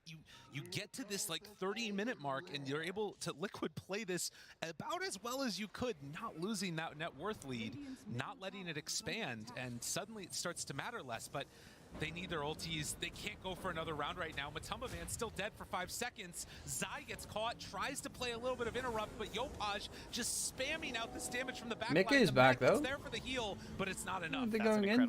Mickey's actually walking in. Matu. They try and move in. Matumba Man, he's just got a punch. He does not have Metamorphosis. Can they chase down the rest of these heroes? Oh, the cookie, but the snowball save again. And Matu's almost dead. Sunder. He pops the BKB, waiting for FBZs to wear out. He wants to Sunder this. Gets it for the kill. Matumba Man, he hits his mark. Oh my goodness, that is what they needed. Mickey though gets found and killed by Skem, but in comes Jackie. He's going in with his bare hand. Matu needs to run. Make it work. Jump in, Jackie. The snowball forward, the spin down, and boom, they take down the carry of Liquid. It's going to be here as well. There's no Force Staff in time. They can keep this chase on to Boxy. Boxy tries to hide, tries to get away, but Yopaj is just being ignored in the entire fight. The Hex is there, the snowball in. 4 go down, and boom, Roche is They open. literally ignore the shard. Coddle the entire fight. Here and, well, Tim's, he's finally get his courier back. And Yopaj, yeah, I mean, look, show the fight recap right now, and you see. God, look at the damage on Yopaj. Look at the damage the Coddle did. A little bit too long and getting punished. Yeah. Matumba was so close to respawning. Part of the issue there is Insania has no save at this point, right? Like, he gets the mech off, but there's no hand of God at this point, so there's not as much they can sort of like bait out and put them in a compromising position from Boom. And then at this point, though, when the rundown's here and Matu's there and you're running out of this sustained damage, like they needed Jackie the first time to bring him down. That was a great snowball. Cookie, and even with the snowball, though, cookie. not able to turn that BKB. Look at the fearlessness. He's like, you guys have nothing right now when I'm BKB'd. That's a core coddle. I don't care. Unreal. And Tim's did this fight about as well as you could. Like you said, that snowball there making a huge difference. And, well, Mickey finds him. This fight not over. This game not over. Oh, Zai. I'm not too sure about that, buddy. Okay, they find the kill onto Tim's, and Meadow popped. That long-range control. Adu Meta so hard popped. to deal with, and now he's got an E-Blade. Oh, that's scary. This BKB, it's everything for Matumba Man. It's all of the 12% that the Dota Plus is giving him right now. Yeah. And Tim's still holding the shard as well. He didn't decide to consume it himself, just sitting in his backpack, so I'm not sure who wants that, but we'll see who they decide to pass it off to. Yeah, I would really like to see the Aghanim's, though, from the Tusk. I feel like they're at that point now where they just need to break this up a little bit. There is some concerns, though, because, like, what if you make this save with the, or, like, what if you try and pull them out, but the Hand of God is too much? Right. And then maybe you can't get that initial kill, but I do feel like they kind of need to pick apart this Liquid roster because they're just so strong as a unit at this point in the game, surrounded by this Wraith Pact. It's true. I mean, again, you're winning. Jackie right now is on doing Boom, but we saw that a lot of when the fight damage. is sort of on even terms, all the heroes there. It's still relatively close. They do go for the shards there. Yopage needs to be jumped at the start of the fight if they want to have a chance. 13,000 gold lead, and Liquid going to have to hang on to their high ground. And the problem is that now you're actually getting into that next set of items. And when Boom take that next tier, next step up, it's going to be really hard for Liquid to compete against them. Jackie moves on in. They won't quite find the Tiny, who has finished off the Silver Edge. Tiny needs... Okay, he's got Silver Edge finished, but I think Ags with Crystals would have probably been a better choice. Because they have the Aghanim's. Tree Volley just does so stupid much damage. Yeah, they have the potential to isolate in this game, so out of that Silver Edge could find something. Ob Sentry combo in the bottom lane there from Boom in case someone tries to make their way out there with that Invis. Keep an eye on someone trying to solo push out that lane as well, perhaps. And they're just yeah, Matu is kind of in a very rough spot. Yeah, it's too scary. He's going for the Daedalus, but he's also, like, we've seen him just barely survive a bunch of these fights. I think Satan, the problem is they have healing reduction. He needs to have sustain on the TB. Healing, something. Like, lifesteal is superb, but the problem is they have Shivas on the opposing side. And kind of screws up his Satanic. But he just does not stay alive in any of these fights. He says, if you want to start a fight on my Aegis, I am in. He is super ready for that one. Spinning for the wave with the movement speed. Sends out the illusions. And the wave will be caught here by Mickey. Does the old avalanche toss, then TP outplay, cutting waves where they can while they try and buy time. Almost have the boots of bearing. Oh, Sam, it's big upgrades for Zai. He's gotten the shard now on the Visage. There's also going to be a shard finish for Boxy here now as well. So he's had that shard on Zai for a while. They have a lot more control now to try and get this damage out from Matu because he's really the one they need to enable at this point, right? We're just trying to ensure that he can get as much right clicks out as possible. And Mickey, in a similar vein, of course, just wants to get that first big jump. Oh, yeah. You need to find one of those targets, get somebody caught. The other thing is potentially a refresher at some point because it's meta and it's BKB for Liquid. It makes all the difference in the world, but Terrorblades still need to get more gold, more damage before then so he can blow up that Juggernaut because so far... I mean, the Juggernaut's not the scary one, it's the fucking Coddle. BKBs have dropped down to almost no cooldown. You see them, no duration. They're piling up these observer wards. At this point, the Coddle is the scariest one. I mean, E-Blade, Scythe of Vice, completely destroys TB. I don't know what kind of they need a Lotus on Zai by the way, in this at this stage. We do have one this time on Scam, so going to be there to help control that vision. And that just makes it a little bit more valuable, I would say, when you're dropping them in the fight. Because or on if Boxy you leave it out on the someone. map, with you being herded back into your base so often, it's very likely they're just going to get spotted by somebody with the gem. Oh, yeah. So you kind of just drop them down in the fights and hope that that's enough for you to win, especially when you're someone like a Terrorblade with this big long range of the right clicks. You just don't want to lose someone. No. I'm just going to steal illusions. Not get fogged out. They do place one ward down now on Boom to try and control this area. If the fight breaks out, they're going to be in a good spot. It's very annoying to deal with. It's a minute and a half from tier 4s, and they haven't even finished their tier 3 neutrals yet either from Liquid. So I mean, they got to get out on the map and get those. Yeah, it would not hurt to get out there now. And of course, with the Aegis being down, this is the time to do that. There is also double Aeon discs picked up for the Coddle and the Tusk. So if things start getting a little bit dicey, they're going to be able to survive that initial burst. Kind of interesting that neither of them tried the disassemble, huh? Because neither of them have been popped yet. Yeah, that's true. Or reassemble, I suppose. Smoke out Liquid. Seeing if they can catch It's anybody. just mainly Boom need to on make the a fat map. QC mistake. Okay, we'll run into some Juggernaut illusions. They get down a ward in the mid lane, and Liquid trying to, as you said, get that farm on, get this next round of creeps. Oh, the illusions get taken the bounty rune away too. Yeah, and Insania just looking to pop smokes, standing there in the tree line by this double observer. So this is where they want to fight, or at least they're willing to fight right now. But look at home. Boom, pressuring the tower. Tier 3. Double catapult wave top. You gotta at least have one illusion in base. That's the first one to go as well. So a good play by Boom. They see, all right, you take back over your jungle, we'll take your towers. Get it taken care of. 15k gold. Aeon discs so scary to deal with, and it's is not like they can't round, afford a nullifier on Liquid. We'll see who it is that ends up claiming the prize as Jackie building into the butterfly next. That means TP needs to go for needs his allies to be as survivable MKB, and which annoying is as so he is, shit. because he wants these slightly longer and extended fights, so he can just keep spamming out all his items, his E-blade, his constant healing onto the 16k team. net worth lead. That was the one thing that I think of sort of. It's struggled not at, like Liquid was able to go it's toe-to-toe with still them. doable here for Liquid. That's why Boom is so scared. They're at that point, right? Especially with one more item, even just like some evasion or something on FBZ would be huge for them. One big mistake. If you tried to push high ground, for instance, and you get tossed back, like Yopaj gets tossed back by the Tiny, then and he dies immediately, they're fucked. Liquid. Boxy's going for a real risky ward. Evacuating It actually got pinged by Skem. He knew. Yeah, Skem's realizes it, and Boxy gonna jump away. So this should tip off the rest of Liquid that there's trouble in the area. Mickey likely to TP out, although Yopaj, just smoke breaks. Goes invis. Do they have any detection? Doesn't look like it. So Mickey able to get out of there. Does he go for another play here? Gonna cut another wave maybe? It might be. No, he's just gonna TP. Plays it safe. And during all of that, they the Tiny there and, like, were that able to could walk be- out that of the could be your base top side, qualification. and Mati could get Yeah, some farm. he actually had no buyback too, so slightly worrisome there. And 10 seconds. America's favorite game, Gabe. When will Roche respawn? If it's very quick, maybe Give me a that number. favors Liquid. 2 seconds. 22 seconds. Oh my goodness. We're always so it's early. twos all the down. all the down. Twos all the way down. 47. All right. Okay. A little bit early here. Gem picked up for the Chen. I know they got a D-ward this area. This next Roche, it's everything. It's pivotal. Ooh, they have no obs on them right now? That is rough. I mean, they're planting it on their high ground. They're going to try and hold this territory, but I think that's their last ward at the moment, too. So that is frightening. Yeah, they're going to try and defend, engagement. and Tim's because they can't let Skem this third ready to Roche face go. Check this with a creep.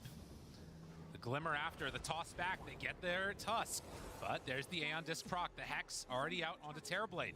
This could be okay for them. Snowball onto one. He plants a ward too. The pushback, they have good vision. Onto all. Jackie goes for the spin. Okay, FBZ, Matu they with turn the on damage, Try and FBZ. kill him off in time. Can they do it though? The Abba toss combo, it's enough. FBZ will fall, and the kisses coming in the back line. Yopaj takes care of that. But the problem is, Matu's it meta is is going to only end, 1-for-1 BKB's going to end, and plus that's a the free TP Roche for kill. Boom. It was, but there's also no BKB on Matu, so getting back into this fight can be very troublesome for Team Liquid. Yeah, They're they gonna have find to that back this off. Roche is up now for And that's a Boom. free Roche for Boom. That's all they needed to do.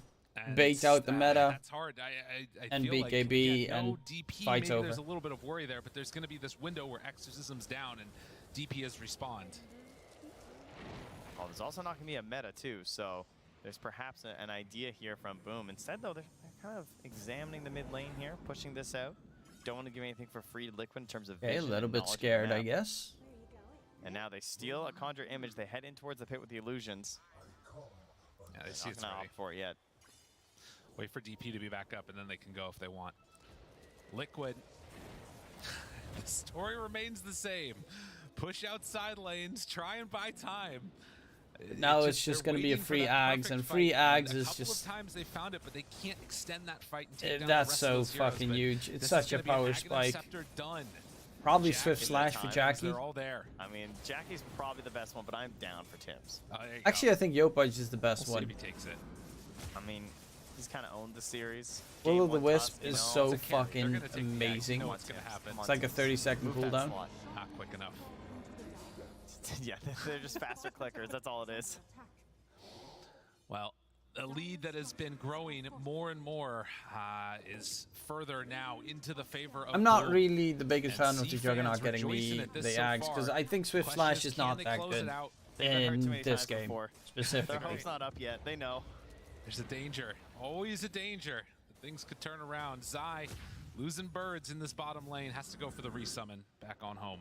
I mean, the best sign is that it's the major and it's not versus another C team. So they know that they're not necessarily going to lose, because C teams have to knock each other out of the lower bracket every major, and that is the rule. Every single time. You're actually a fan of him getting it because it helps Liquid. The C team. Right, that's right. Well, no, I look at it from just what is best for their team. I think Will of the Wisp against a TV with all of his illusions, Visage with his familiars, and Chen with all his creeps is just 17 times more value.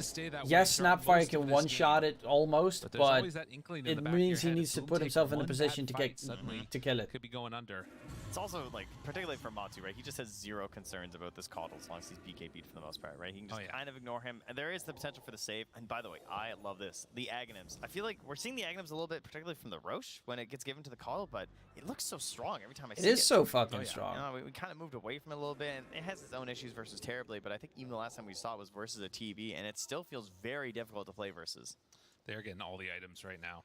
I mean, there's that Aghanims you're talking about, but FBZ just finishes the halberd, so now has evasion. We think about those last couple of fights where he's just got focused by Matumba Man. Much likely that, much less likely that's going to happen. Although he will be able to sell Evan's halberd now as well. Get that, well, I say soon for the they have a butterfly. Matu is forced to go MKB, so otherwise he's fucked. Going to be kicking for a while. Because they have evasion on DP and Jug. Not so good for Liquid. No, only the supports. You got to go all in for this one. Yeah, you got a TB, so don't really want to buy back with no meta. And he was eyeing up the Aghanims before as well on Matu, but changing his mind. Blinding Light stun, 1.25 seconds. That's an S, not a 5. 1.2 seconds. 43 minutes in, and boom, still playing about as safe as you can be. The Death Prophet has been the focus that they've had over and over again in these fights. And this time, with the halberd with everything else, it might not be as good. They toss back a creep. That is not good enough. Force staff 2 times. Oh, that is a little bit of a rip. Zai will drop his familiars down. Jackie still very, very tanky in all of this. Take over the illusion of the Terrorblade. Try and do what damage they can. The Force staff in, actually. And Zai has to back away. Boots Bearing does make movement pretty nice. That melee racks down substantially, and Terrorblade illusions now hitting their own racks. As Jackie runs in with the spin, tries to bring it down, gets it, and then the walk away. The protection of the shard wall. Another TB illusion stolen. It's very crafty. It forms like a big U in between the 2 racks that they can't really get past. And the melee racks down. Boom. They're taking this sort of slow, steady approach. Which it mainly comes down to Mickey needs a godlike tossback, and it needs to be on Yopaj. It's hard not to agree with them. It's a pretty safe way to push. And both Aeon Discs still up right now. But Yopaj has like extra 250 cast range or some shit from his ult. Trying to annihilate him. So there's no real reason for him to get anywhere close. They're gonna go on Jackie. No chance for a tossback. The Hex was there. Meanwhile, the break, it connects. Good chunk of damage. Jackie brought down a little bit lower, but the heals, there's so many heals. Yeah. Whether it's Skem, whether it's anybody, it doesn't matter, it feels like. There's Healing War, there's Wraith Pact Aura as well here for the side of Boom, so. Has a Lotus Orb on him. Zai drops the birds again. Yeah, but they're just slow sieging it down. 45 seconds left on this Aegis. These constant solar binds on Matu. feels like he just can't move. He doesn't want to pop his BKB to dispel them, but they don't have any other soft dispel. Another spin, hit the tier 3 tower, back away. I mean, can you feel how bad Boom want to win this? They pop Exorcism, they pop all that stuff, still only putting the jug forward with the Aegis, and as soon as it gets close, they're going to back away. Blink with the Axe is going to be pretty nutty, small though. little victories, and no throwing today. Nope, 24K lead, and just under 20 seconds now left on that Aegis, so we might be going for another one. There might be another one indeed. I mean, there might be another one after that if the game keeps going like this. The worry that I do kind of have is, you know, you think about late game, the difference that you get with these items. A refresher on TB does change a lot. Whereas, like, the next item on Jug, for instance, how much extra value do you get out of that? The marginal benefit, right? Yeah, he already hit so fast. That's right. Yeah, there you go. Well, Mjolnir's going to be pretty nutty on him, though. Frightening pace here, as he, of course, does have that Aghanim to the Swift Slash, so being able to just Swift Link in there, that's a lot of damage. So is the Mjolnir to go to next as well if he wants to. Obviously very strong versus the TB. Swift Blink done. 46 minutes. And boom. This is such a scary game. Venture forward, maybe try and get Ags some on a vision Yopaj. Equipped Ags. Still just 11 to 14. It has been, it's such a different, like, sort of feeling in the game right here in these elimination matches for, you know, wanting to go through. I mean, this is, both of these teams' entire year has been building up to going to this tournament, and it all comes down to one best of 3, and game 3. They're looking, how do we win this fight? You can see Boxy just saying, like, I just got a Scythe. Like, I think I just need, like, Blink Stun, get a Scythe on someone else. Zai thinking similarly, eyeing towards a Scythe. That's obviously very far away. But one thing that is getting pretty close is Insania's Aghanim Scepter. And this is something that could, you know, it's not big AoE disable in this situation, right? It's not like you're going to be stopping like an RP or something. Everyone's like suddenly dispelled. But, you know, we talk about things like Matu, get these like nuisances and everything. Something that can at least help out a little bit. Perhaps in between BKBs if he gets that refresher. It's actually pretty good this, almost always against like Spirit Vessels and slows and whatnot. Least, but yeah, that's not really the soft dispel you want to be popping randomly. No, it feels bad. But they will wait around this side of the map. It doesn't work against Will-O-Wisp because Will-O-Wisp is like a channel brought into sort of effect. Buildings in dire skin. Try and find if they're wrapping around behind. But no, Liquid just playing in their own jungle. As Tiny tries to get towards that Moonshard next. Still hanging on to a Windlace of all things. My guy, just but sort of a testament to buy Ags. Rough this Mika should buy Ags, 100%. The Jug and the Coddle just so unbelievably high-ground defending, where you have tree volley, is actually pretty pog, especially if you got crit. Such a free game. 6-1-4 on this Coddle. Yeah, I mean, look at that. That's crazy. 2 heroes keeping it pretty close with a Terrorblade at this point is very hard to do, and you know, not without its consequences, of course. Like sometimes the other heroes. I mean, think about the fact that you're the 3rd core, and these other heroes. Oh, nice. Catch one. Tim's and disc there, but they won't find anything else after. MKB done for the Terrorblade. I think I saw a side there. The Will-O-Wisp instantly dead. Yopaj tries to throw out some Illuminate spam. Too meta. Can they find anything here, though? It doesn't look like it. And Matu's slow thanks to the ice shards. But still, obviously you need that that meta to really fight, and he gets a Wraith Pact out of it. Roche up in 30, and he doesn't have meta for Roche. No, that's GG. That engagement. Well, not GG, but it's going to be short. And that is hella shitty. Liquid. God, that hurts. That really hurts for Liquid. I mean, I don't know if they can contest it anyway necessarily, but of course that might be the battleground where they choose to fight instead. There's a lot of benefits though being near their base at the moment because they have this toss, of course, and the tier 4 towers certainly don't hurt in a fight, as well as the fact that you're going to have those buybacks. He's meta there, every so time before. True. He uses Roche meta every single time.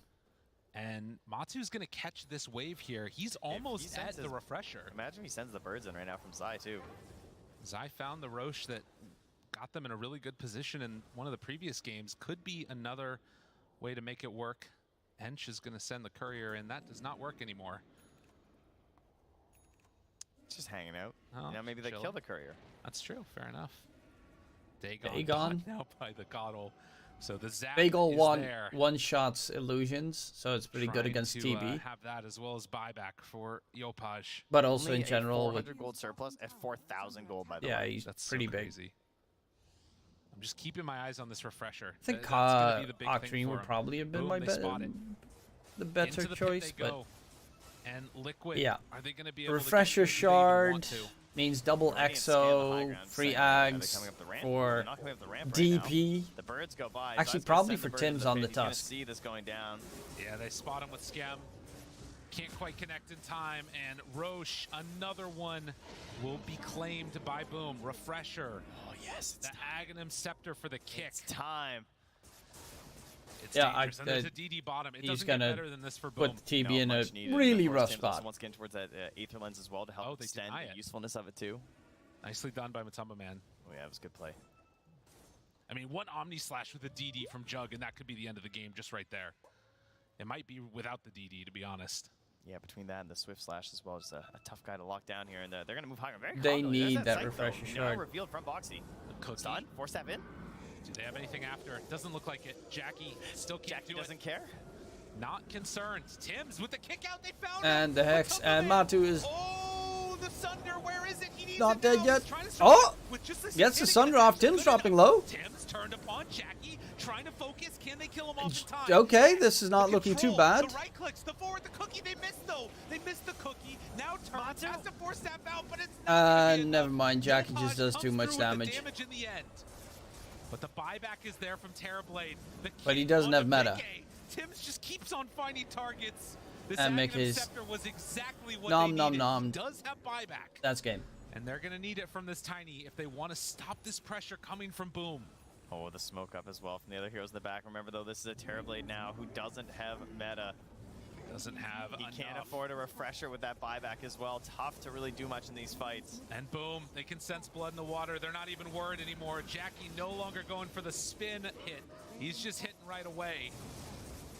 Will back away as everybody rejoins him, but this is the last rack 40k net with advantage. Dagon max level now for Cottle. And you can see the hesitation of Tim's with the Ags too, right? Like with the big save initially on the Terrorblade with the hand of God, it was a little bit rough at first, but obviously they just have so much sustain and the does have Sunder available again.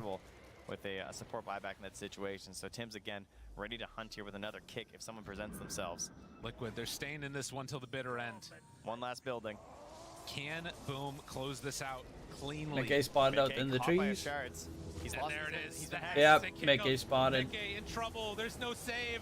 Tries to push away the cookie, everything. They do actually get and now Matu's left behind. Wow, the wall and he's blown up. G to the G. Is dead for 2 and Boom going to the major. With no buyback, Boom. They sense it's their time. They want to go to TI. And sense a collective sigh of relief from all the Southeast Asia fans as at least one team is going through direct. If they can finish this one off, it's a lot of damage from Mickey, but Jackie is strong. 2 more dead. Zai gets caught by the fear. Yopaj is godlike. The buyback from the Visage. Toss in the fountain would be pretty neat. It is actually doable if you do a double 4-staff back. Is too strong. Ava, but toss, combo, the Jug, he's still got an Aegis. It's not going to matter. As Boom are going to close this one out, finish off at the least game, we'll have 2 teams from Southeast Asia at the major. At least. Just need to at TI. But Liquid, there's not enough left in the tank. And but Boom Liquid are played that one poorly. Again. 2-1, they're going to TI. Yeah, Jackie gets in there, throws a penny in the well for some good luck with the fountain feed. Oh, FBZ's loving it. And there it is. Absolute jubilation now for the C region, for the C fans. They have a team guaranteed to go to TI, and it is Boom. They started strong this year. Does Liquid still have a chance? The Arlington major, at the very least, we'll be seeing them in Singapore. That's right. Impressive display from them. Still Fnatic to play through the bottom for Liquid. It's going to be qualifiers again. A tough situation, a tough season in a tough region. Their chances are gone. And still a lot of answers need to be made. But Boom, they're the ones that are going to qualify. Head on through. It was always going to be one of these two. Yeah. Still a little bit of love being spared between the 2 teams. Yeah, certainly lots of love between these guys. Oh, yeah. And, Team Liquid is not going to that TI. sense of like, oh man, I feel they're going to have to go through qualifiers against the likes of Nigma and Secret. Going to perhaps one of the most contested ones across the planet. It feels like every single year all of the regions become more and more competitive, and to have to head there, and I'd be feeling the same way. Well, a tough series indeed, and both of these teams looking really, really good throughout many different games, but in the end, there could only be one victor, and it's going to be Boom this time, and still a lot more to be played all throughout the rest of this. These teams, they put their heart and their soul into it, a tough situation. And we're just getting started for today. That's right. Got more serious with more stakes. That was a pretty good series. And more trips to Singapore. Well, no, it was actually So a very many more shitty games series. to Liquid come. played shit 2 games. As we get ready to have one last time. Yeah, it was not really that exhilarating kind of Dota. Like, who's going to be next? You know, there's still so many games that need to be played. The lower bracket's so brutal. But we'll head on back to the panel now. Let them break down all the action. That is the heartbreaks of the lower bracket. Unfortunately, with this series going 2-1 in favor of Boom, it means Liquid is out. But the next series is going to be one that I do love. Unfortunately, for a direct invite for TI, but let's look at the lighter side. Boom, they make it through. Big congratulations to them. You know, you're going to feel a little sigh of relief. If you're an SEA, you don't have to come up against them now in TI qualifiers. It's nice to know we are going to get an SEA team directly invited, but it's hard, both sides of the coin here.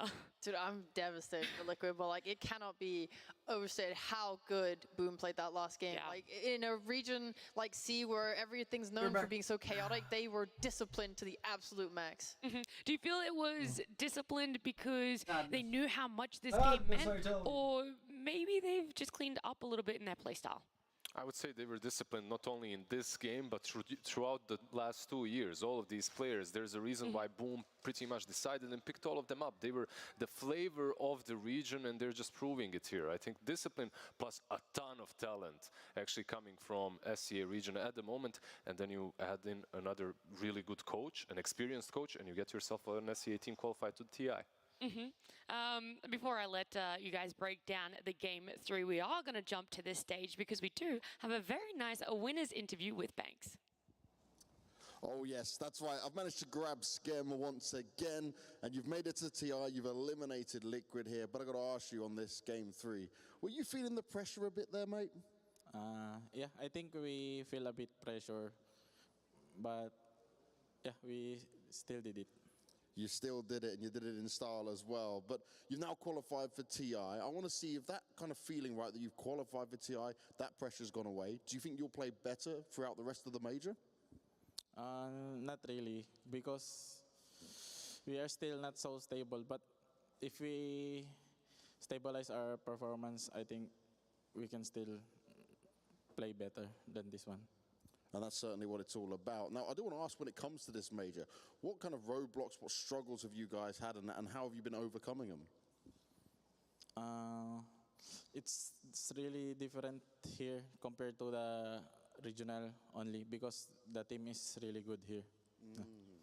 Very good teams for sure. And is there something you've had to do to make sure you're adapting, or are you just learning as you go? Yeah, we are trying to adapt and learn also from them. That's what it's all about. But do you feel like you'll be more confident now you've survived this elimination match? Yeah. Well, that's it. Confidence is key. Confidence is the way we want to see it go down. Congratulations on not only qualifying for TI, but getting another win here. We'll get ourselves back to the desk. Thank you so much, Banks. And also, Scam, he said there that the team has a little bit of way to go when it comes to being stable, to being that sort of consistent. But in this game 3, it felt like they were quite stable. The team was always progressing, always getting that gold lead, and honestly, making really great plays when it came to a lot of those rotations and map control and the map pressure. For you guys, let's start with the laning phase and have a little bit of a breakdown about how you felt it went for either team. I think the biggest thing with the lane stage is they really shut down Zai's lane.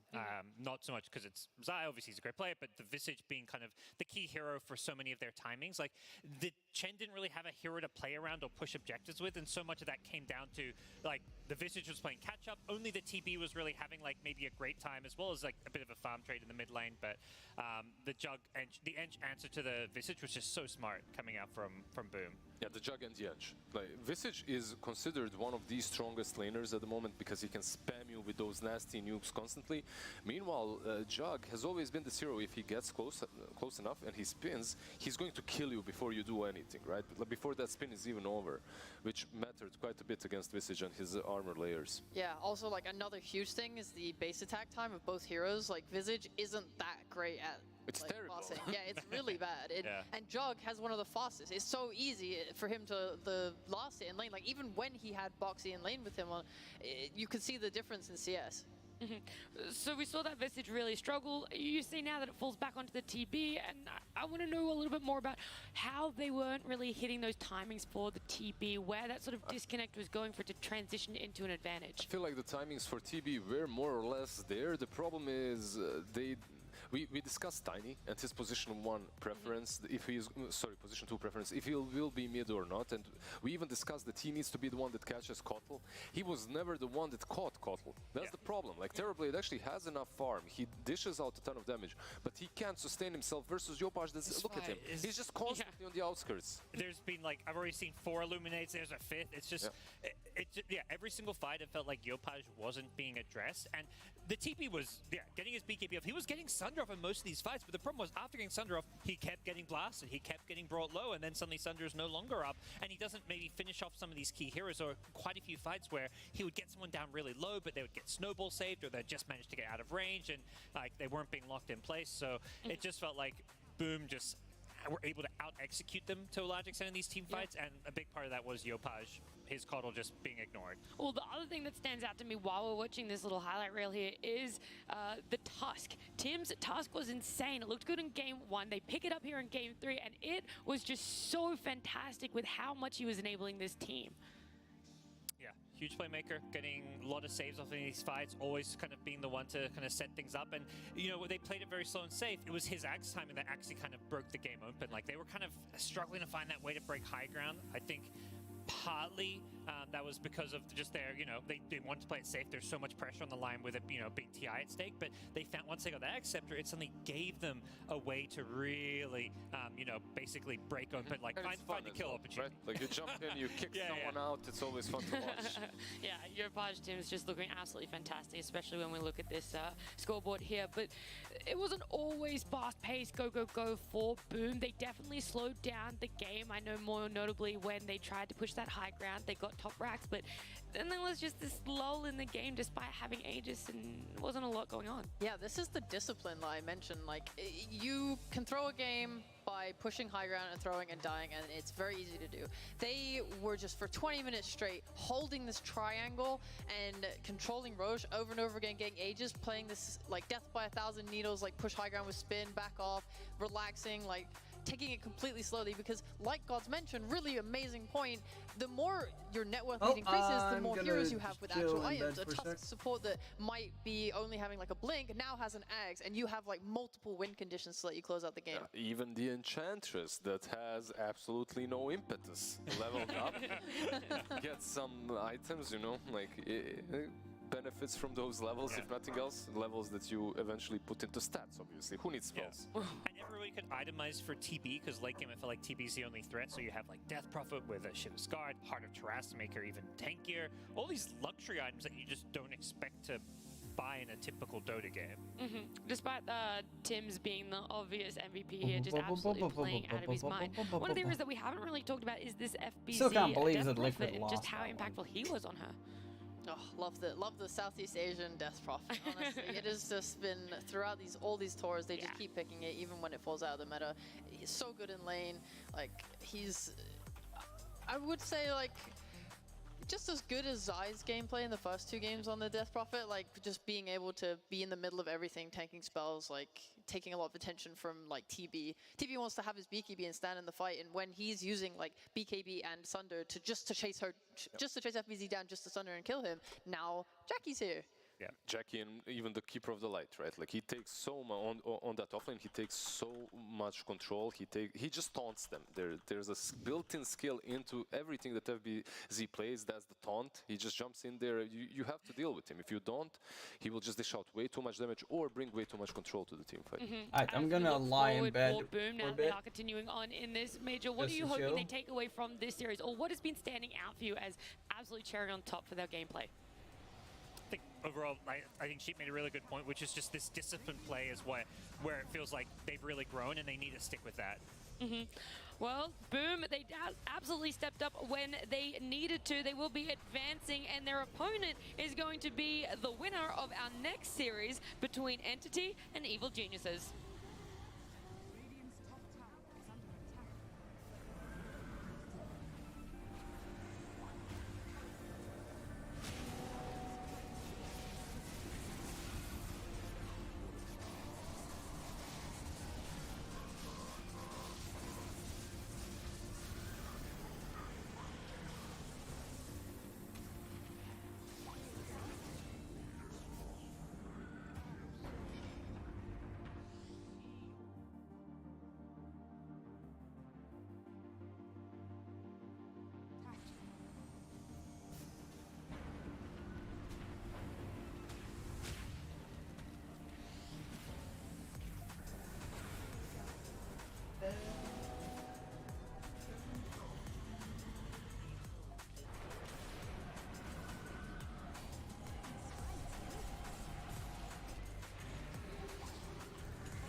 Coming up next, Entity versus Evil Geniuses.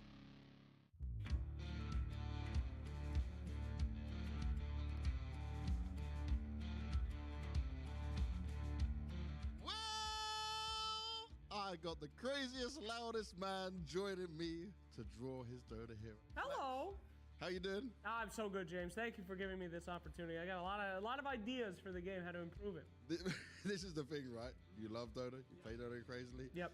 I feel like you deserve a chance to make your own hero. Thank you. And I expect it to be very wild. Yeah? So, what do you got for me? What are we doing? Crab.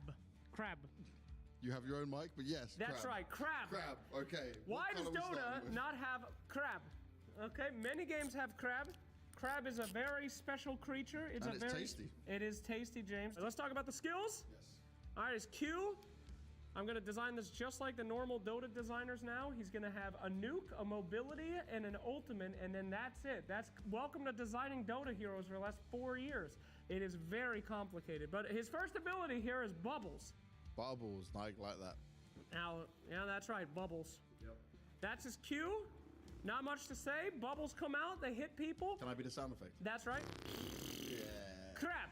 He shoots bubble from his mouth. Okay. They slow, all right?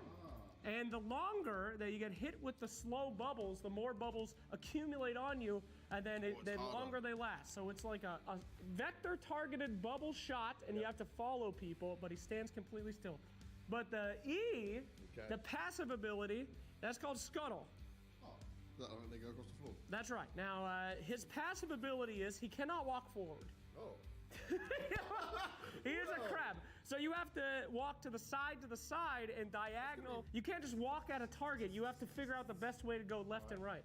All right, but he does move 2x, 3x, 4x faster than normal heroes.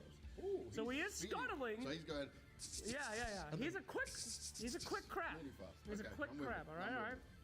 I have thought about the W. Nice. What's the W? All right. The W is his nuke. This is a slow. All right. The W is the nuke. It's called water cannon. All right. Now, if you're anywhere near the river, he can go into the river and pop out. Like a crab. He goes under the river, he burrows underward. Can they see him? No. Oh, he's hidden. He's invisible, and he pops out of the river, but it's instant. Now, the point of this hero, James Banks, is to keep games as long and miserable as possible.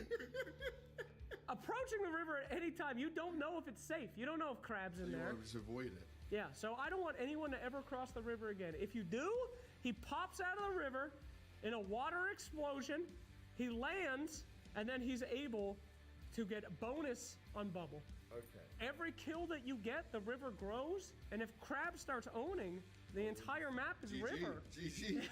You're in a rough spot. Okay. Now, we haven't talked about the ult yet. The ultimate now is the most important part of crab. I'm a firm believer that someone should be an expert in all facets of Dota. Yes, and nobody punishes this. Like, there's so many different ways to play Dota, so many different heroes, which can help you become a good player, but you're never punished for not doing that. Okay. Until crab.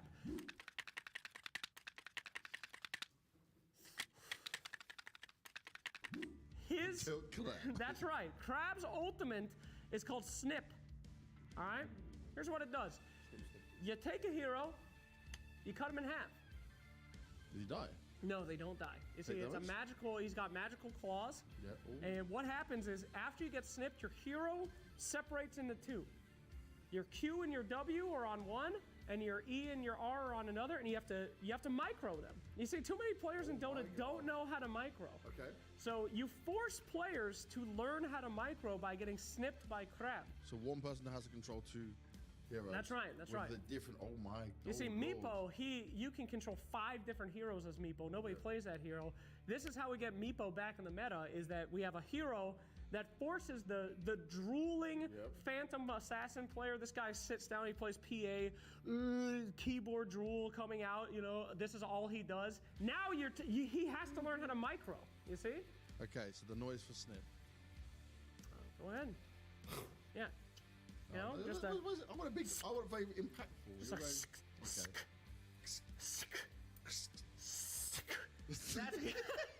That's it. That, my friends, is Crab. After they took away techies, no hero makes games miserable anymore. I want players to never cross the river, have to learn how to do the worst thing in Dota, and have a hero that has a stun and a slow. Well, that would be fun. The Dota community love you, Slacks. Valve definitely loves Slacks, so this character should be put into the game, and this one is getting my seal of approval. I want Crab. Crab, thank you. None of those people like me, but thanks for watching.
Power can be found in any number of places.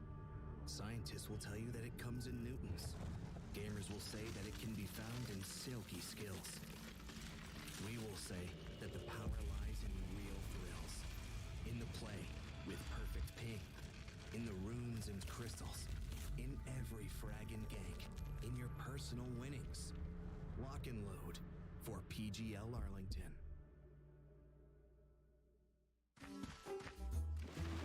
Splendid.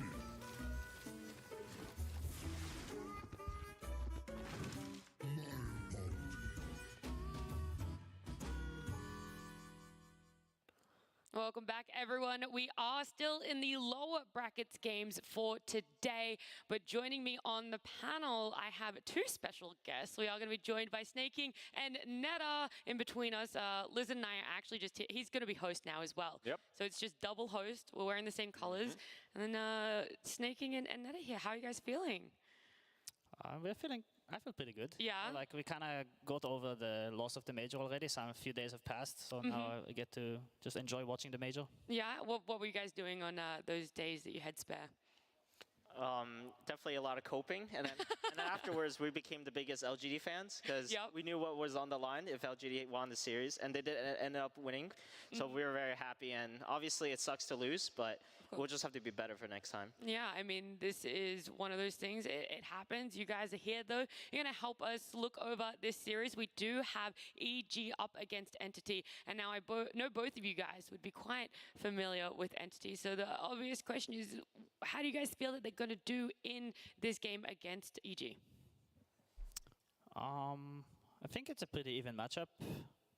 Honestly, I think both teams can, if they play their good games, like both teams can easily win this. Okay. I think like both of them are really confident coming into the game, and a lot of it will come down to draft. And I think a lot of it will also come to the first game. I think like both of these teams, their momentum is really important for them. Okay, so you think that a lot more pressure rides on game one because of that mental space that they're going to be in? I think so. Do you think there's any specific playstyle that Entity can abuse against EG, or specific heroes, or is it just like they're 50-50? I think Entity is just going to do the usual things. The Entity things, yeah. Yeah, like they seem to always play really similar lineups, right? And it always works really well for them. So I think they should have a lot of confidence in the strats. Like they have like the Chen, and they have like some other Zoo strats, and Stormstormer plays on the. He plays like what, 2 or 3 heroes mid, but he's something else. But Invoker, he plays something else as well. Yeah. But he's super confident on them. Yeah. So I think they will just look to pick his hero, and you know, just have a stable draft around it. And so far, it's been working out well, right? Yeah. What about you, Snaking? How do you feel? I think a lot of it will depend on how EG kind of deals with the double off lane that Entity is going to be playing. Pretty much Saberlight is just another position 3 on the team because they've been picking Doom, Ice Soccer, just a bunch of off-lane heroes for Saberlight. So they've been flexing it between Toby and him. And I think EG is definitely caught on. They have just a lot of games the Entity has been doing these strats. And I think the offlane pool will be very heavily contested because there's actually like 3 offlaners in the game. And then Arteezy's, he'll get to pick whatever hero he wants. And then I think the Chen and Ench will probably the storyline and Dazzle, I guess. It's like these are like some of the Fly's best heroes. And also Fishman really likes these heroes too. So I think they'll probably be first picked or first banned. And I expect like some variation of Chen, Ench, Wireman, Dazzle first picks in this series. All right, there's a lot of heroes that we have to keep an eye out for, but we are going to jump into Entity versus EG.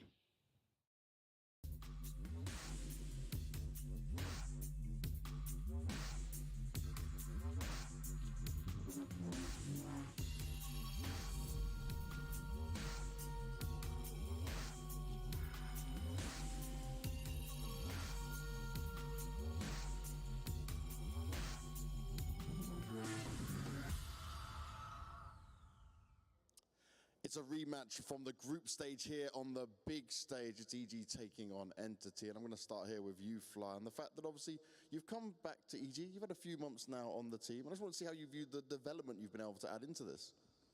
It's definitely been an interesting few months for us. I think me coming back, there's been a lot of like renewed motivation for everyone involved. So I think we're on the right track, and hopefully we get to show that today. And that's what it's all about for sure. But group stage, right, how would you look at that performance you guys put in there? Obviously, you're not going to be directly happy with it, right? But was there a lot you could learn from it? Yeah, I think there's a lot to learn. Of course, we weren't happy with our group stage performance. I think we could have done better. But I do think, like I said, we are on the right track. We are learning from our losses. And we've been in this situation before, especially, in the Kiev major back then. And we were able to make a comeback, so I'm hoping for that today. And obviously you played NC already in the group stage, right? It didn't go your way, but is that something you've been able to learn from this, something you've noticed, or do you think like it's going to be a completely different game? It will be a new game for sure. I mean, Entity is a good team. Like they beat us, fair and square. And in the end, you win or you learn. So hopefully that's what's going to happen today. Hopefully the learning points of what you've managed to get to find some success for this one. Now, Stormer, your first major, man. How are you finding it? Man, it's been a blast. Honestly, this major is going way better than I expected for us. We were just going here, having no expectations with us standing, and yeah, pretty damn good.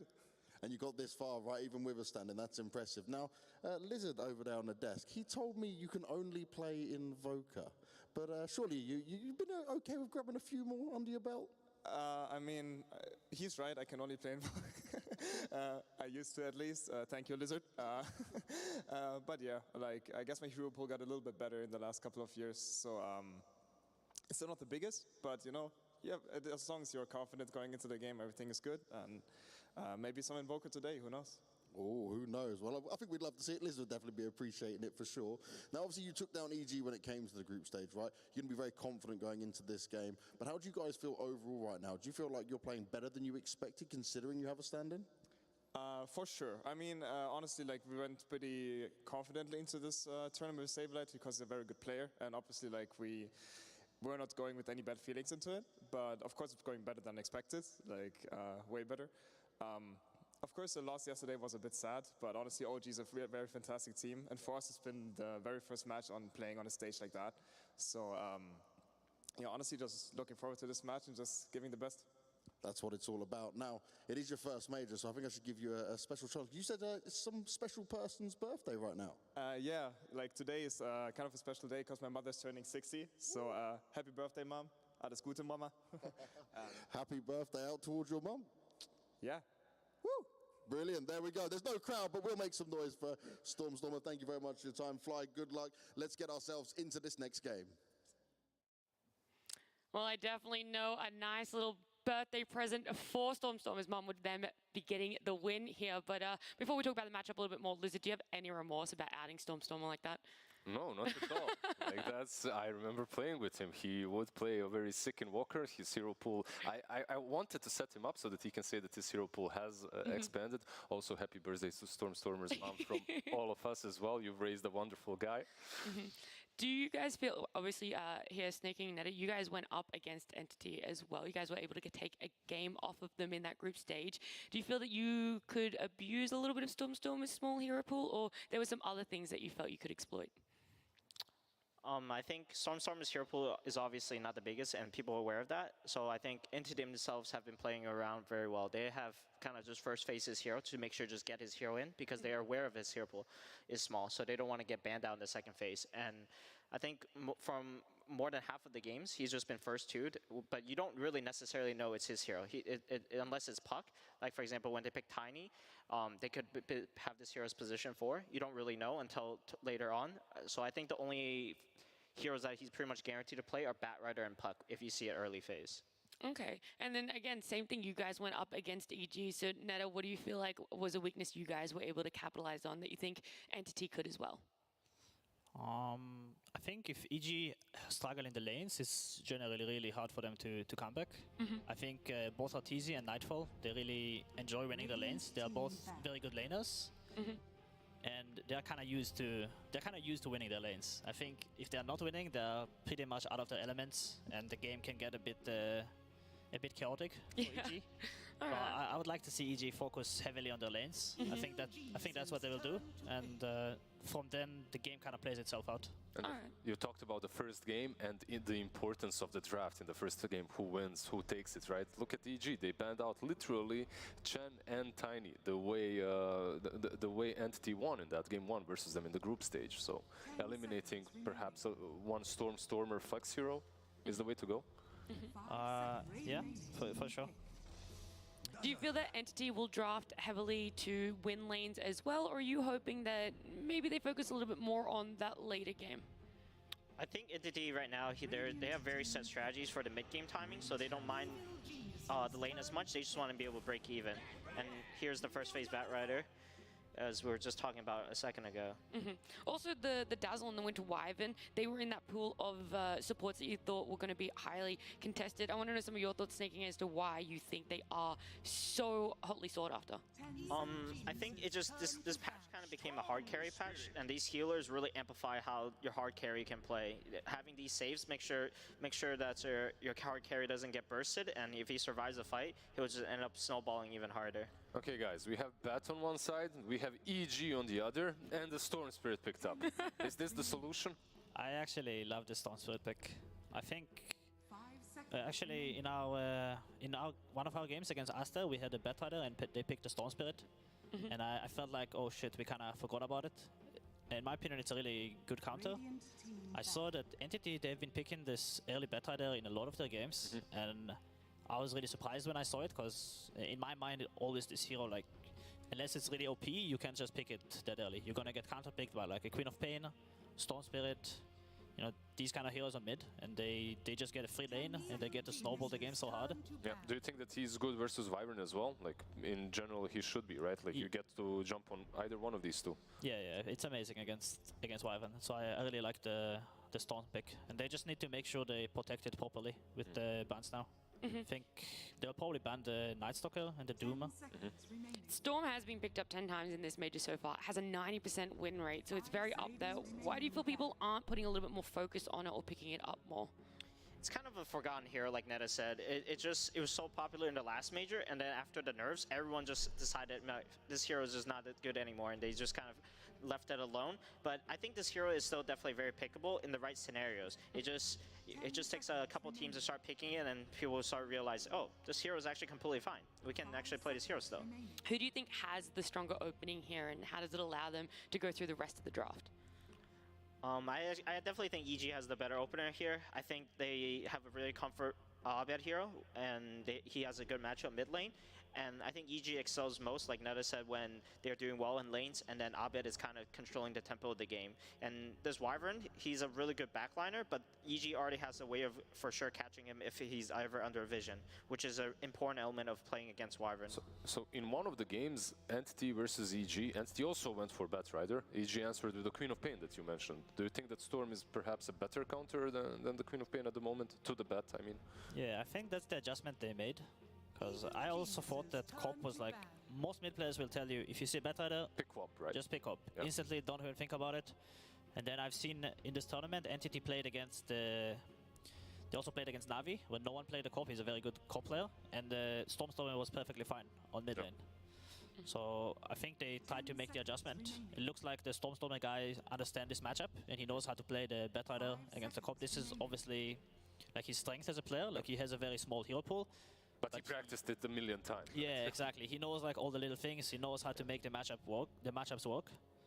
So Something you pointed out, Snaking, was that there's essentially going to be 3 off-laners in this game here. So do you think EG should try and grab Nightfall's hero in this second phase, or maybe leave it for a last pick to really kind of have that impact and be that win condition?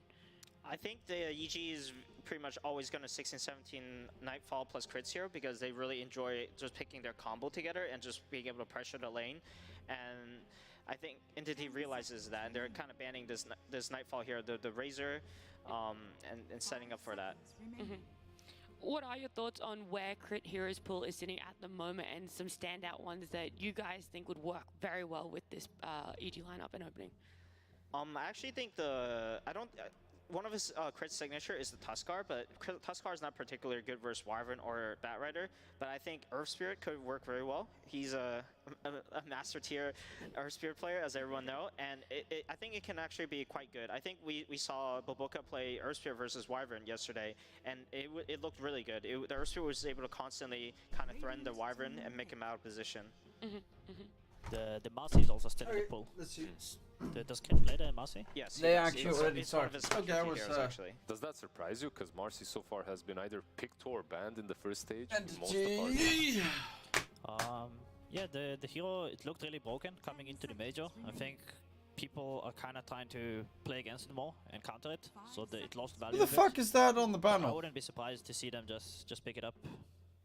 What are we feeling that Entity might be picking up on their side, the positions? This is a position 5 because the Katomi almost always. I like plays EG's the draft so far. When Entity opens his first 2 heroes, Storm's so good against the Wyvern. And then this Batrider can go off lane and safe lane, but mid lane, excuse me. But most of the time, I think it's just going to be Stormstormer playing at mid. And with this Crystal Maiden picked up, they've locked in both of their supports. Yeah, I think Toby doesn't really play the Batrider. Saberlight could play it, but I do think they're just gonna default it to mid. Do you feel like that's gonna be its strong suit, or do you like the fact that they might be able to flex it a little bit? I think the strong suit is honestly just being able to play the Batrider mid against the counters no matter what, and like be confident that no matter what the guy's gonna have a lot of impact, and he's gonna do good. Yeah, do you even think that right now, everyone, whoever mid laner I ask, they're always like, yeah, mid lane is now easy. It doesn't matter. Like, you can counter me, I still have so many runes, so much region, small camp to farm. Maybe the counter picking isn't perhaps as valid as it used to be, or do you still think that it's pretty strong?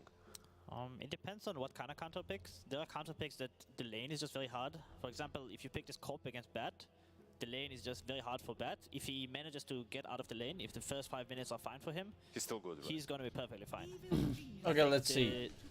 Yeah, it's a because it's a lot easier to actually aggress on the Batrider. Like, this Batrider hero, he's strong when he gets his travel, and then by the time, like, until he gets his BKB, Night Stalker as well. It's such a good Night Stalker game. It's actually such a ridiculously good Night Stalker game. You can kind of just jump him and kill him. It's very easy to jump and kill the Bat. Well, Night Stalker coming out for Nightfall on the side of EG. What's a very good lane pairing that you'd like to see here? I think Crit and Nightfall almost exclusively plays the ranged melee duel. So if they pick a melee offlaner, they'll always pick a range 4. So seeing what's left in the pool, there could be possibly a Rubik. Crit kind of likes his Rubik. Do you see anything, Netta? There's still a Zeus I think there as well. Rubik is okay, but Batrider is kind of scary. Zeus, I think. Yeah, I think Marcy is the better choice. Double melee, it looks like. That is a bit dangerous. I feel like picking this double melee lane. It's almost it's like disrespecting Entity a bit. Like obviously not disrespecting the players, but like kind of saying, okay, we know you have 2 offline players. We think you're not going to punish us. You're not going to pick like a Monkey King or a Blood. What about this guy? Okay, Bristle. I think it's okay. It can give NS a good lane at the start, but it is going to be really good against him later on. But NS should have a good time in this lane. Is there anything else that's standing out in terms of what the lineups are missing? Do you feel that they have the team fight, the pushing, the objective taking, focus on Russia? Is there a really I'm talking to Stini right now, and we are kind of agreeing on the exact same shit. I don't really like this the Night Soccer pick. The more I look at it, you can't let that one go through to EG with the heroes that they picked. Heroes, and he's pretty much exclusively played his comfort heroes this tournament. It's been the Chen, it's been the Clock, and other than that, he hasn't played much. So I guess Crystal Maiden is his next default hero. It's just kind of a hero pool thing, I would say, for him. But I think for Entity, they have a lot of damage in their lineup. Batrider, Wyvern, Bristleback all can do a crap ton of damage. And I think for EG, they're a bit low on damage. They actually only have Storm and Ice Stalker to do a lot of damage. The Marcy and Dazzle are kind of a low damage support. So I think they... Yeah, but the last pick's probably going to be super hard some carry that will like do a lot of Terran damage, Blade or or some they shit. pick a new offlaner and maybe something to pair with this Marcy and the range hero, perhaps. I don't think Arteezy plays the Night Stalker though, so they are for sure going to need a lot of damage from the last pick, because this Bristleback, if he gets some items, I think he might just become unkillable. Is there anything that comes to your mind for that position 1 that's good versus Bristle?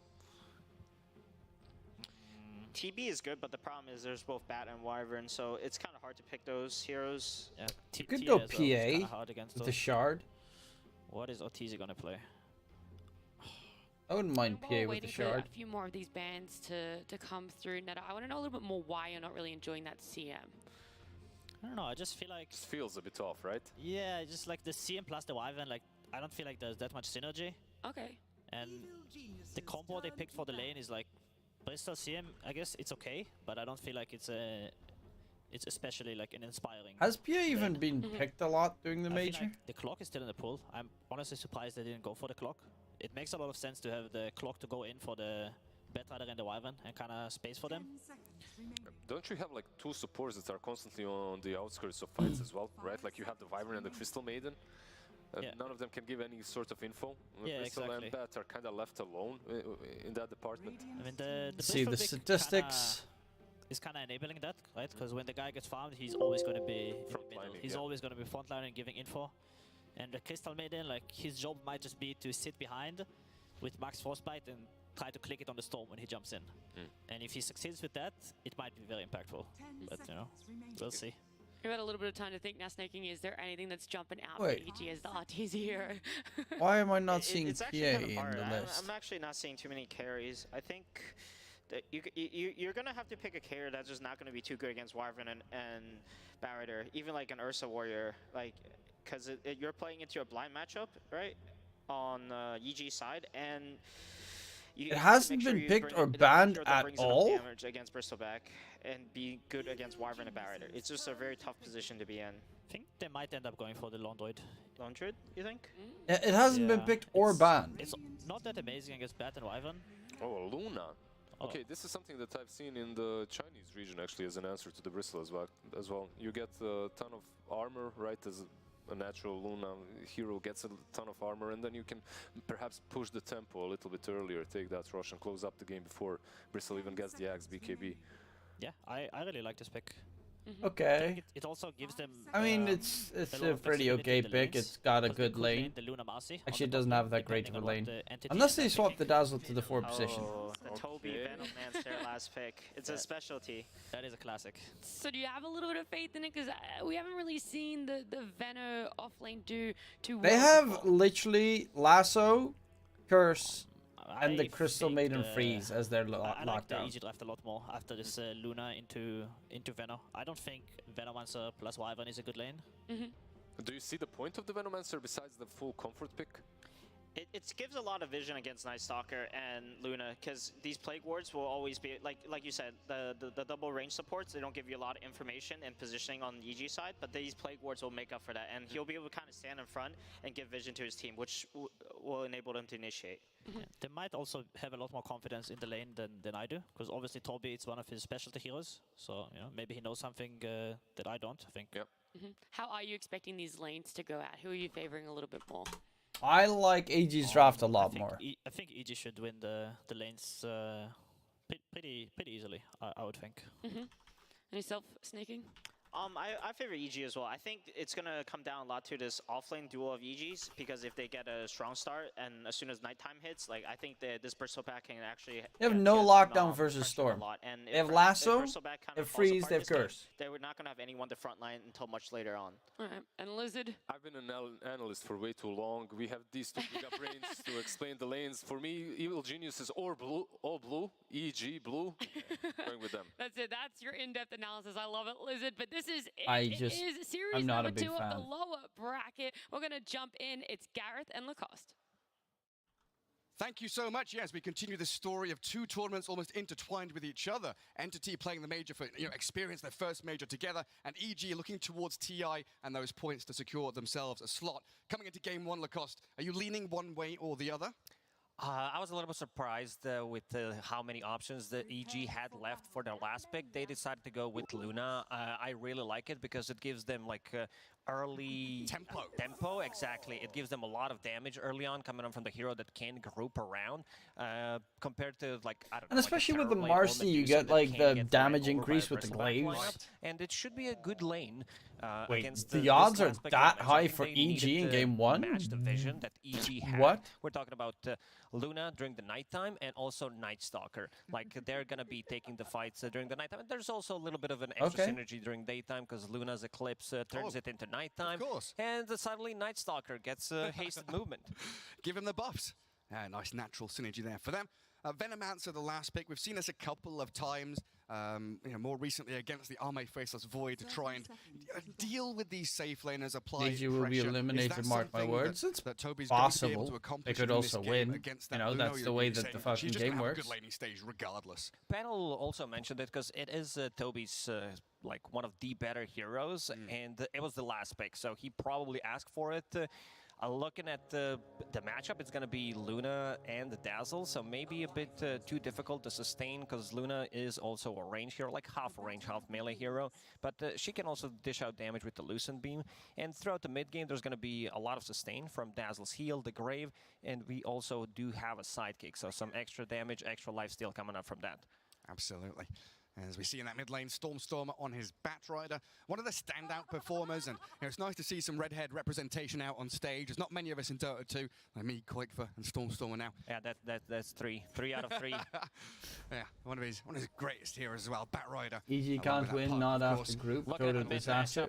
Slash care about the group stages, bro. Stormstormer. Abed, known for his storm plays, and upper bracket is for suckers. Bang it out when it matters. First phase it. Yeah. Also, EG. I mean, EG is going with the memes. They're going with the lore. Nightfall playing Night Stalker. Night falls, he gets extra move speed, attack speed. I like it. Why is Fly not playing a Phoenix or something then? If they're going by those rules, maybe next game they'll give everyone a chance to play a hero to fit their name. So far, Luna only one last hit, but does have a kind of a wave and a half coming in towards her, keeping that lane equilibrium right in front of the tier 1 tower. He should not lose in last hits versus a Veno Wyvern. Nightfall. Double melee against Bristleback and Maiden. How's this going to go for EG? And then bet Doskak if you need to bet. He did start, I love his starting on a build, going for Magic Wand, an extra branch that brought extra tangos. Night Stalker does have a lot of base region. If level 1, 4.7, and he's sitting at 5 armor. So it's a decent matchup against the Bristleback. Yeah, very difficult to zone him out of lane, especially with those 1 charges. Toby sitting around half HP, which is dangerous territory. When that might be first blood. Put the poison touch on him and just get first blood. Easy as that. Kataomi also dropping pretty low, but no straight follow through from EG to get the secondary kill. This is why panel didn't like the Venomancer so much because this, like, you're playing into 2 range heroes, and there's gonna be a decent amount of damage. Dazzle, one of the better heroes that can zone out the hero with his Poison Touch, and also gets extra benefits from Lunar Blessing. Well, it's 2 minutes in, he just got his first last hit, now up to 3, but Toby having a few struggles, he needs to get everything out of this wave in front of his tower. Having a go at Fly there, but look at how quickly he just heals back up with the Shadow Wave. Under no pressure whatsoever. Running maybe a little low on the mana pool there for the EG side, but they can I would assume he's going to go for the Poison Touch build. He does have a Mango and 7 Magic Stick charges. Arteezy also have a couple of Magic Sticks. Once they hit level 3, that's going to be even more damage. We're talking about extra 10 damage from Lunar Blessing, and here they go again. Straight towards the Venom. Toby's going to get slowed down. Will take a lot of damage though, but won't die. Touch on him, but Kataomi doing a very good job there, holding back EG and zoning Fly away. The regen trade. I think Outsiders is going to beat RNG. Going very well for the Evil Geniuses. And this is where Fly can start considering his options. I think RNG. Anna's a great player, but it's not like you can have a magical sub and it fixes all the problems. So that means that Batrider won't be able to refill his bottle, and I also expect. And they look pretty good. Even though they lost against Spirit yesterday, they still look really good while losing.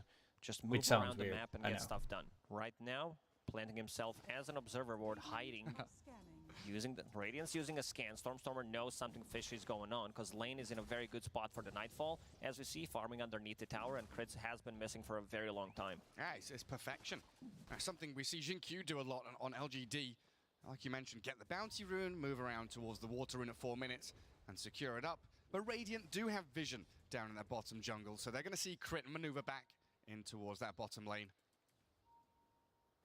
So far, so even. What's she up to? Is she jungling? Stacking camps? Chase crit around? Slow it down? For now, not going to be able to do it. Crit should be okay. It does have rebound if necessary. Bristleback also very low on mana. Yeah, not enough to finish her off. Running of health and stick there for Saberlight, so he's never going to be kicked out of lane. At Nightfall, at level 4 and closing in on nighttime. And Nightfall has pretty good farm actually in that bottom lane. In the next 30 seconds, especially for. I mean, RNG is a really like the players in that team are. The rest of the team is really good. If they had Ghost, I would peg them top 3 chance havers to win the tournament. But that's kind of the problem. It's just that they don't have it. Very far forward. Heals himself up, but the dispose on Toby. They don't mind if Fly dies here as I don't know why Fly kept on walking instead of walking back to suicide to get denied. Catch out Kataomi with a few more glaives. The Fairy Fire is there. Does he have another Lucent Beam? 3 seconds. Dispose is still available. On cooldown, you're right. He's got Dispose, so Kataomi trying to position himself as crit under tower. Rebounds across the Luna for another kill in that top lane. For oh, EG. Stormstormer. Batrider's in. He's desperate for the Luna. He just ignores crit completely. Into the tree. I don't really get what Arteezy was doing there. Get something back. I guess he didn't want to TP back. Without even using a TP, without even using a lasso, so next time they kind of do the same thing.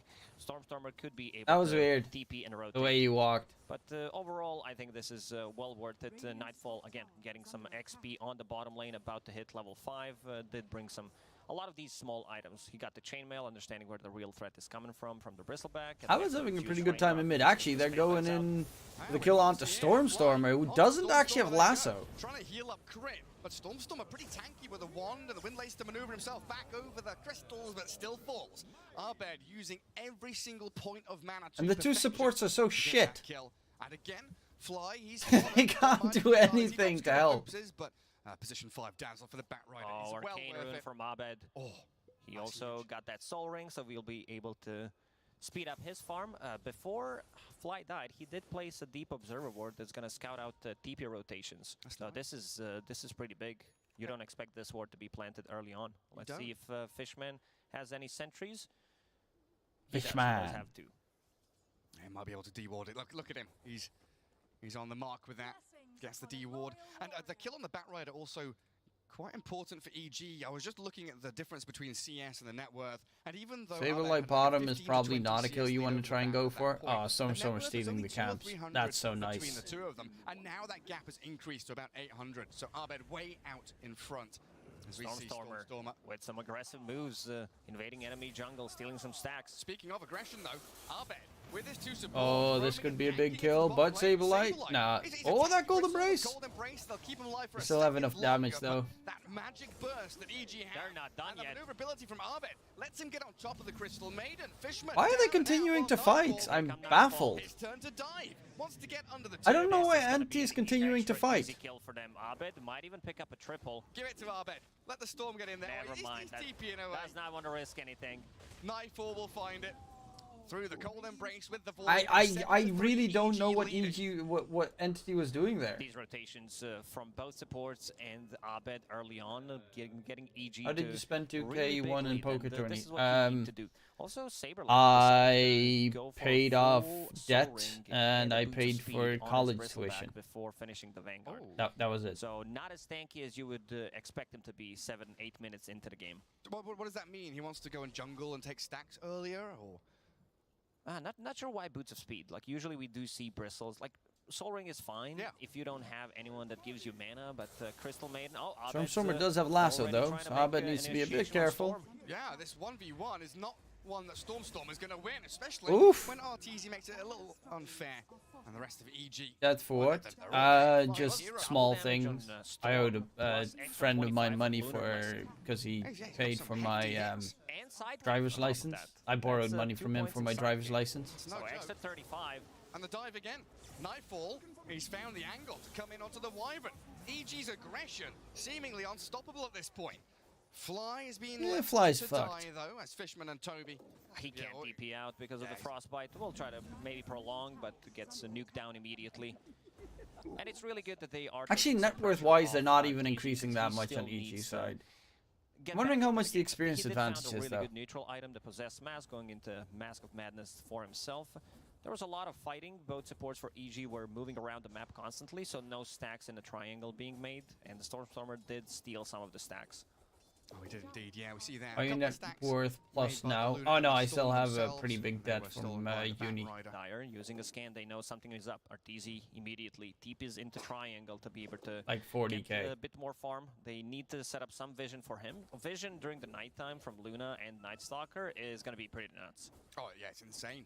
I mean, especially against heroes like Wyvern, Bats, even the Crystal Maiden, having the Dark Ascension, having this nighttime extra vision, seeing the heroes who are so good at counteracting and counter-initiating these aggressive moves will help EG greatly.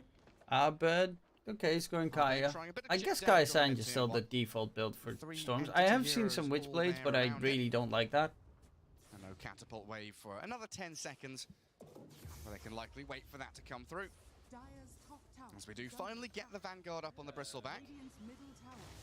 The tips from Fly, the warding battle between Fishman It's also, again, Abed playing Storm. What a fucking surprise. Little puzzle that Fishman has to try and solve. I mean, Fishman did kill his Observer Ward immediately as he placed it, and now Fly makes the same thing happen. Bottom is being pinged out by EG. Not the most surprising shit. Sableye going for the Ags. Love what Nightfall is going for. Straight up BKB. Arteezy is actually less farmed than I would have expected. No Echo Saber, no nothing, yeah. No Armlet, which we've seen a little bit as well from these offlane Night Stalkers. He knows that his job is to go in, tank some damage, potentially get lassoed or cursed, and then Storm Spirit can have a better entrance into the team fight. And also provide vision for Storm. If they're the ones getting the jump, potentially if you get a silence, if you get the good initiation on Viver, there's really no counterplay to that. They will trade out towers. Catapult being kept alive by EG. As we saw Bristleback take the top tier one already. It's all looking pretty slick. Mask of Madness is done on Arteezy. That's going to definitely help in his farm frenzy. Stormstormer's got bots. Like, oh, my neutrals, they've all been farmed up. That's actually pretty good to have, because right now they're going to need to make sure that Luna doesn't get too fat. Big safe place for Entity to sit and farm in. But I'm actually more afraid of like how huge Abed is. They're looking for something. They need an extra hero. Oh, the smoke breaks next to an Ops Ward. They're going for Saberlight.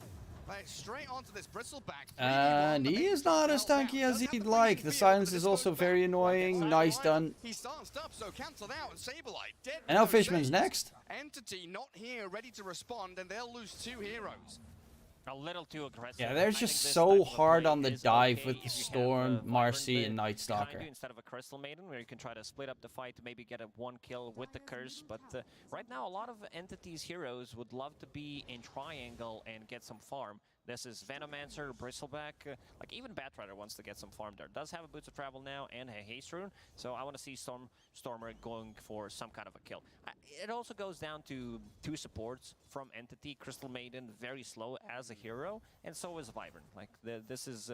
Kataomi is one of the better heroes, but it does take a lot of time for Hero to build up from position 4. It's like they're not really action heroes, they're reaction heroes, aren't they? Same goes for Venomancer. Like, either he's planting himself in front of the tower and defending, or if they're grouping around, he's being very annoying. Abed, we'll scout out where Venomancer is. Fucking, yeah, farm the Venomancer wards. They have a bit more status resistance against Lasso. Well, he did get 60 gold out of those 4 Plague wards. Also Winter's Curse, like, he does not want those 2 abilities to last long enough. And it's a nice scaling build. And Kataomi, why the fuck does Kataomi have I wouldn't mind seeing Lincoln's. Wraith BKB Band? also feels good because he's playing Yes, a bit of armor. No, it's not even that good of an armor game. It's a bit of a decent armor game. The second item, Lincoln's. Yeah.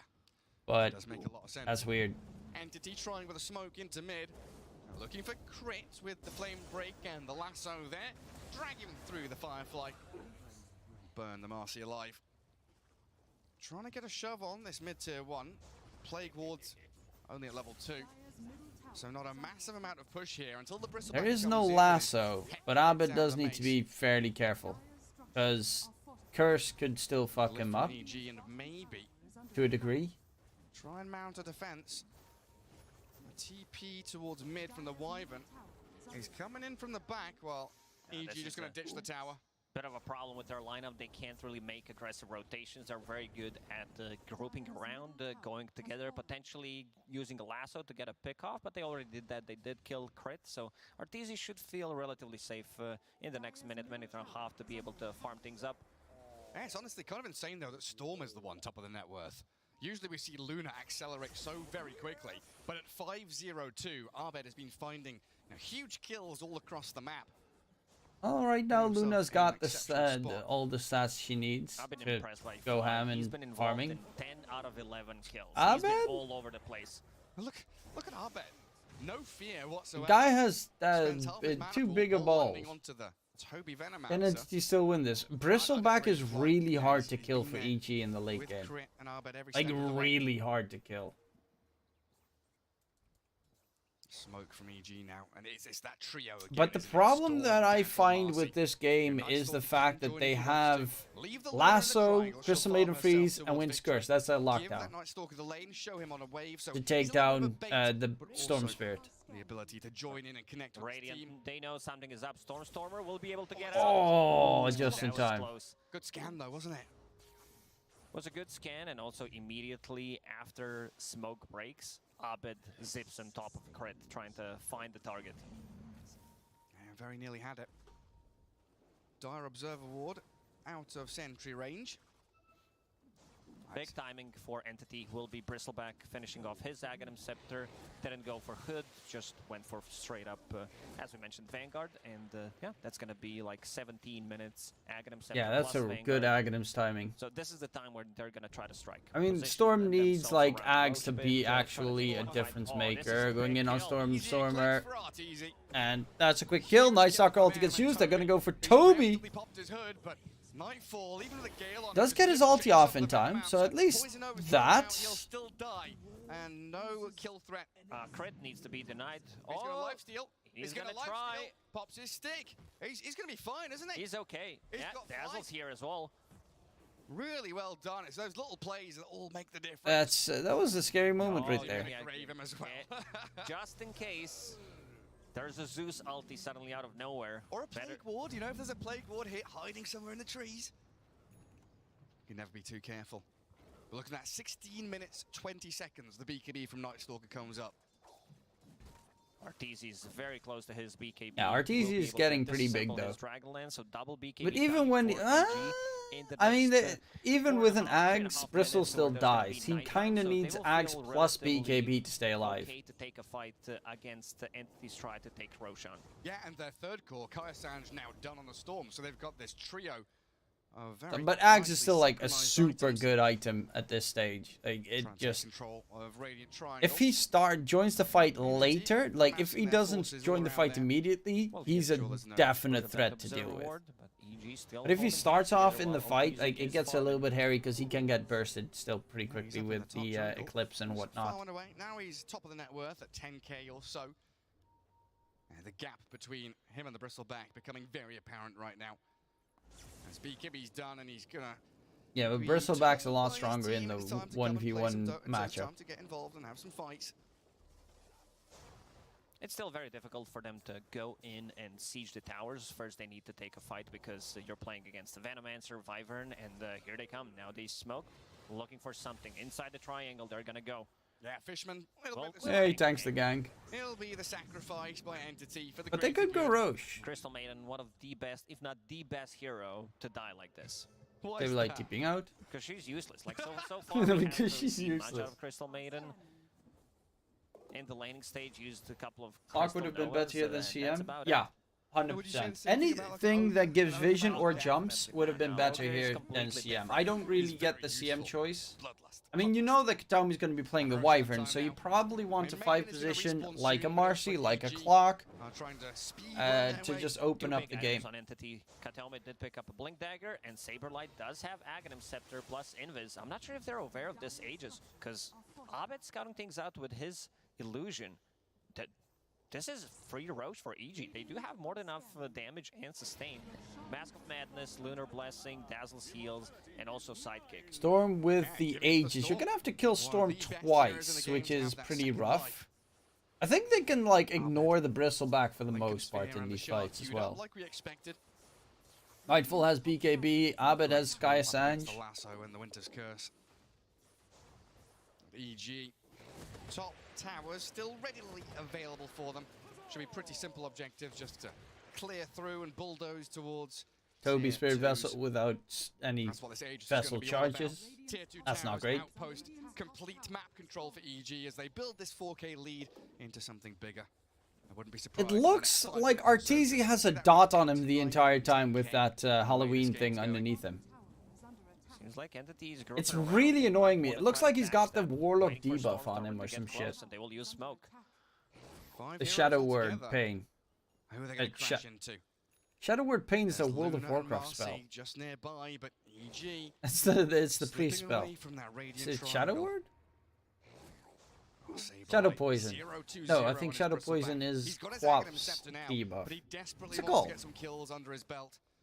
It will be difficult against Crippling Fear, against Smoke broken. And Abed, he's up there on the high ground. Sees Saberlight, Stormer lassos Luna. Can they save Arteezy here with a freezing field out? He does have the BKB though, and nice curse.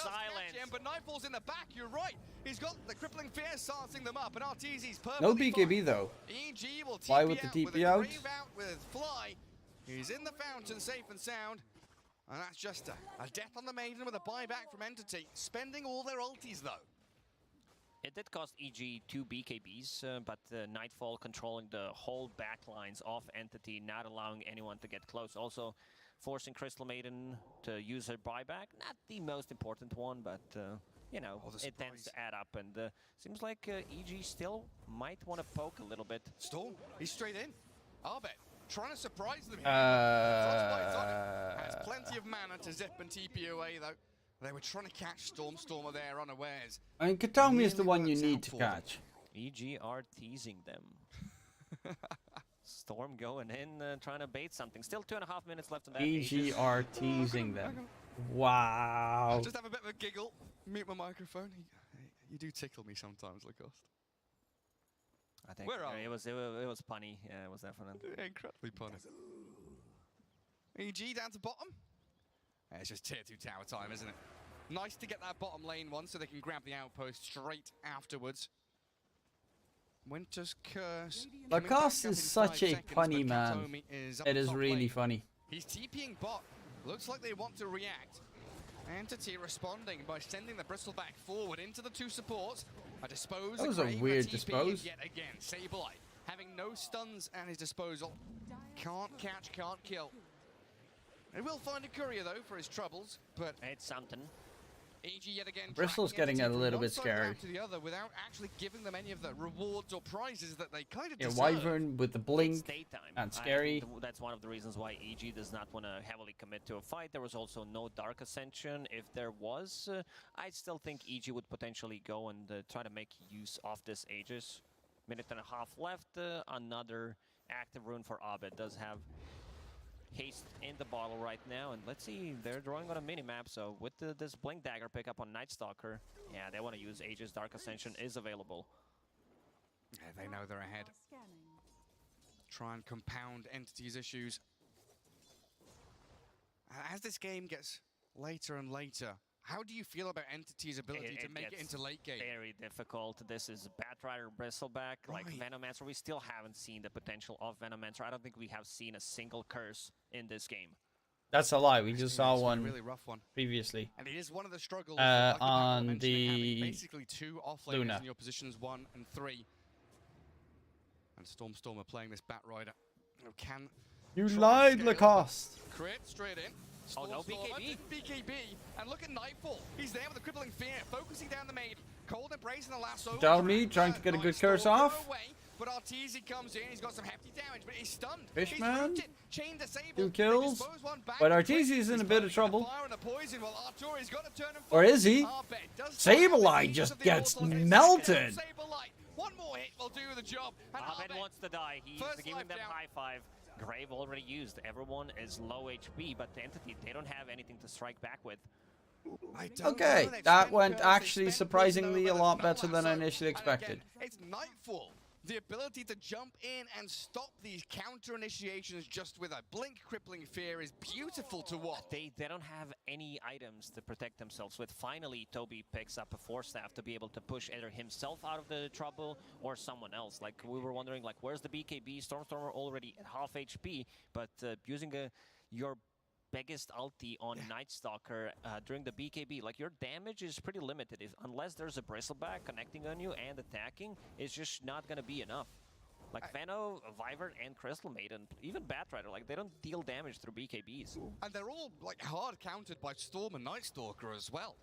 You've talked about their vision. We've seen the ability to jump and assassinate. Entity, that's not really where you want to be. Heroes like the Wyvern who want to stay in the tree lines. They get scouted, they get jumped, and they die.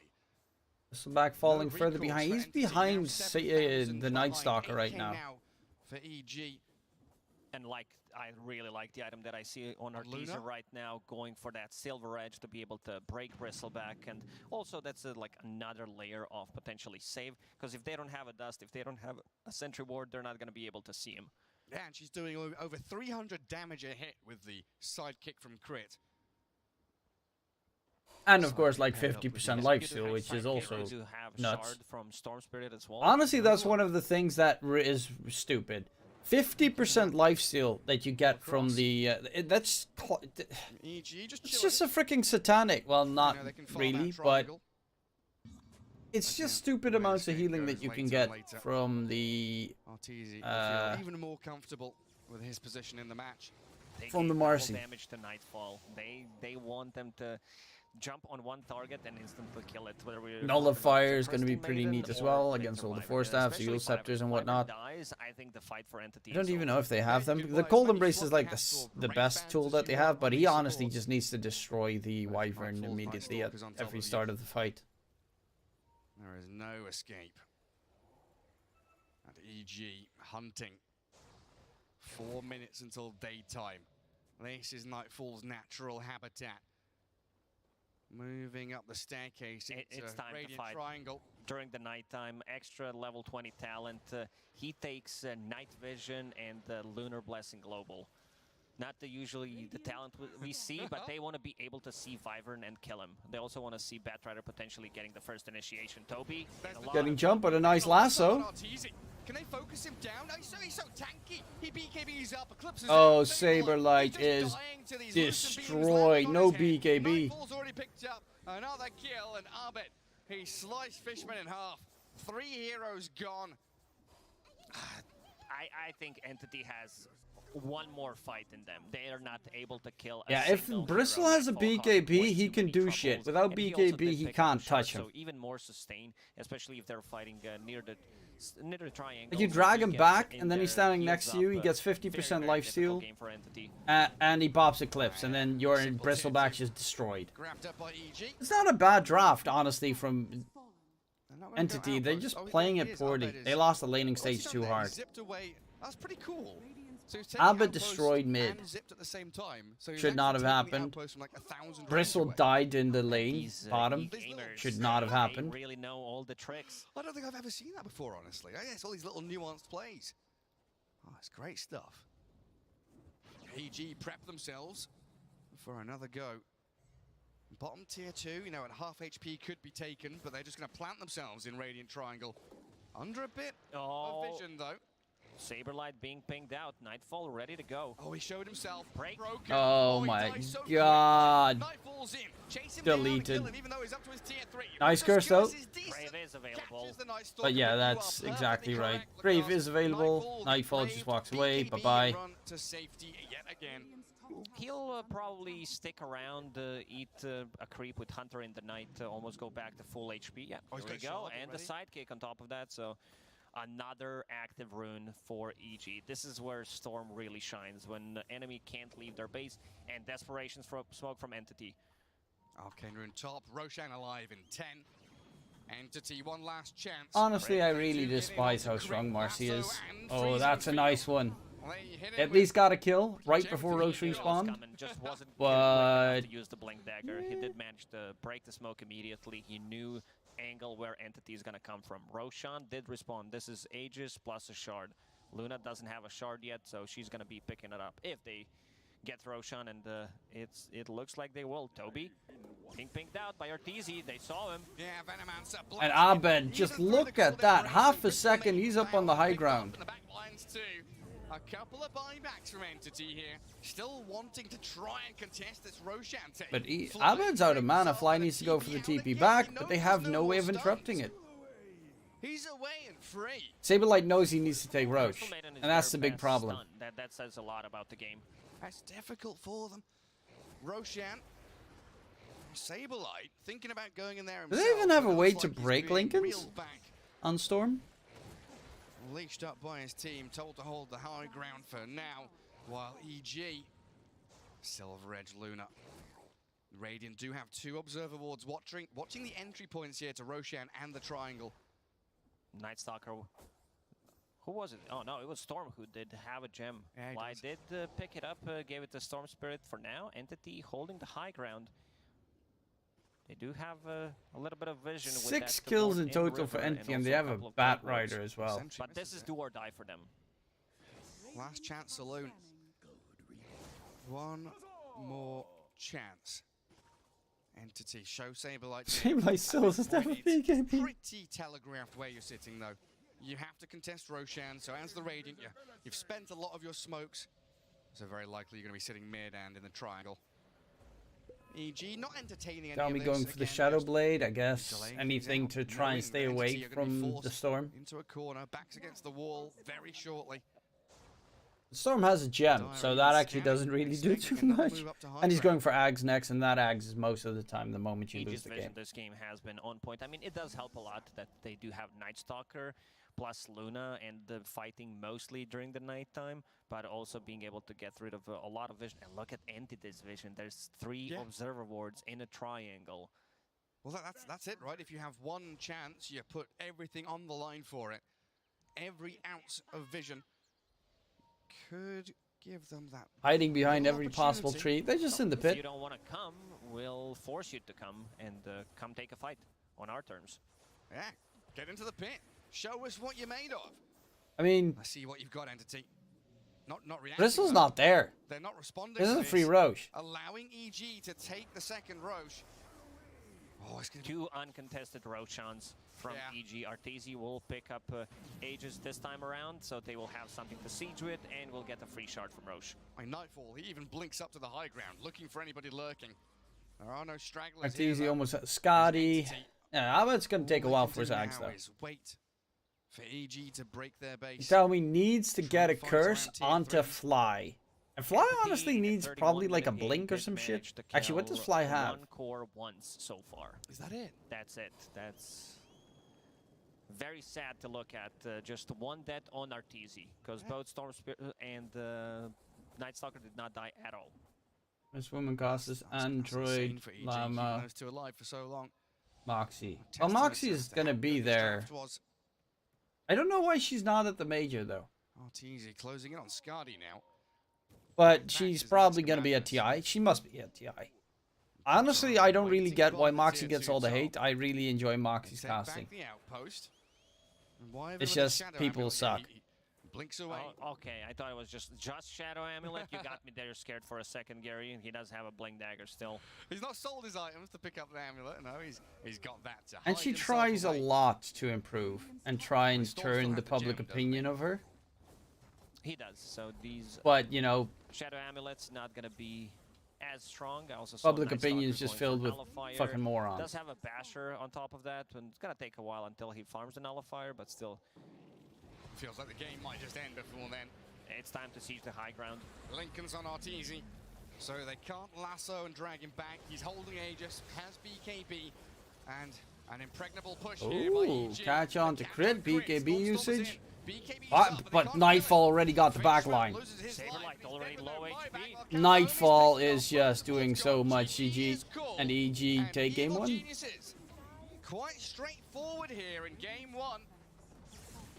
Oh, Sad King Forever. No, it's every single time Moxie casts a big tournament, pretty much, there's going to be a Reddit thread of people hating on Moxie for whatever fucking reason. And that happens every single time, and it's literally just the fucking degens of Reddit and fucking Twitter and whatnot that I don't know. They can't handle it that Moxie is not OD Pixel or Moxie is not fucking Toby. They're all just fucking salty bitches. And you know that does, like, even though Moxie's really good and she should not like listen to whatever the fuck those guys are saying, it still does a lot to a person when you see a thread that hates you. Believe me, I casted a lot of shit for Noob from UA, and that hurts. Lucas, they brought it up, this Storm Spirit. We've got to talk about it, guys. A lot of people have mixed feelings about EG and Storm Spirit, so I want to hear from you, starting with you, Snaking, about how you thought that Storm Spirit went in that game. I think Boba actually set up for the perfect Storm pick, because they first banned the Tiny and then the Chen. They knew that Entity would probably pick the Wyvern Batrider, and they just wanted the Storm counterpick so badly. And they kind of just instant picked it the moment they saw it, and I think Entity, I guess they just kind of... They didn't think of it was going to happen, and I think Boba just one-upped Entity on this one. Is that what you feel as well, Netta? Yeah, I agree. I was really happy for EG when I saw the Storm pick. I felt like it's perfect hero against both Wyvern and Bat. Like I said before we were even talking about it, that Storm is like such a good counter to Batrider. This new lady's so pretty. I was really what? That, Natty? EG is going to take this game. Well, the other thing that you were kind of the host for EG was that support duo for Entity. You really didn't like the CM, the look of it when she came out in the draft. So now that you've seen the game play out, can you explain a little bit more why the CM and the Winter Wyvern just you mean that one? Support duo? Sorry, I didn't check who was on the panel. I assume you mean Natty. Like to play kind of in the backlines. Like they don't help each she other is pretty in any pretty. Way. Matumba woman is the prettiest woman. Matumba woman is gorgeous, sexy, everything. Go in for him. He's gonna make space. He's gonna give a lot of vision. But the CM and the Wyvern, they both kind of want someone else to go in for them, so they can stay in the back and like wait to cast the spells properly. And there's a ton of heroes that can abuse that, right? Like Storm was already picked. He was one of those. Yeah. Do you think that perhaps this NS should have been banned because he's another one, right? Something I think happened this game is I think Entity they wanted NS themselves, and I think they kind of tunnel visioned on it, and they thought they're gonna get it on 18 pick. If they got to pick it on 18, I think it would have been like a perfect NS game. But they kind of forgot that, you know, EG might steal it from them. And I think that EG also forgot the same thing for Entity. I think if Entity were the first ones to pick the NS on 15, because I think they wanted it, like EG would have been kind of been caught off guard, because they also had Dazzle and Storm, two heroes that get heavily punished by the NS. Instead, Entity ended up with that Veno for their off lane. For you Snaking that Veno, do you just... think there could have been something so much better out there? Like, what did this banner really even offer during the game? I mean, it offered a little bit of vision, which is what they lack, but the problem is, like, the laning... Yeah, Veno is a great hero in very specific situations. Very specific situations. And... counterpick your team is going to get, and then if you don't have any lockdown and the rest of your lineup is shit. Team at a huge disadvantage. Unless you've got like a super push draft, with like and safe lane and I think it would be Abed. I don't know, tiny mid or some shit. The Storm kind of took over the game as soon as the Chen as safe lane as well, then maybe. Start to finish, and I think it just made the game so easy for EG to win. Oh no, here it goes again. Storm Spirit every single game for EG from now on. The ego for the Storm is definitely all the way up there.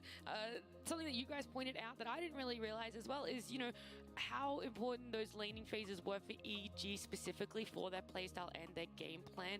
And so coming out of laning phase, did you feel like they had that advantage and they just never let up? They were just always in control of this game? Yeah, I think so. I think, like we said, the bottom lane, like the NS has a really good time at the start of that lane, and then he kind of, like, once you give NS the first 5 minutes of the lane for free, like obviously night comes, and he kind of gets to run in the jungle, gets to do whatever he wants. Especially if the mid lane is snowballing, it just makes it like they can just meet up together, and it's kind of, it's almost unstoppable. Like the NS at night, the Storm is snowballing, the NS is going to run mid, he'll help him take the runes, he'll help him pressure the tower if he needs it. Abed played really well. Even though sometimes he played like, you know, pure Abed, I'm a fucking nutcase kind of style where he zips into nothing. But that's just Abed. It was really hard. They needed, you know, some miracle curse. I mean, you gotta take his nuttiness sometimes for granted. Maybe, you know, one thing goes right in the fight, suddenly the Crystal Maiden, you know, the W connects on the Storm, does a good curse. I think it was possible. They really needed to push the Bristol Black Axe timing. That was the only chance, I thought. But EG did a good job, and they never really let out the pressure, and they didn't really make any positional mistakes in the team fight. Yeah. So I think it's a really clean game for them. And very quickly, Snaking, do you think after this game one, potentially Entity has been figured out? I think Entity needs to be a little bit careful, like, especially with their openers, because they kind of walked right into EG's trap, and I think EG knows the specific heroes they want to early face, and maybe they need to reprioritize. Yeah, Entity have a very limited hero pool because their safe laner is an off laner. So, a lot of heroes that Toby plays, Saberlight plays. Well, not really. Saberlight actually is a completely different off laner than Toby most of the time.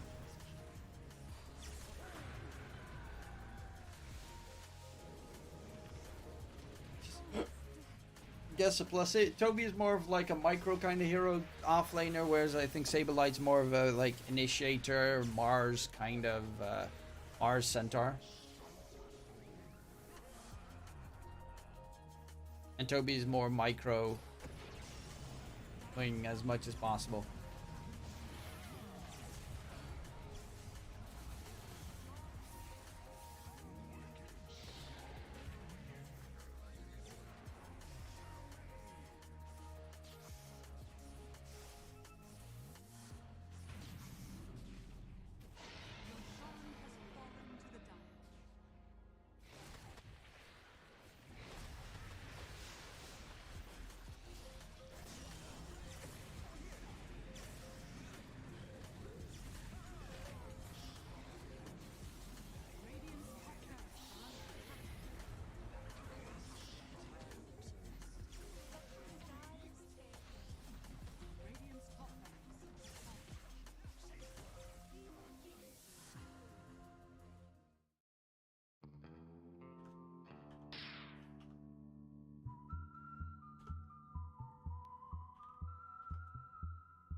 Are they gonna have one of their weird short segments? Wait, what?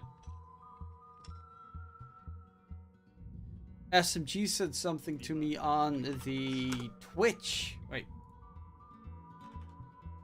Twitch. No, not Twitter, you fucking monkey.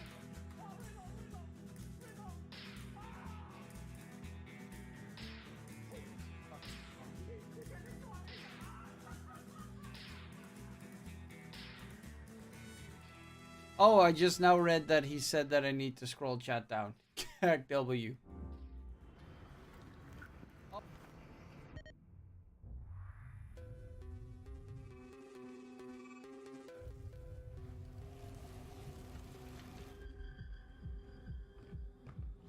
You're on the entity train?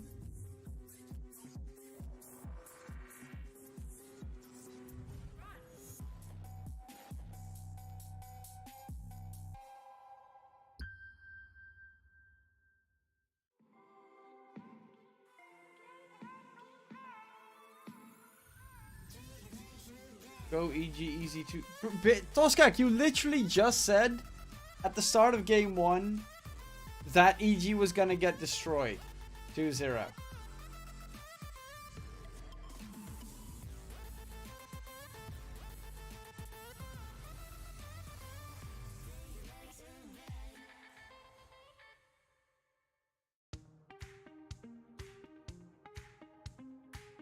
Bum, bum, bum, bum, bum, bum, bum, bum.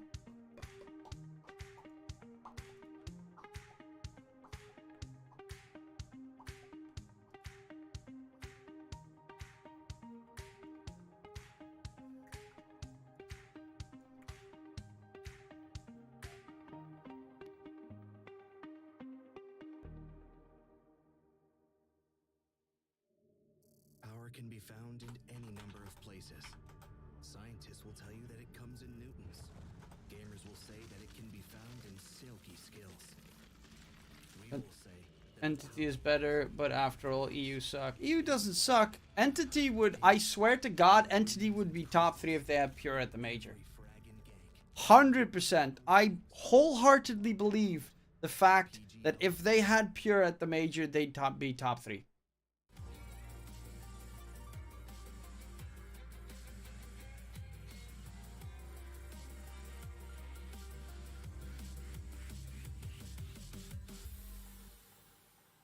Pure is that good. Welcome back, everyone. We just saw EG take game number 1 against Entity, so game number 2 will be coming very, very soon. But something more exciting than game number 2 in this best of 3 is our newest panel member who's joined us all the way down there. It is AUI replacing Lizard.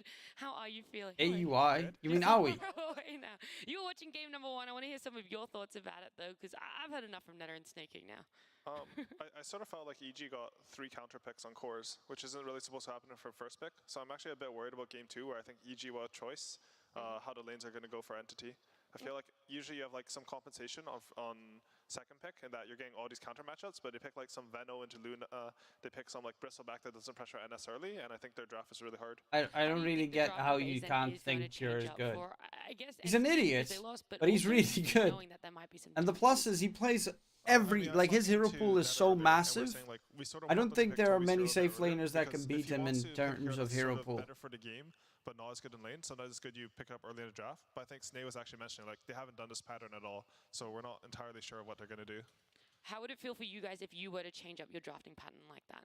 I think one thing they can do is they can look to pick a hero that both Toby and Saberlight can play, and that way they can keep flexing it later in the draft, and they decide if they want it on the offlane or the safe lane. Are there any heroes that come to mind that both of them can play? I think there's like there's some of the zoo heroes, for example, Lycan and Beastmaster. There's also the Brewmaster, which Toby really likes, and Saberlight as well. There's the Night Stalker, which was kind of the hero of the last game. Yeah. Enigma is best, then OG, then Secret. So I think they could look at all of these heroes. You have zero idea what you're talking about. It will give them a big advantage later on in the draft. He always has a big fucking hard-on for Enigma. Stifle a sneeze. I'm so sorry. I just added you wanting to sneeze. I like what Netta said, because he's saying earlier, like, EG, they sort of stole the Night Stalker for Entity. Like, he thought they should have taken Night Stalker on 15, and then it made it so that the Night Stalker looked really good in this draft. Like, everywhere he went, Entity couldn't fight at all, and the lane was good. I'm Dota betting expert, except for the fact that you don't bet. And you also said that EG would lose. Going for something that can be either stronger in lane, earlier rotations, something that's more on the skirmish side for either team. I definitely think this time around, I think they just should. It's so beautiful how Toskak is. He's literally always trolling. I lost money. He's a Dota betting expert, but he lost his money. Whereas Whereas last game, I think for his Crystal Maiden, that is like the ultimate fucking meme. reacted to the enemy. I'm a god at betting. I just losing battle every time suck at it. To the enemy. Wait. So I think they should look to definitely get one of the Fishman pressure heroes in as soon as they can. I think even just like a bit more synergy on the first three, right? Like you have 3 backline heroes. Like you have some Wyvern and Crystalman who can't really stand behind a Batrider. It feels really weird.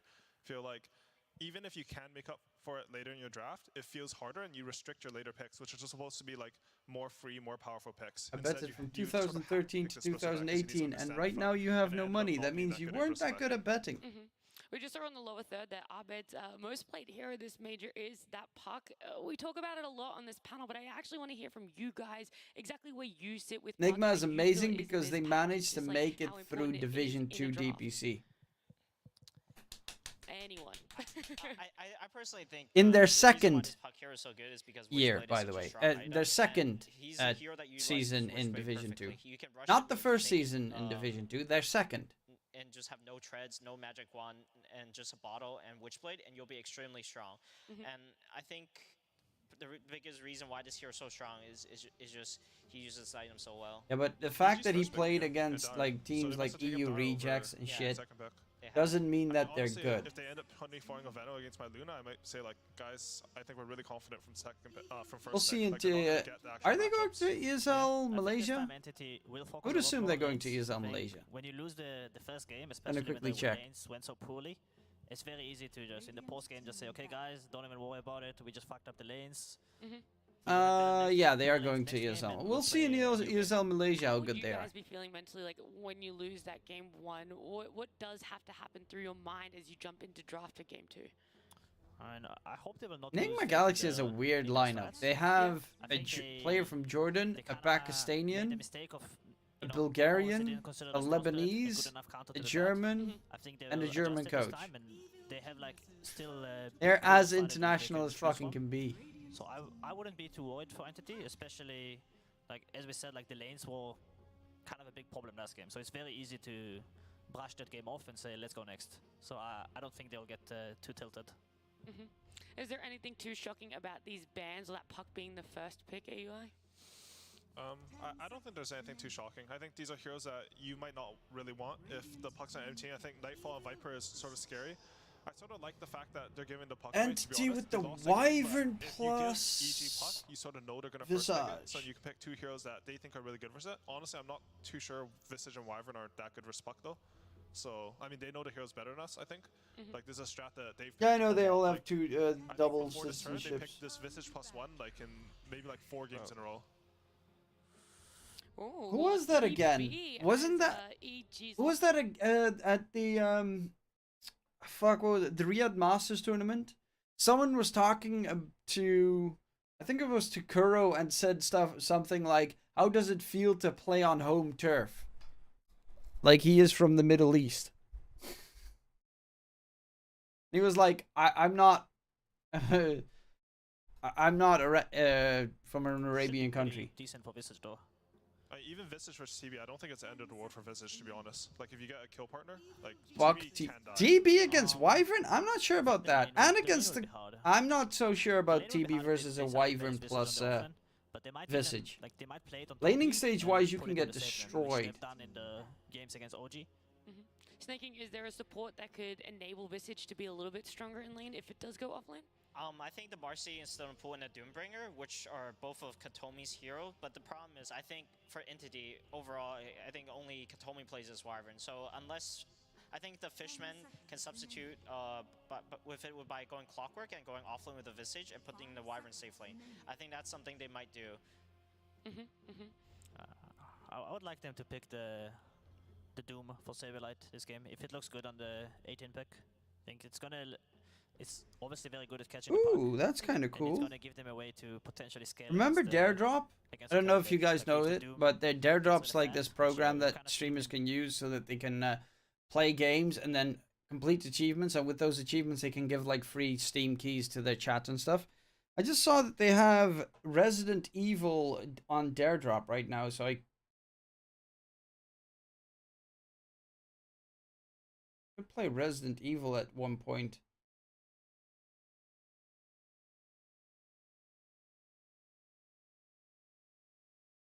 It's kind of cool. Old school Resident Evil and fuck around. TB control.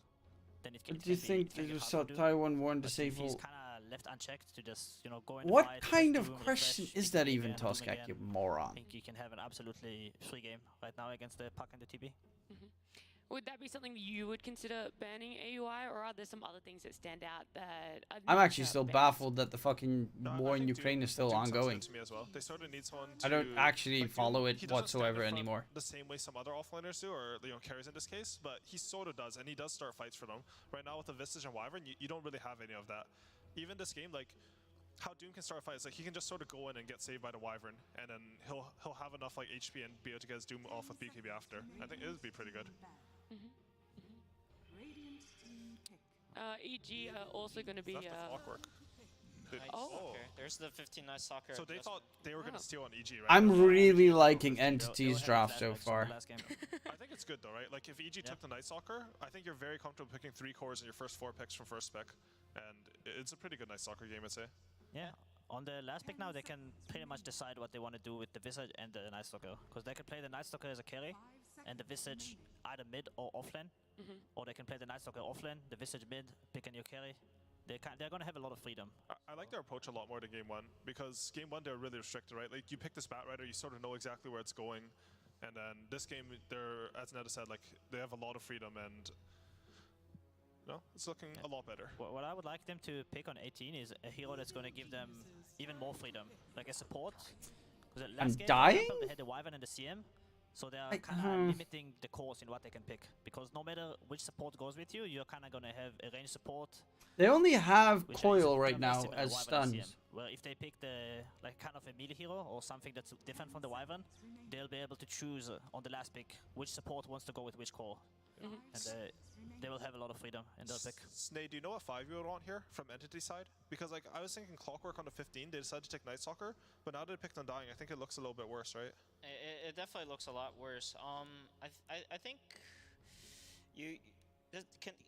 can this Night Stalker go mid? I don't think he Stormstormer plays. You can Snapfire, right? I wouldn't mind Snapfire here for Entity.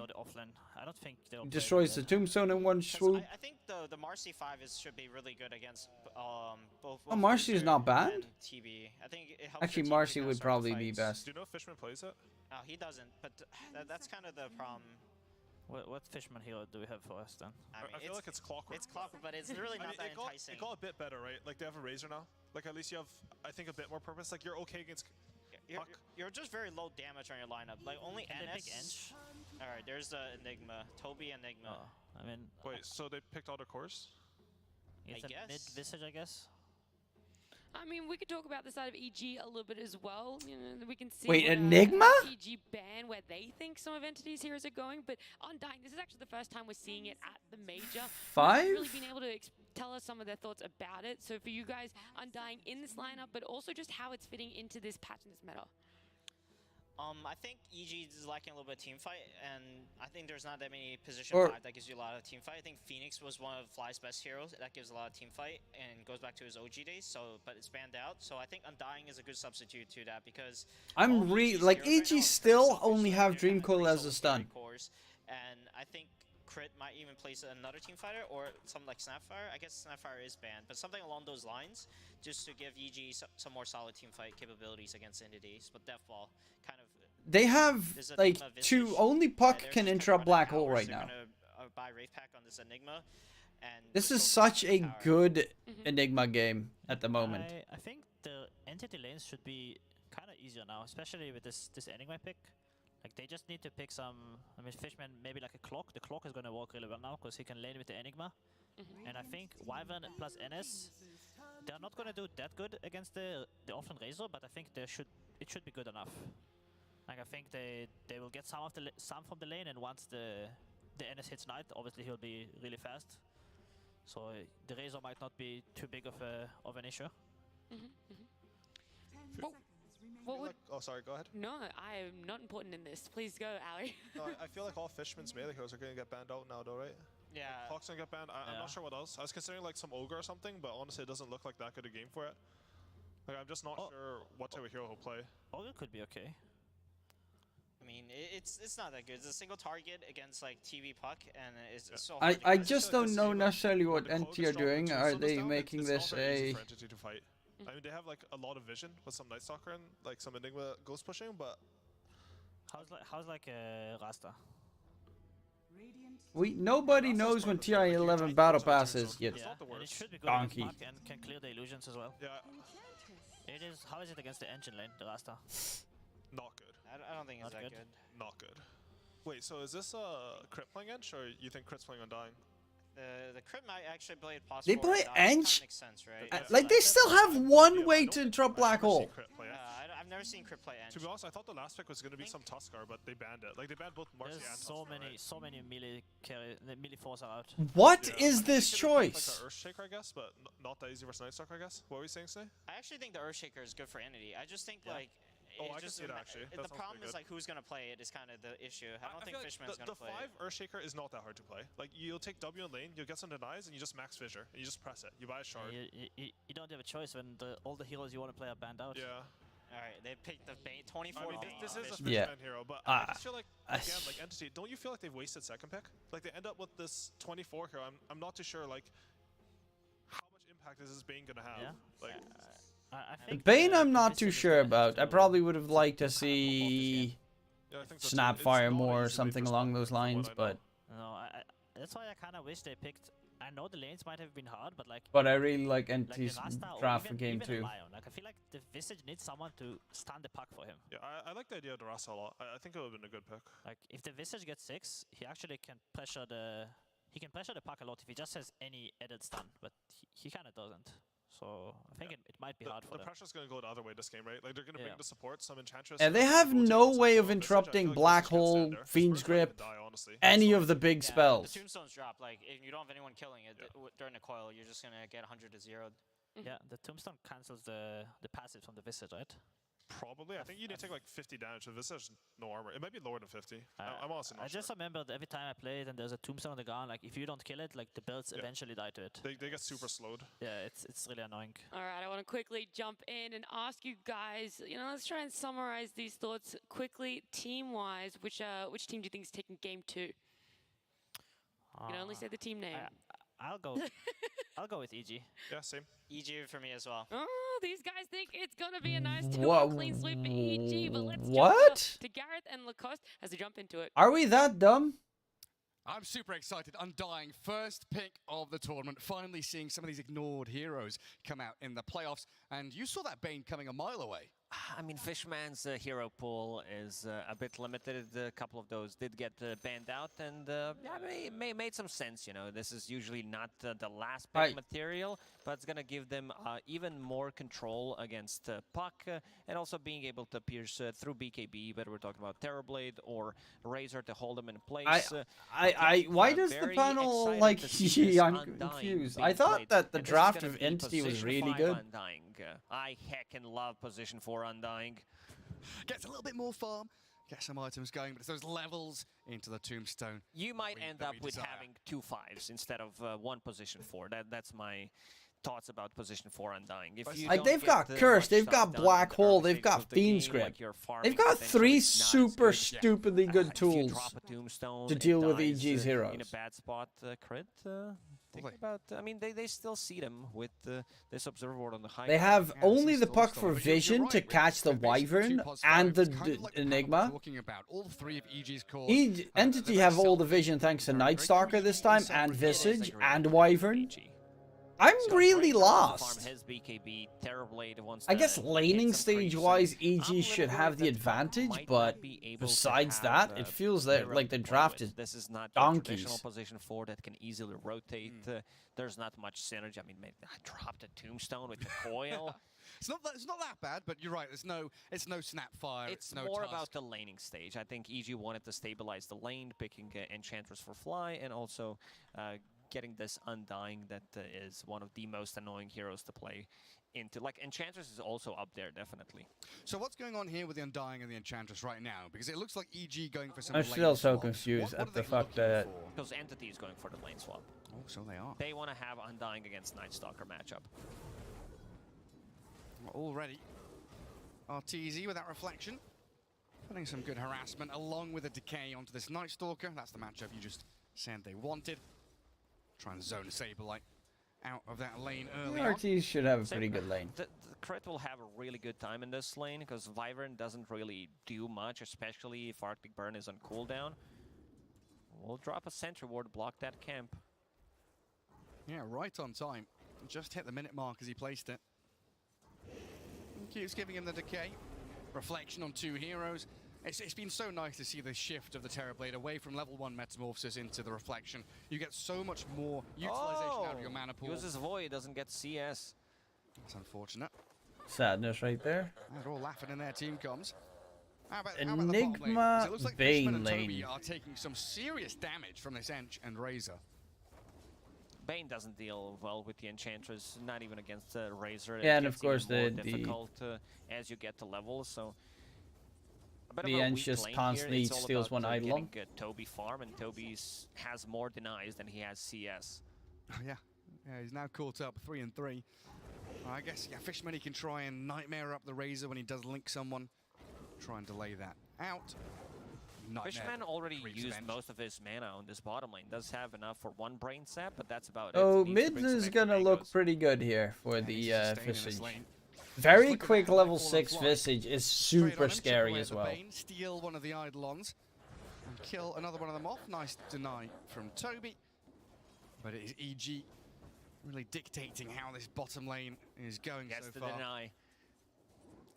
Some time wasted. Couple of right clicks.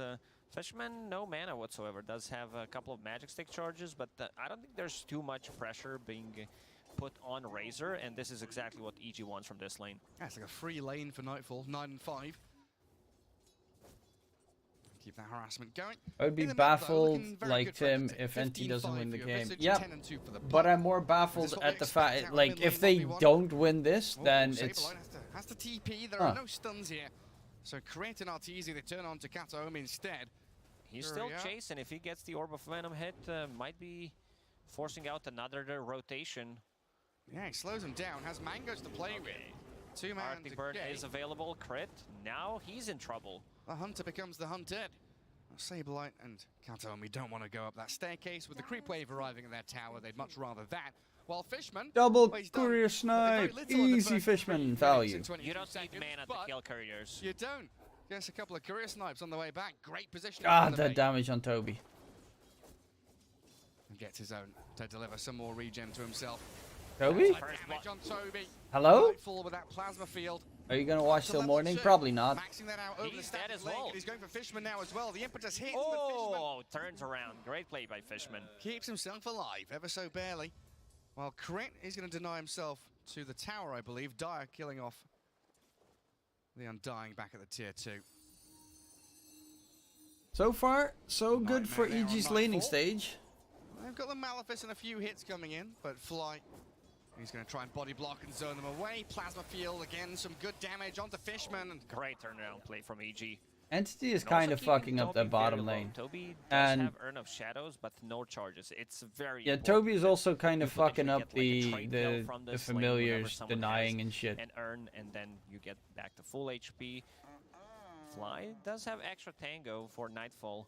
They need to bring some extra regen down this lane. It's going to be full power treads. Nightfall off to a really good start. Yeah, 4.5 minutes in, he's basically got treads done.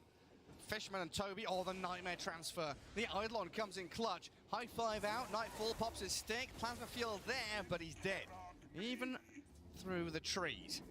A little too greedy. Lane was already pushing in. No need for Nightfall to be there. He could have sit underneath the tower, get some extra regen, bring something with the courier. How are the... Okay, Arteezy is getting a lot of farm top. To be fair, so is the Night Stalker, but Toby's just under farmed like crazy. More pressure put on Arteezy. Arteezy is getting the levels, level 4.5 on Terrorblade with the casual Bracer. I love that on Terrorblade, to have a bit more tankiness. Yeah. And a bit more regen, exactly what the hero needs. If it's 23 you don't need armor. for you, that means you're an hour earlier, so you're probably as well for the most part. Eastern European. That's a great little adaptation there. An hour later, actually. Especially against the bit of burst. Hey, Strifer! Thank you very much for the raid. How you doing? My sexy devil. Getting blocked up a little bit. I don't have raid notifications until I think 20. I actually have no idea on what I have it. I'm actually going to check why the fuck don't I have raid notifications. While Fly has left that bottom lane, aiming in towards mid with catapult wave here. They want to do some show. good damage. Okay, I'll have to look that one up later. How you doing, Salt? I saw that you applied for partner again. I don't think they can get a kill on Visage. You better get your ass partner, bitch. Stormstormer. Well microed. Got me worried for a second. Yeah, it was close. A little waning rift forward nearly had them. How's your car, by the way? Even gonna you got it fixed, sorted, bullet holes removed. Now EG will know Saberlight is all alone. Starts to play more defensively, backs up to his own tower as well. It's getting fixed soon. Nice. And even in net worth, we just saw the net worth lead bounce from Entity to EG back again. Actually, I haven't been able to give you my Prime sub because I was at Disneyland, Paris. I really need to go to Disney fucking LA. I'm thinking about going to Disneyland in California next year with the GF. Not having a point in Soul Rip. I guess you need to. Well, vacation in California and then also go to Disney because she's a big Disney fucking buff. Like eventually, you also want to be able to clear out the waves. How much Disney costs nowadays? A fucking kidney. That's how much it costs me. So he wants those decay stacked up as often as possible.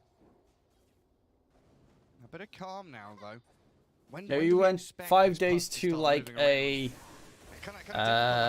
bungalow park in near Paris, and then we went for Etobia's Black Hole, and we went for 3 days, 2 nights of Disney Hotel.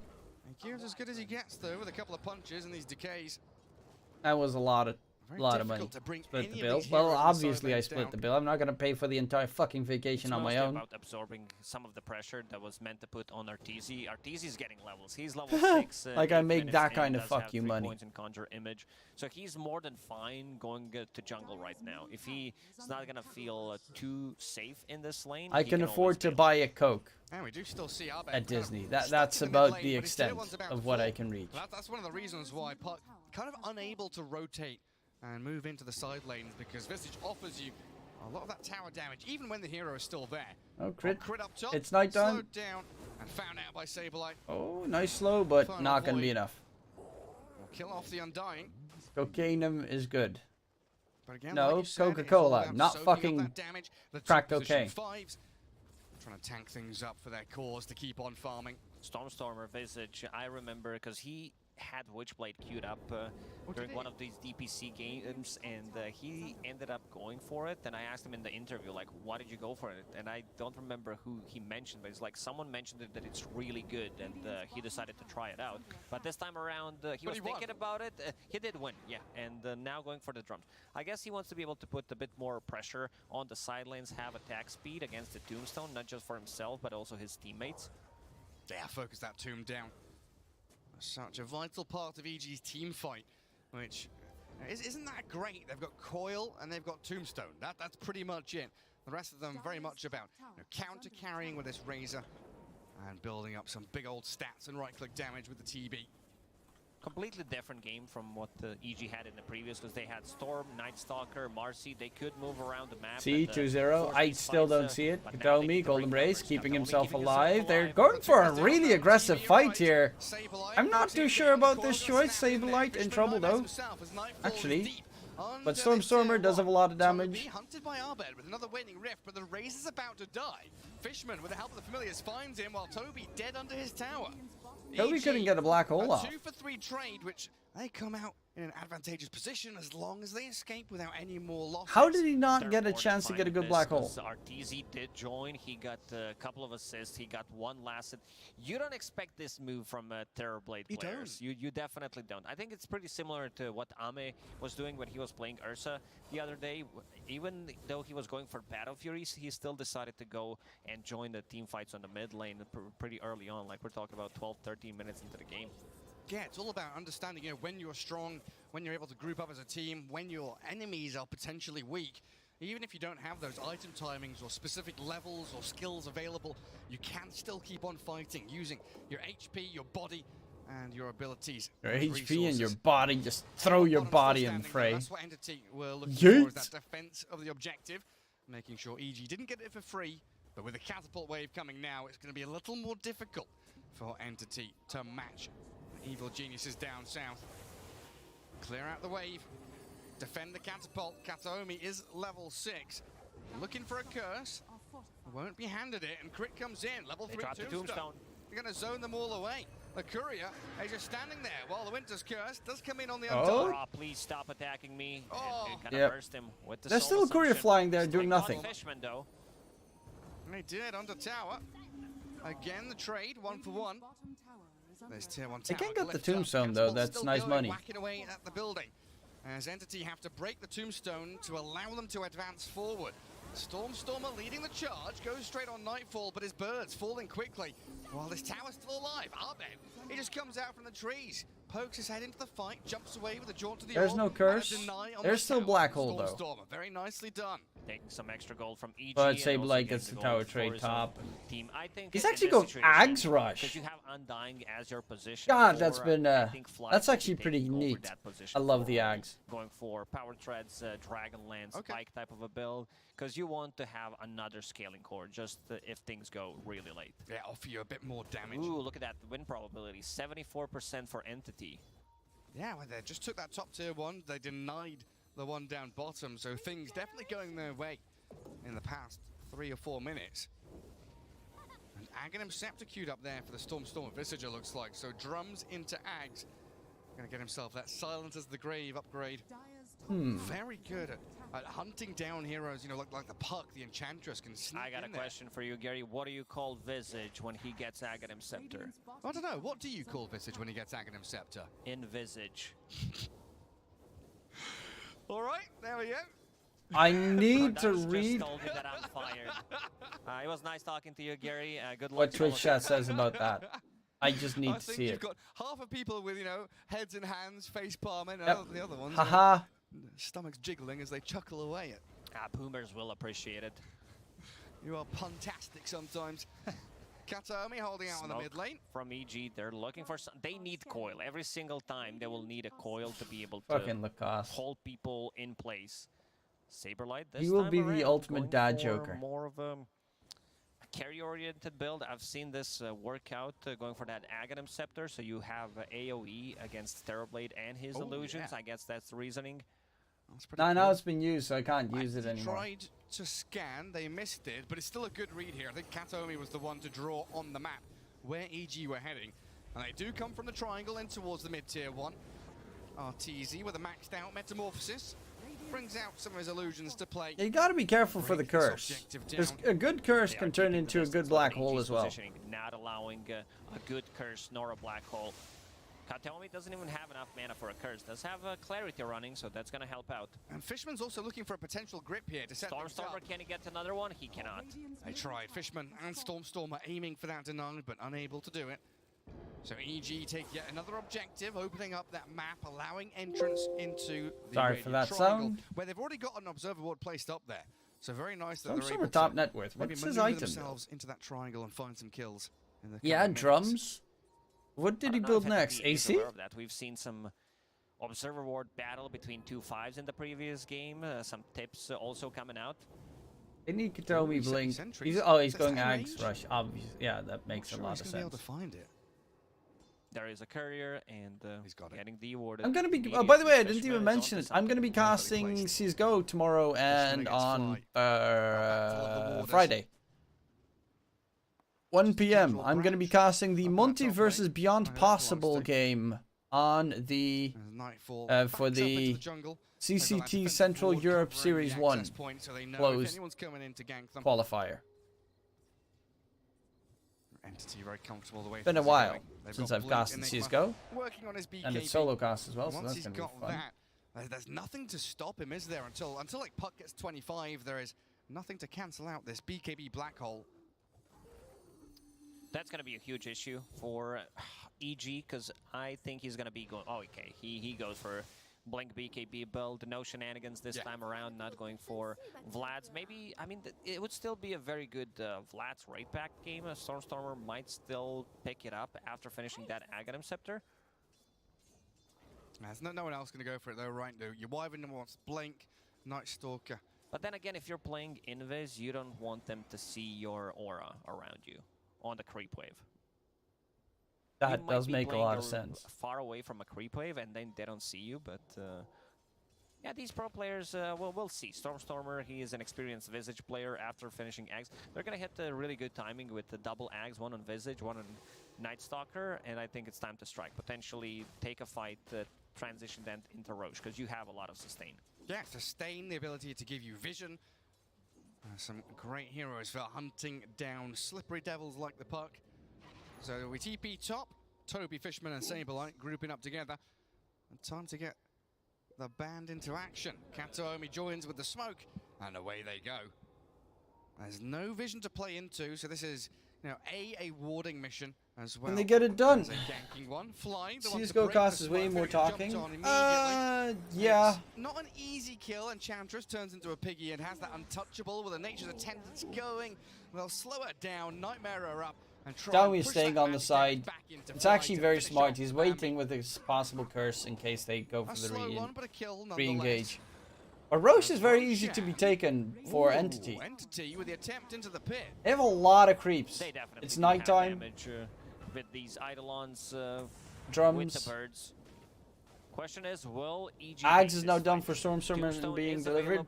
Doesn't have much mana though. His Witchblade for quite some time, and now picking up Blink Dagger. Stormstormer looking for an opening. The high ground ward, Stormstormer plays into it. Nightfall does have BKB though. But the Razor far too quick to get away. Abbott actually has barely any mana. It was de-warded and re-warded. Fishman keeps the vision going. Fly back in again to get rid of it. It's the crippling fear. Silences the Undying. The Tombstone Saberlight being slowed down. Saberlight, the golden brace, it keeps him in place. Toby looking for an angle. Comes in with a high ground. The Winter's Curse on 3. Catches the Razor. They'll kill off Nightfall. Beautifully done by Kataomi. And but they a lot are of zombies. They need to fall back from this because Tombstone is not getting addressed. But they're still holding Black Hole. Toby has an opportunity. It's a scary engagement right now. Away from Arteezy. They don't want to give them that chance for a big 3-man hole. And Roshan still alive as Arteezy delay Entity's maneuver into the pit. Abed regenning up.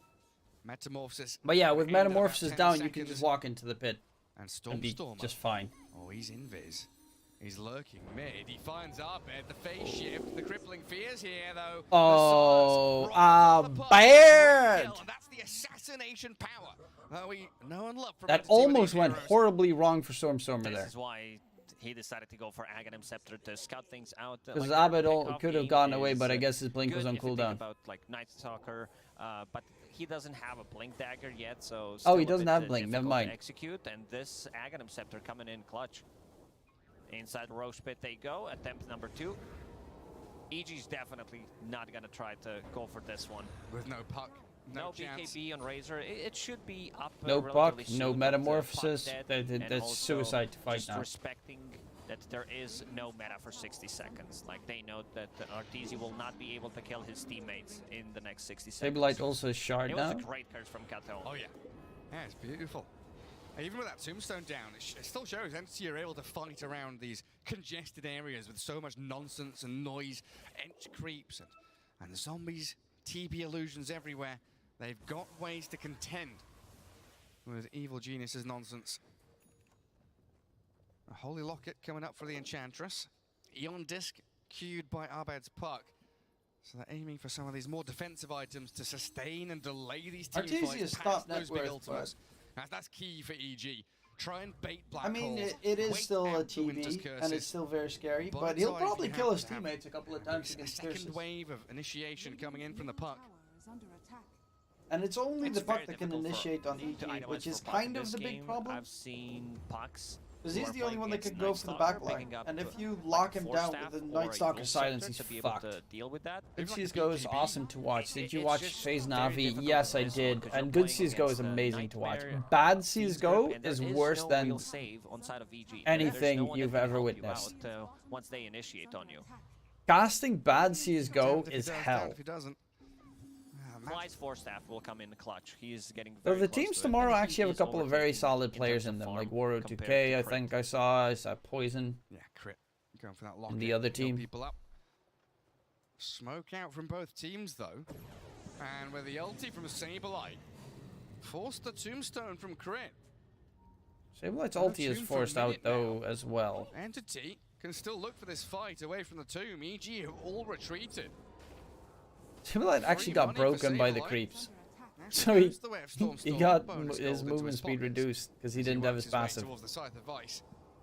That's kind of weird. The net worth lead, though, still, you know, mildly favoring Evil Geniuses. Look at that harass damage. Have a firm grip on this game, But yeah, his ulti's over. It is. And it's daytime, so this is terrible for a fight. EG would definitely like to have next set of items available. This is Scotty on Terrorblade, potentially a refresher on Razor, but that's gonna take quite some time.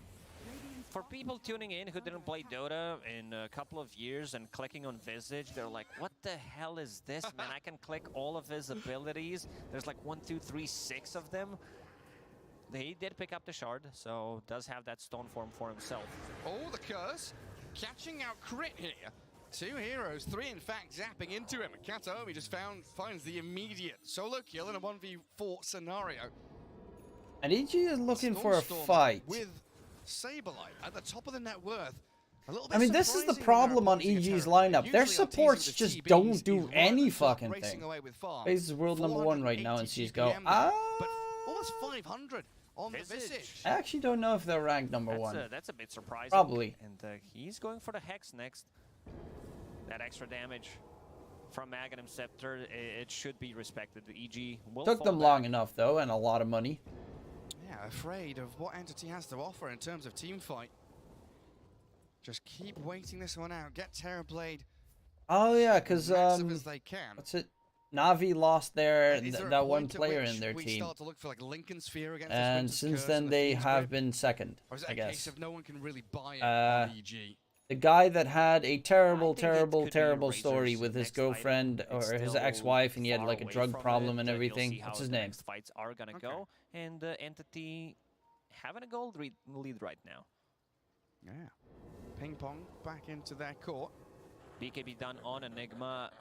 Toby will have freest of the time. He knows that he does not have to care about the single ability that goes through magic immunity, so we'll be able to get a good black hole. He also does have a lot of confusion in the front line caused by Night Stalker and Visage. Boomich, yeah, Boomich was the one. His story is kind of sad. And he's also not afraid like his of, wife blackmailed him and shit. Like that from the opponents. There really is very little they can do to stop. Got him addicted to drugs. You need still to snap the coil, so he'll be okay. Arteezy? Arteezy hunted. Invis Stormstormer. He doesn't actually have a BKB. The trees, quick and free onto Arteezy. While Crit, the Undying being found here. Saberlight just chases him down.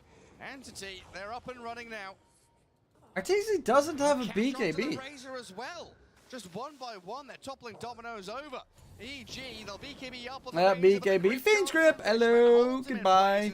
They've got, to be fair, they have 3 BKB piercing stuns with Curse, Black Hole, and Fiend Script. So I guess it makes sense, but sometimes threat of a black hole. The silence is so shitty to deal with. He's not needed it. They scared EG with it as they try and disengage from these very quick, snappy moves from Entity. Now, looks like Arbed has changed his mind as well. Not going for the Eon Disc anymore. E-Blade is the option for him. So that's a save against the Curse. It's a save against Visage Birds as well, but mostly against Curse. He sees that this Curse is causing a lot of issues, deleting one EG hero. I mean, the game's not over yet, Sand King Forever. And they need to be standing close to each other to deal damage, especially these I still don't get the fucking prediction that they made, but game's not over yet. Aegis is down. They need to get something. This game is slipping away from them. Exactly that. They need to get a big fight. Look at where they're signaling to go. It's been read by Saberlight. He knows. Oh, great. Time for a pause. The triangle. That is the natural place for Dire to play into. Get some wards up there. Play for that next Roshan. Entity not going to entertain it, though. They've come back to their mid-tier 2, and maybe they could actually come across to that pillar in like TB is still the strongest hero in the game, without a doubt. He just has like 17 counters, but he is still the strongest hero in the game. And there's also a blink dagger. Actually, he has like Stalker, 2 so counters. He could potentially run away. 15 Wyvern seconds until the Enigma. curse is available, but Toby is there to counter-initiate if EG finds an opening. Well, EG are the ones to come to this spire and ward it up first. Stormer, coiled and dusted. Quickly shards up. And the catch on Crit. in the back. He's Can he get the tombstone off? No. Oh, the curse. It's on Arbet. Oh, that's so big. Oh my lord. Yep. Solos are easy, and a they get the nightmare. Yep. TP cancelled. Yep. Hey! Look who had a shitty draft. EG. But he was already invis. He also does have a Gem of True Sight and gets coiled, uses Stone Form. So you're I not don't gonna be like. trying I to focus find it it down, and terrifying another to good pick curse a. from Kataomi. I think I would Kataomi never forced go for TB against a Wyvern. to deal more If the damage to enemy, his teammates especially in this Kataomi, game than picks the Wyvern, I would heroes. never It's pick very TB on my difficult team. late game. I mean, look at It this, right? literally You go on feels the like a vision, he's now suicide invulnerable play. for a good 5-6 seconds. Is this. Curse to turn around. Anyone that stands next to TB when he metamorphosizes is dead. Patience on Toby, Anyone. knowing that all he has to do is wait for that Terrorblade to be about half HP, don't allow him to sunder or turn around play, and get the kills they need. And also, Dominating this Undying game does now, nothing. Entity. Ench does Cruising towards nothing. victory. It feels like it's unplayable for EG at this point. It really does feel pretty similar to game 1, where EG was the one in control of pretty much everything, in charge of vision. As and, hair this expert, did gem you will notice get starting rid of a losing lot more of hair in EG's summer? vision. No. And Stormer solo killing people. Poor crit Undying. Taken down by this Visage once more. There is no The only counter, difference like, is the I only shave more way to during the start a summer fight than the is winter coil, because and we've seen in it's the hot previous and one I that there's just gonna be enough melt. time for Entity Actually, I need to reset with either Cold trim my Embrace, beard a Curse, little bit. Nightmare Save, Probably or tomorrow. even Stone Form. It feels like at this point, well, Fisherman are trying to take the outpost. He is slowed down, but in comes Saberlight. Oh, he's found Abed's puck. Is he just going to kill off the puck? Now, before she Force can get Staff, away? still Force in Staff, it. the curse Oh, comes in, and again. now Arteezy will rip apart his Rip team. Abed. They lose Kataomi Fishman though. claims the kill, But there's while no Saberlight meta. Finishes off Nightfall's courier. EG on the run. They can't continue fighting. There's no meta for 30 seconds. And Stormer Saberlight, they combo up to go back in. This Night Stalker, he is a nightmare for EG. Not just him, also Bane causing these nightmares as well. Yeah, I'll probably have like what's it He's called? prodding. Bird's His nest. initiations were really on point.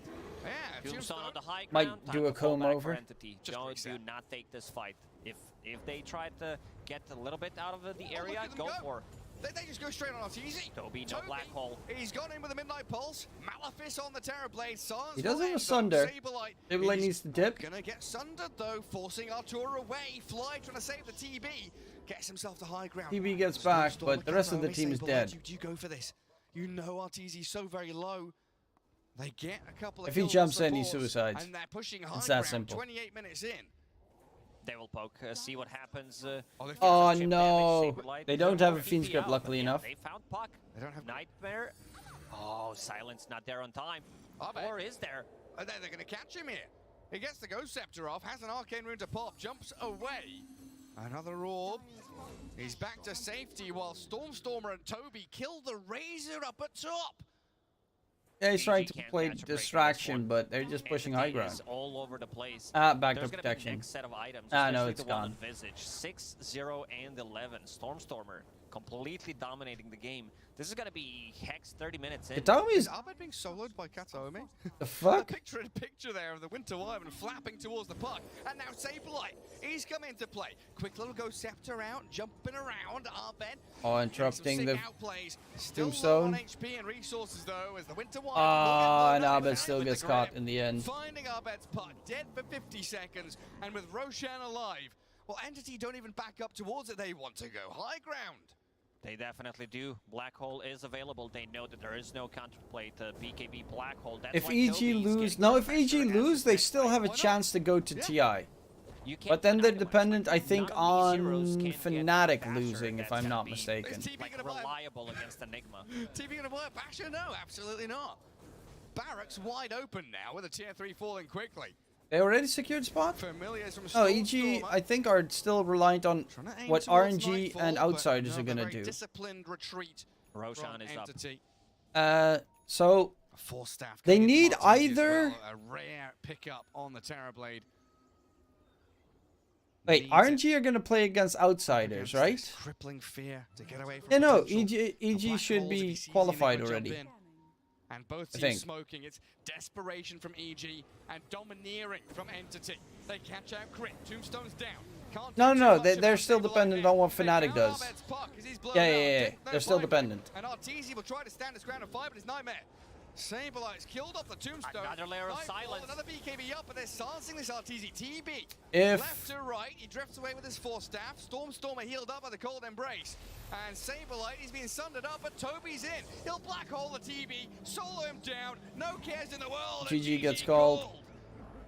Okay, wait, I quickly have to check. If Fnatic beat Beast Coast tomorrow, then and EG loses this, they're out. They did manage to get the draft from themselves that they really like. This is their bread and butter, having this Visage. Wyvern did manage to reset after what happened in Game 1, because they definitely didn't have what it takes to play Wyvern and, what was it?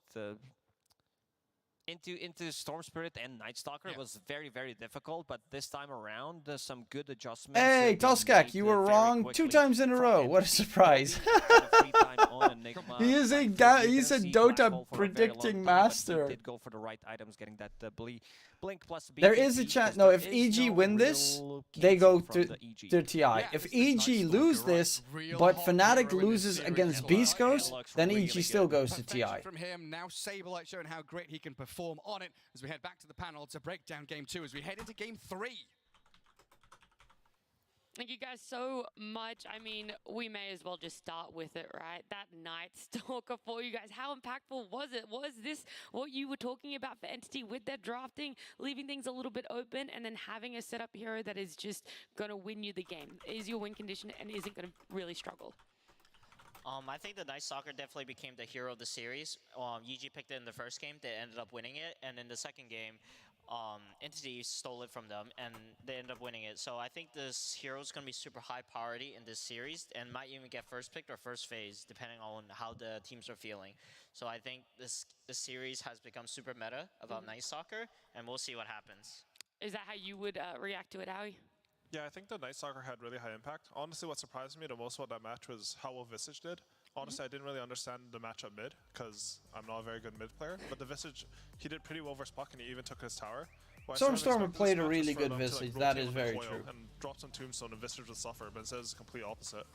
EG was and see, like, they played so well on the... It's such a weird lineup because they don't actually have a safe laner. Did you feel like that's what they were setting themselves up for? But they also just played better. Their draft was 10 times better. I think they really wanted to focus super hard on the lanes, but then they got caught off guard a bit by this Enigma pick, because they had the Undying. They thought they will just match it wherever they want, wherever the NS goes, they'll put it as pulse 5 and play it against the NS. But then, I don't know, this Enigma got picked, which is really good against. You realize most Dota players are shy and don't look at Femocast and commentator directly with eye contact.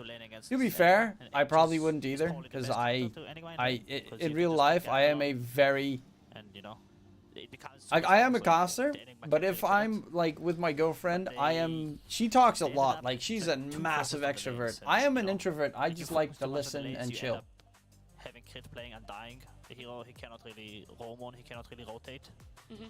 Just didn't really fit that playstyle for him, unfortunately. But looking at this scoreboard now, we see the damage, the experience, the gold, but also the items. Is there a certain build that took you by surprise, was more effective than you thought, or less effective even on either side? I think the Night Stalker Axe was the surprising item for me. This build on Night Stalker has been kind of upcoming before this tournament. Both Entity and TSM, it was Saberlight in TSM. They played this Night Stalker with Axe, first item.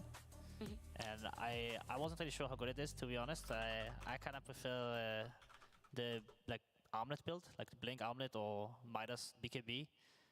But it seemed to do a lot of work this game. It gave him a really big impact on the team fights.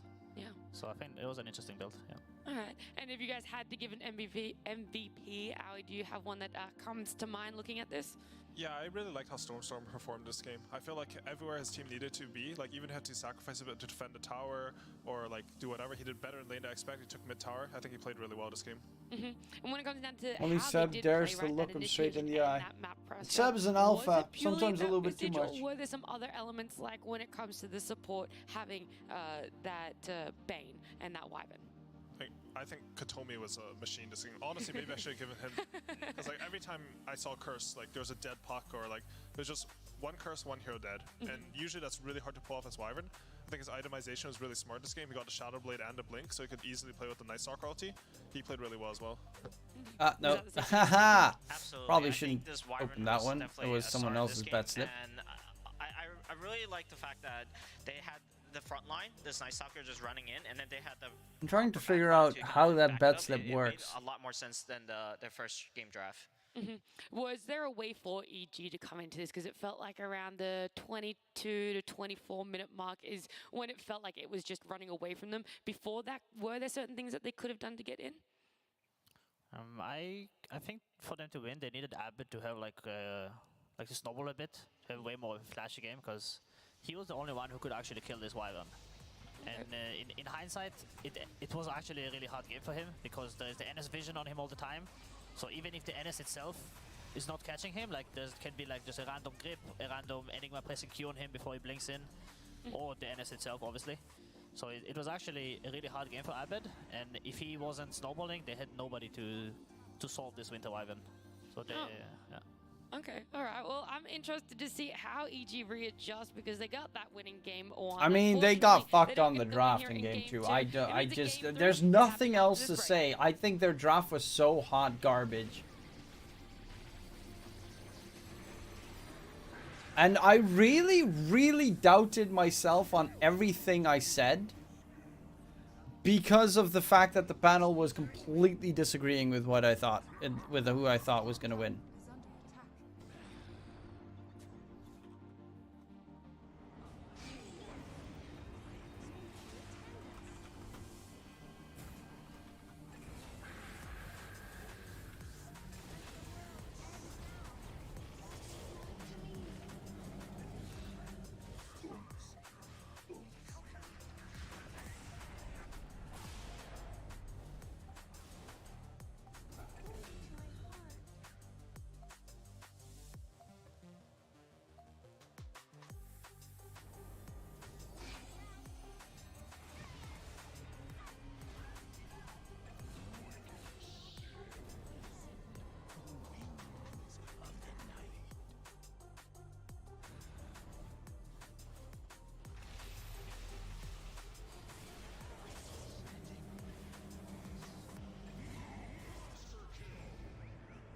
You want 2 TIs being blind like a pigeon. Seb is a really good player, but he's also stupidly toxic.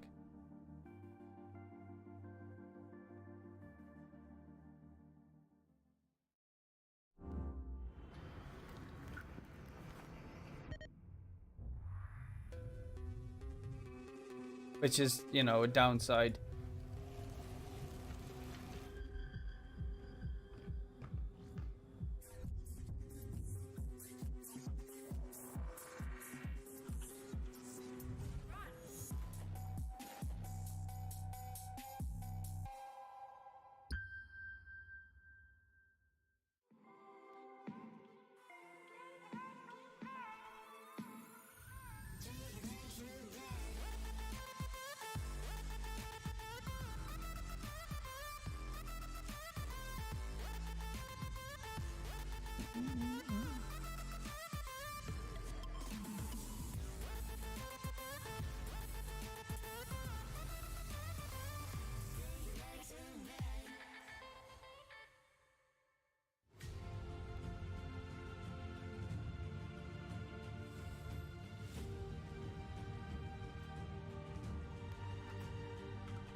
Power can be found in any number of places.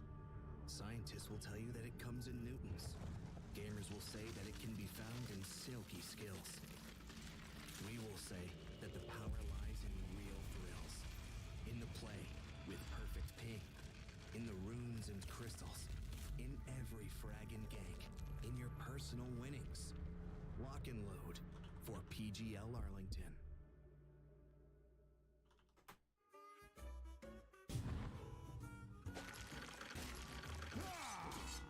Fresh meat. It's a game number 3 between Entity and EG. And joining me is Still Snaking, Netta, and Owie. I have to ask, though, for you guys as players, and even now if you as coach, is it harder to come back from a Game 1 loss or a Game 2 loss in a best-of-3 series? I think I'll speak for myself. I think everyone's kind of recency bias. So I think it's harder to come back if you lost the second game. People are just a little bit more emotional. You just lost recently, and like the negative thoughts can definitely get into your head. Yeah. Sorry, I'm typing to other people on Discord as well. Astini, for instance. Astini is doing like a Discord call with a bunch of Brazilians, and he's predicting all the games. And he's making he is really good at predicting.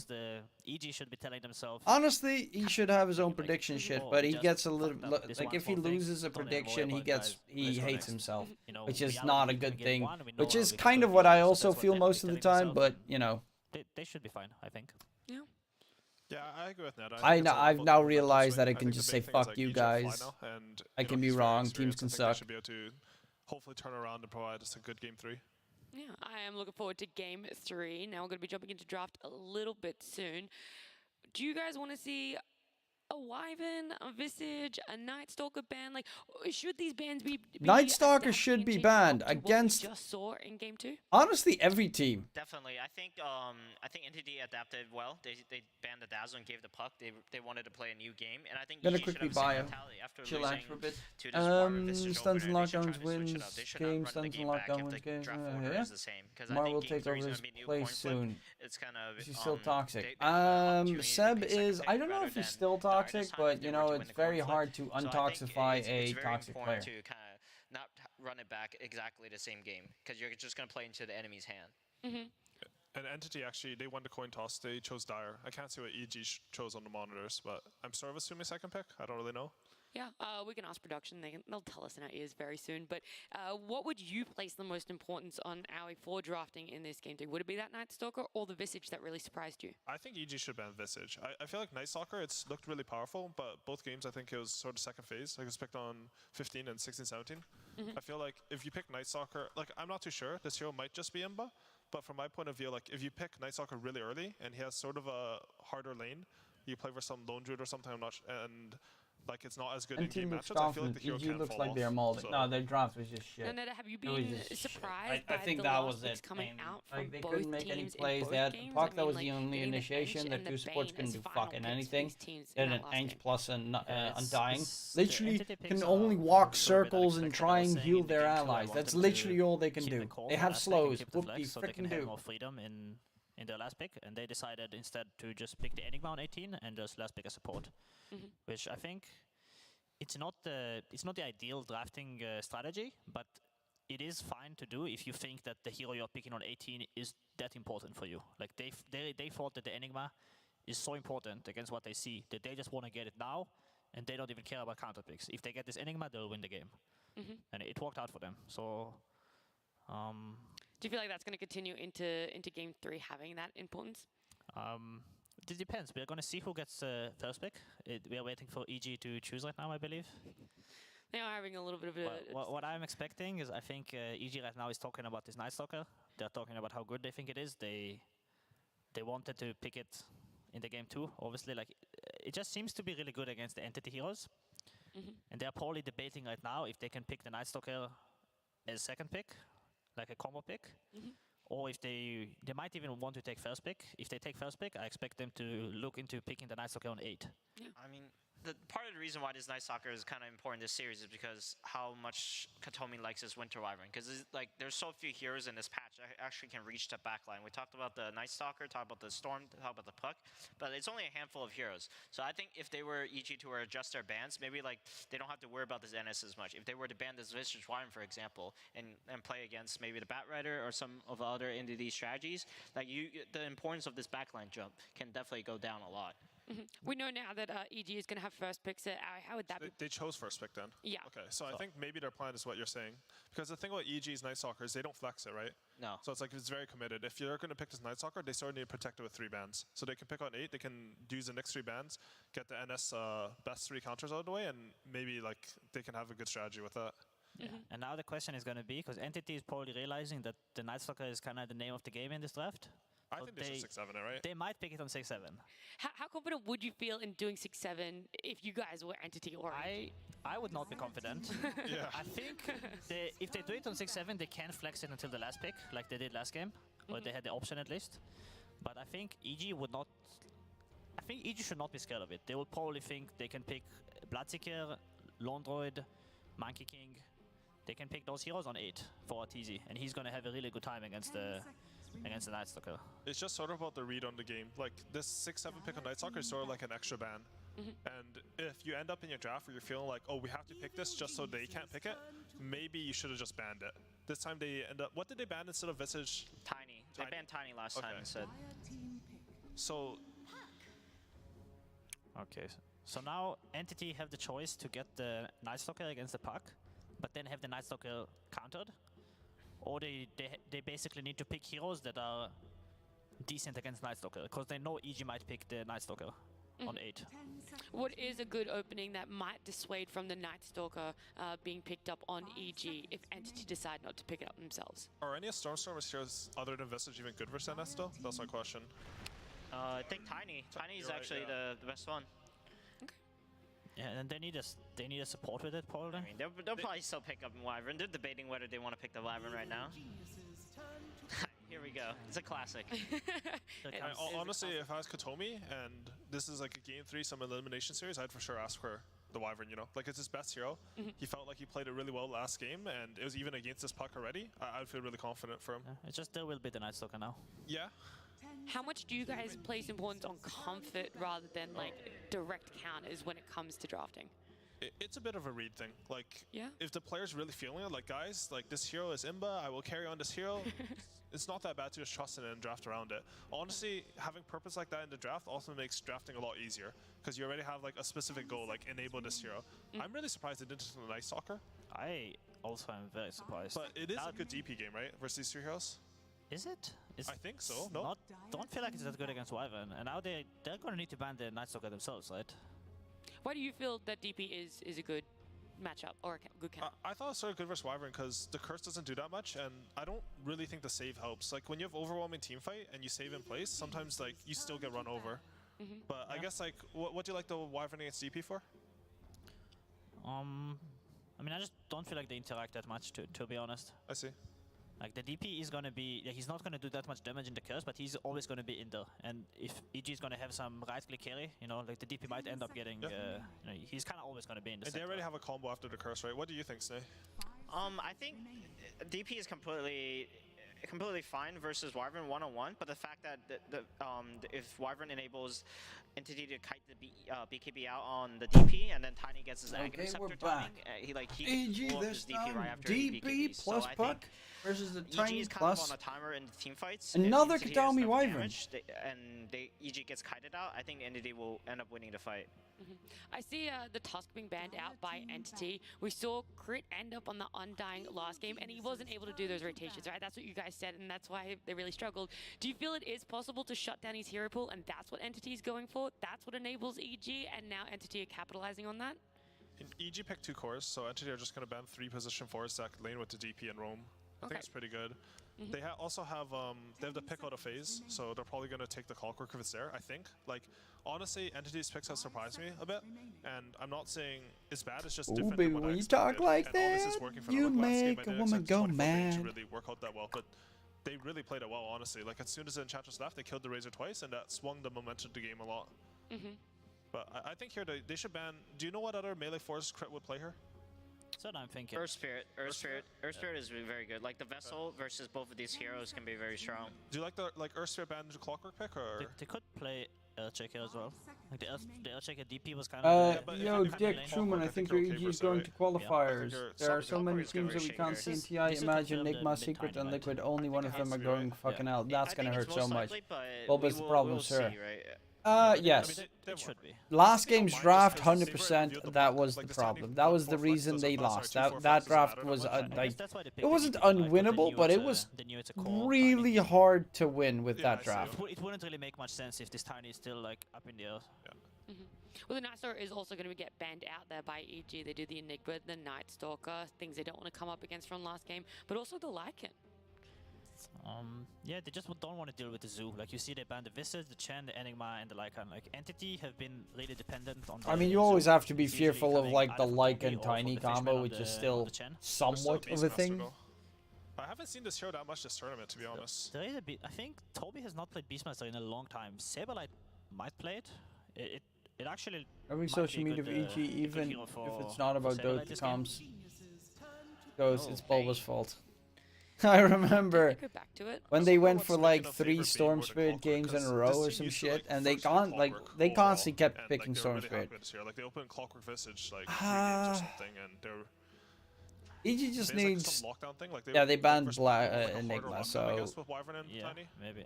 They should not pick fucking TB. If they pick TB, they are killing themselves. I also think it might be because of Saberlight's hero pool. He likes to play a lot of melee heroes, and then I think they think that the Bane would enable it more rather than some position 5 Clockwork. Yeah, because Pure's playing some like random ODs left track. Like, he always plays like these range carries, even some Drow Ranger, right? Exactly. That's tough. The panel is starting to get wild, by the way. That's kind of cool. What they're thinking they might want now that they see the Tiny. They're starting to get a lot more active. I mean, they might pick the clock themselves, right? They just need a kit hero to go with the DP. Like this is kind of the most important game, obviously. Like the game. Gonna hurt because Nigma. We're gonna put more importance on this. You know? Gonna hurt Nigma. Secret on TI is always a banger match. Also EG. There's also always EG, OG, Nigma, Secret. Best teams to bang each other. Like he wants to be. He always liked a good gangbang. To kind of have the same scenario as last game, where he's like too focused on the lanes and he cannot make plays. Although I would like them to focus on Nightfall's lane a lot, to be honest. Like, if crits roll me, I think it's because like the lane's already in a good position and Nightfall's like okay in the lane, right? No, of course. I think they were. But I really, the problem is I want to see Nigma at TI and I want to see Secret at TI. Liquid would be great, but I could live without Liquid at TI. Yeah. But I really want either Nigma or Secret at TI. Warlock coming out. Do you feel like it's just one of those comfort things, the healing helping with that laning phase? Yeah, definitely. I think Warlock is just Clockwork, a very Warlock. How EG's been drafting this. They have good team fight combo spells. They have control. They have tools this time on EG that are useful. And I think Warlock definitely enables that. Yeah, I think they banned all Vision as well from the Clockwork. The Puck. The problem was last game they didn't have anything to initiate with the Puck, so Puck just died. Now they have Clockwork and Puck. But I think in this patch, like you see a lot of carries like they're buying Midas because I think it's sort of hard to push the tempo of the game unless you have the Zoo heroes. So I am very worried. Do you like the Beast though? I'm very worried from this Beastmaster. I think. Hey, K1 Cactor. The reason Thunder Awaken didn't play that well this DPC, this major, was just because they were missing their mid laner. There it is. It is not looking good. So you feel like EG only really had this last pick to deal with the Beast? Is that even possible? I think Beast is probably good versus all 4 of those heroes, right? Yeah. They have 3 BKB piercing stuns on Entity again. They really need to fuck him in the lane. they can though. Like Warlock is not bad versus him in the lane. And the problem is they're gonna have 2 more bans. What's up, What's Burky? left? Like some Bloodseeker? Like it doesn't look like the best Bloodseeker game to me, to be honest. I feel like if Entity put the Bane with the Beasts, it will be really easy for him to secure the lane for him. Like he can always pull waves, he can secure the camps just by Nightmaring the Warlock on the side. If they put a Wyvern there, I could see them potentially having a hard lane. Has Saberlight played the safe lane at So all, or does he Thunder go to the offlane Predator with it? Do you know? was really sad, expecting them to be top 5 maybe because Dark Mago Honestly, wasn't they have playing. enough scale. Like, they don't I mean, need to that's the carry this game, thing. right? Like, Tiny Dark Beast, Mago Wyvern, not playing Wyvern, was like, he's actually a it full was such a big problem because Dark Mago is the best fucking mid laner in South America. Typical, And it's not even close. Dark Mago is way better than the other mid laners in South America. This last pick is going to really enable. I think their lineup is really well rounded, so they sort of just needed to do well on the lane. What do you think, Sneh? Yeah, I completely agree. I think Toby can play Razor last pick and in lane with the Wyvern as safe lane against the DP Clock, which is a really good matchup, I think, in the lane and in the game. And then this will enable the Saberlight Beastmaster to go off lane. Beast Ghost is still alive like as well, though. Optimal lane setup. But Beast Ghost has not really... So what are they going to pick up for EG? They said in an interview themselves that they didn't count the entire COVID period as, like, anything. Like, they didn't practice during the COVID period because they couldn't be arsed because COVID fucked all the events anyway. So maybe if they stop sucking wieners. Screen's sort of DX, you know? Kaz was always on top of net with and they ended up losing the game. Why? Because the offlane and mid are so far up to their opponent. Yeah, but that's because they didn't have Dark Mago. Bloodseeker, Lone Druid, Ursa, Jug, Alk, Spec, Medusa, TA. That's what we've seen. They could pick the Alchemist. I can see the Alchemist working. Yeah, if the Alk gets farm on the lane and then when the Beast pressures, you just keep going jungle. You can keep scaling. I kind of like the Alchemist. You feel like it has that solution to the current Beast problem and anything else when it comes to later game?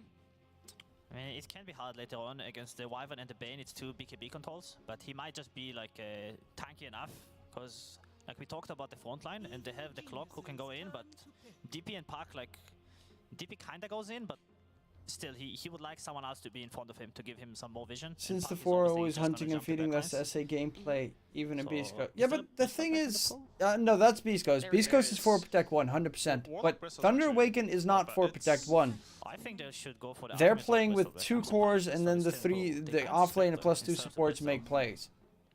But normally they are playing with 2 cores. Pretty well in lane against Bristol, but in the game, you know, it can go both ways. The Bristol for sure can be good against Beast. There's the Alchemist. Okay. And I think Razor is actually like the perfect pick because I think Razor actually scales pretty well against all of EG's hero into the mid late game, and it gives them the good ideal lane setup. I'm actually liking the Alk here, but as well. I would get Bristle and you in the game. A new hero for Toby or for Saberlight? I mean, oh, they went for Razor. Like, you don't know what lane the heroes are going to, right? Like, it's very flexible. I mean, I hope they put the... I think Entity should put the Beastmaster against the Alchemist. I don't think the Razor will have a good time at all in that lane. 3 BKB piercing stun, 4 plus the Razor Star Link, a lot of BKB piercing spells. The Warlock and the Alchemist spells. That's Saberlight Beastmaster. Yeah, Saberlight Beastmaster. Winter counters out to a degree. Cold Embrace saves people. Curse is really hard to deal with. This Beastmaster pick definitely worried me a bit. I like the Alchemist response to it, but honestly, I think these drafts are a lot more balanced than the last 2. I think so as well. Away, Owie? I think it depends a lot about this Puck vs Tiny matchup. Like, I've seen this matchup sort of go both ways this tournament and like swing pretty hard. I feel like Abbott has the potential to pop off this game. I'm gonna go really with overall, EG I sort of game like 3. A bit better. And final thoughts from you, Snaking? I agree with AUI. I think if this Abbott Puck doesn't pop off, the backline support amenities, the team fight spells are just too strong. They have 2 BKB controls and saves, and it's just gonna be too hard for EG but to team fight. my thought is I'll do 1 unit on it because I think it's a 50-50. If Alchemist starts off really well, this could be disastrous for them. Into game 3 with Gareth and Lacoste. Yeah, a lot of pressure on them. It's effectively now a best of 1 riding on the line here. Their qualifications towards TI, while Entity playing their hearts out in this series. Lacoste, that Beastmaster pick, pretty good for them, isn't it? It looks really good. If he hits the timing with the Helm of the Overlord, then they did swap things around a bit, putting Saberlight, even though, you know, he's supposed to be the carry, but he's going to be playing Beastmaster, because Panel did mention it that... now for you, Dotes, that the great players are getting old and they are not in shape anymore, or maybe it is time for the next gen. Well, they should be. To a degree, some teams, yes, I do agree with that. Insights of the Team Tundra boys. Talking about I think I prefer Entity's draft, but I think EG is going to win, which is kind of a weird scenario. These EG heroes gives Entity a great shot here in Game 3 of this best of 3. And Saberlight giving a shout out as well to Moonmeander, the one TSM player that's not at the LAN playing. Yeah, he's the only one who didn't make it in the end. They did manage to poach 3 players from TSM, play for Fnatic, and Saberlight also found his spot in Entity, even though he is While Moonmeander is pretty much the best player in fucking Entity, TSM. EG, they want to make never ever, bro. Never ever Moonmeander. With Puck, Alchemist, potentially Fatal Bonds connecting on multiple heroes. If you see that, you better run away. Yeah, they're all there. In behind that tier 1 mid on the Radiant side. Evil Geniuses with 2 wards kind of in the same place. One on the high ground in that mid lane and one up on top of the pillar. Watching out that top rune. Stormer. The thing is, I really just love the team fight for EG. It's so strong. Coil, Golem, Hookshot, DP Exo, and then the AoE burn of the Radiance plus armor reduction from the Alchemist with Fatal Bonds on top. Like, their team fight is so impeccable. Whereas he was supposed to be against those 2 heroes. Entity is more of a pick-off kind of lineup. They play pick-off potential. An aggressive tri-lane for now. They want to secure out. Their team fight is a lot weaker than EG's, and that's why I'm going for EG. Even though hero for hero, I think Entity has a stronger draft in that regard, but and look at Nightfall. There is nobody down at bottom. It's going to come down to Fly's Warlock to TP there and get what experience he can. Because DP, she's, well, in between tier 1, tier 2 mid, figuring out where exactly she needs to be. Getting ahead of the easy curve fly in terms money of lane swapping. EG wants to dodge a Razor matchup for Alchemist. They want to have Alk against the Beastmaster, potentially kill these boars, deal with them with Acid Spray. So losing a lot of gold. Right now, Arteezy sitting at 2 CS, rotating bottom. It's going to be a long way until he connects with the bottom lane. Saving a TP for now. That's the thing, right? The advantage you have if you're the second one to move, the Reactor's advantage in terms of lane swaps, so not wanting to waste those TPs early on. Fly did pull Creep Wave back to bottom lane, so Arteezy will still manage to get some XP and potentially one last hit from it. One last hit, punch the creep. Easy! Didn't level anything up just yet, though. Might want to go for that Acid Spray early. Beast Vision is the worst to play against if you have team fighting heroes because they can see you. Yep, that is also very true. The Puck also kind of like kills a lot of those Hawks by just illusory orb and shit.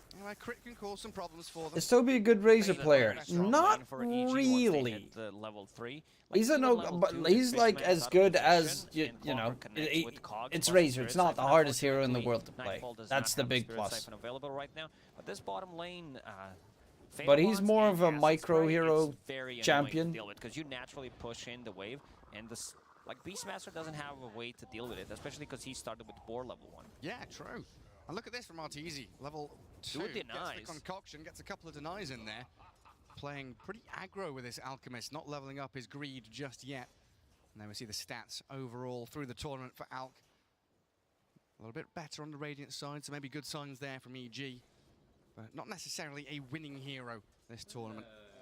And this top lane, Bane, usually a hero that's very good at trading, but we see Crit plant his body in front.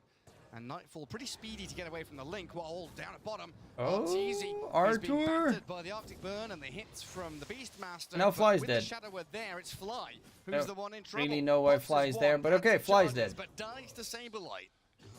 A lot of slow. Boar plus Splinter Blast and also Arctic Burn. Very difficult for Warlock to survive in this lane, especially if he's caught on the side. They try to play a bit too aggressive, pushed in the wave at half HP, half mana. Crit, one more time, being very annoying with Battery Assault. Super irritating to deal with. Nightfall, Spirit Siphon, healing him up a touch. Tiny Stormstormer is terrifying too. Gotta watch that guy. Stormstormer is in general really terrifying. Yes, I wanted to see a Evoker of his, but the fact that he got level 2 and a lot of experience early on means he's kind of handed over a lot more resources to Entity in that bot lane than maybe you'd expect. 9 denies on the off-lane Saberlight. And Nightfall, some effective little item dropping there to pop his stick as he's grabbed his urn already.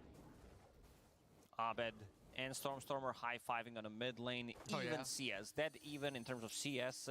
Tiny does have a couple more the plus side is, of course, Puck and this is the matchup that Clockwork also get a lot of vision.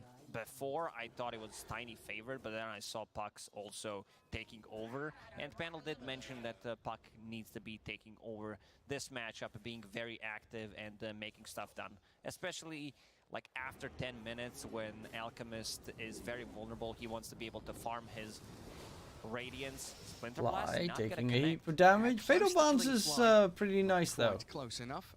Once those bonds come out, you don't want to dive towers, so a nice deterrent from EG. Crit and Nightfall gonna try and deal out with of mana. Stack, which was built up by Fishman. 12 denies Not gonna on the wave. Saberlight. Nightfall goes back in for it. Pull that die creep wave across, but Toby is reacting and keeps it held in place for a few seconds. I think Saberlight's the better safe laner though. Aggressive move though. Thinking about going on Nightfall, but with the wave under the tower, no real reason to give chase. Arteezy having some troubles though, 18-6 against the 15-13 from Saberlight. A huge amount of denies coming from not only Tiny, but the Beastmaster as well. He's been on point, and this is why his Beastmaster is feared when he plays off lane, but you know, he's playing the off lane right now. And Arteezy pretty much out of mana. A lot of pressure on Arteezy. Does have a Soul Ring to work with. Fly trying to stabilize the lane with putting more points in Shadow Word. And here they go, playing aggressive. Concoction. A lot of slow. They see Concoction and run away. Charges it up, chucks it out. Yeah, it's pretty rough lane there for calmly Artur. Dragging that wave back in towards their own tier 1. I think he probably should have gone for the other build where you go for Armlet. And it's an illusion that Abed barely bottles. Stormstormer silenced by the Waning Rift on his way out. The Puck will get to the high ground safely. His beast is I think it's Grandmaster. Yeah, level 30. I don't remember what it's called. I think it's Grandmaster. These early active runes for their mid laners, but look at bottom. Arteezy dead, left alone. And Entity find the kill on the Alk. Entity started playing aggressively immediately because that Observer Ward on the mid lane did scout out rotation from Fly, who did try to help out Abed picking up that active rune. And Saberlight will be level 6 after this creep wave, or very close to it. Artur is having a pretty shitty bottom lane. A little low on mana. He's got raindrops, 1 charges to play around with. He might have it as long as he doesn't spam out too many axes. And closing in on that helm as well. The big timing there, 700 gold away for Saberlight to finish it off. Helm of the Dominator almost done on Saberlight. Fly, where are you headed? What are you up to? Courier dies. The high ground Observer Ward, it's going to stay alive. Sentry wards, they'll be traded out. But these boars, very irritating. The Fly's going to get chased. That bottom lane is so shitty.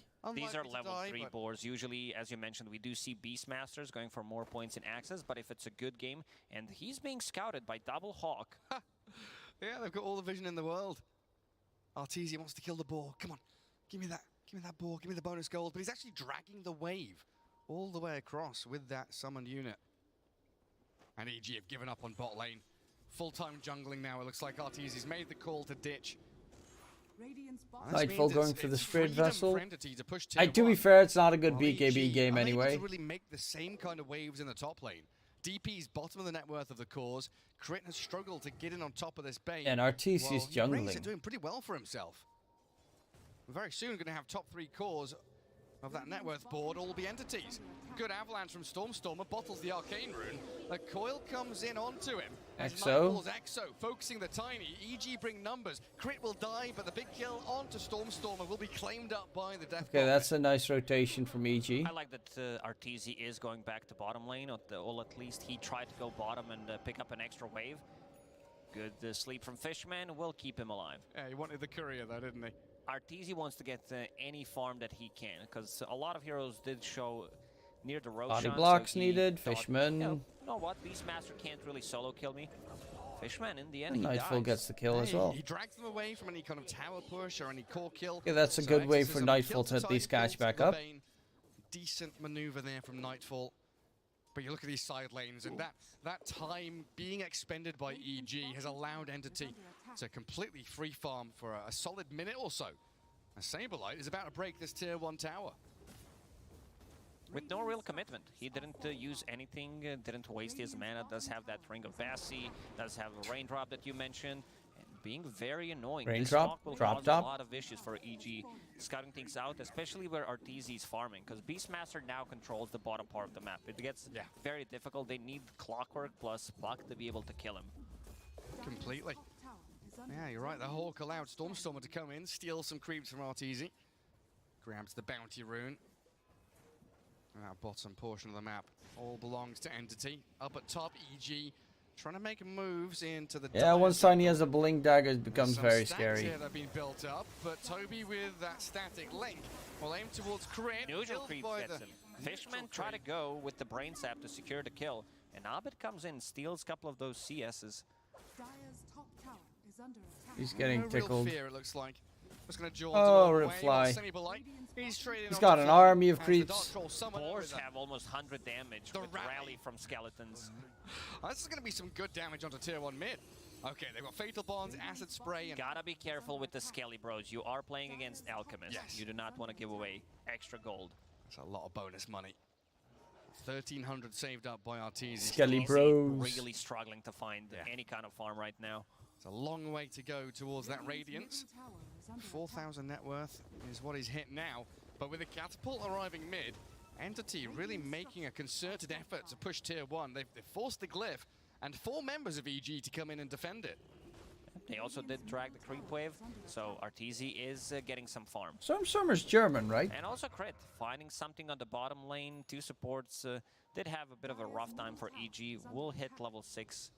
10, 11 minutes into the game. I can't remember if that was the case. Was level 4 as well. Or was it 9? Or were they both German? For level 6. They've caught crit. Avalanche toss back in to Saberlight.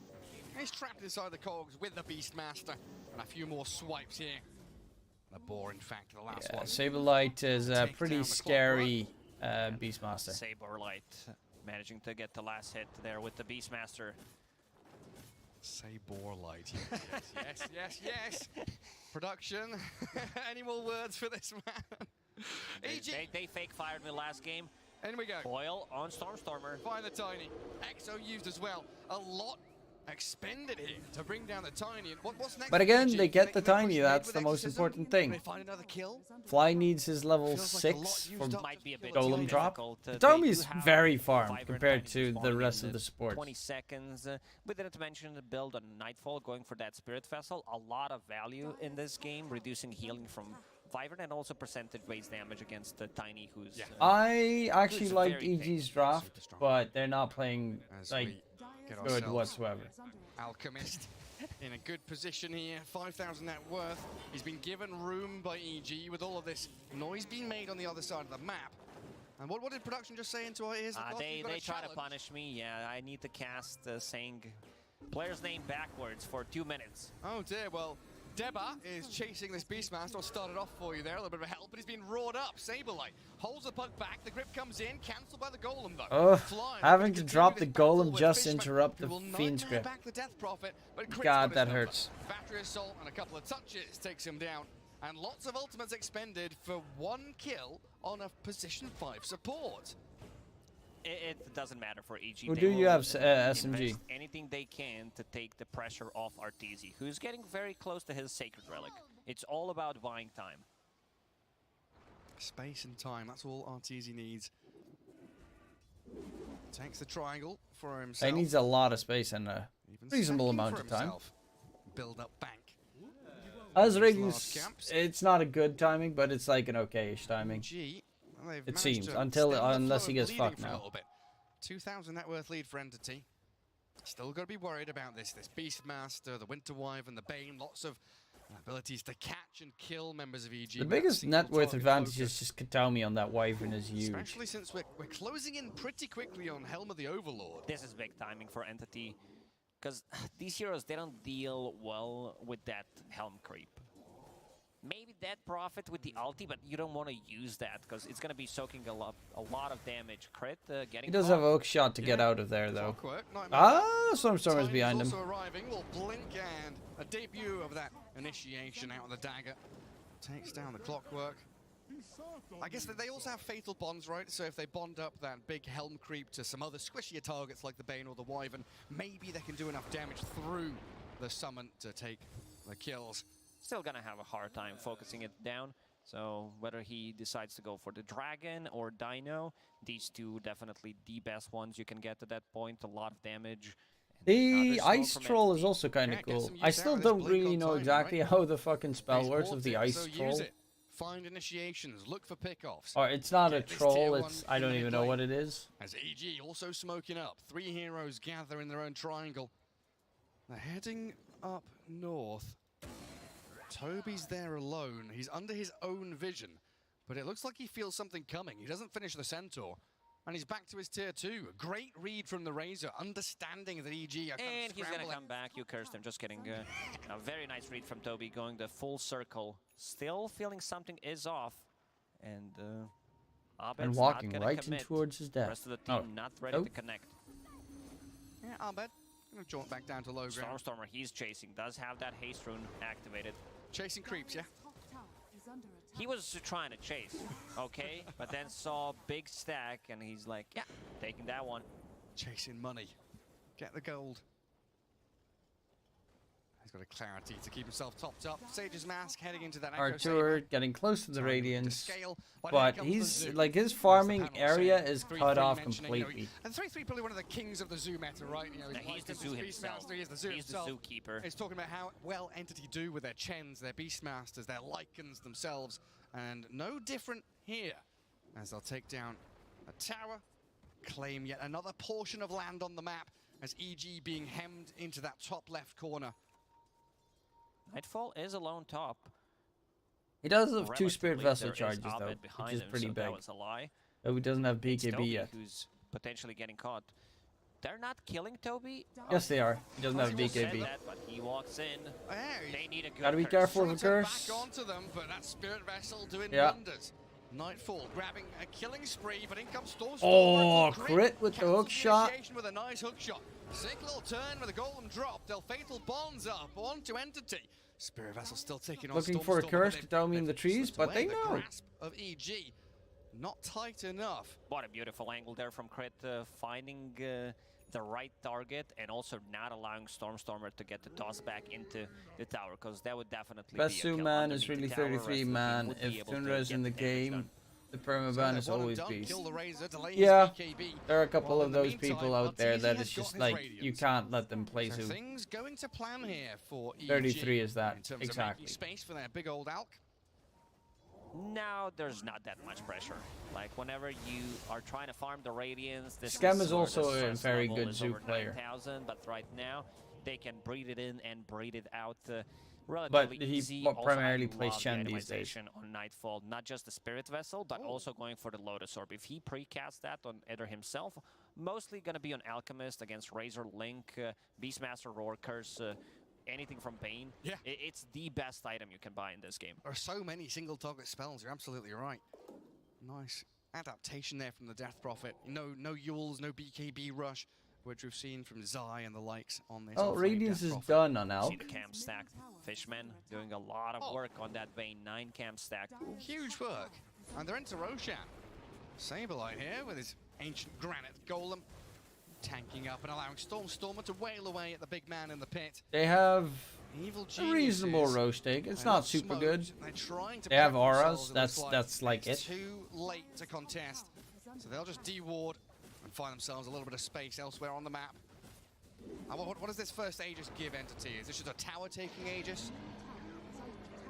Who's gonna be the one picking it up? Okay, they're gonna give it to Stormstormer.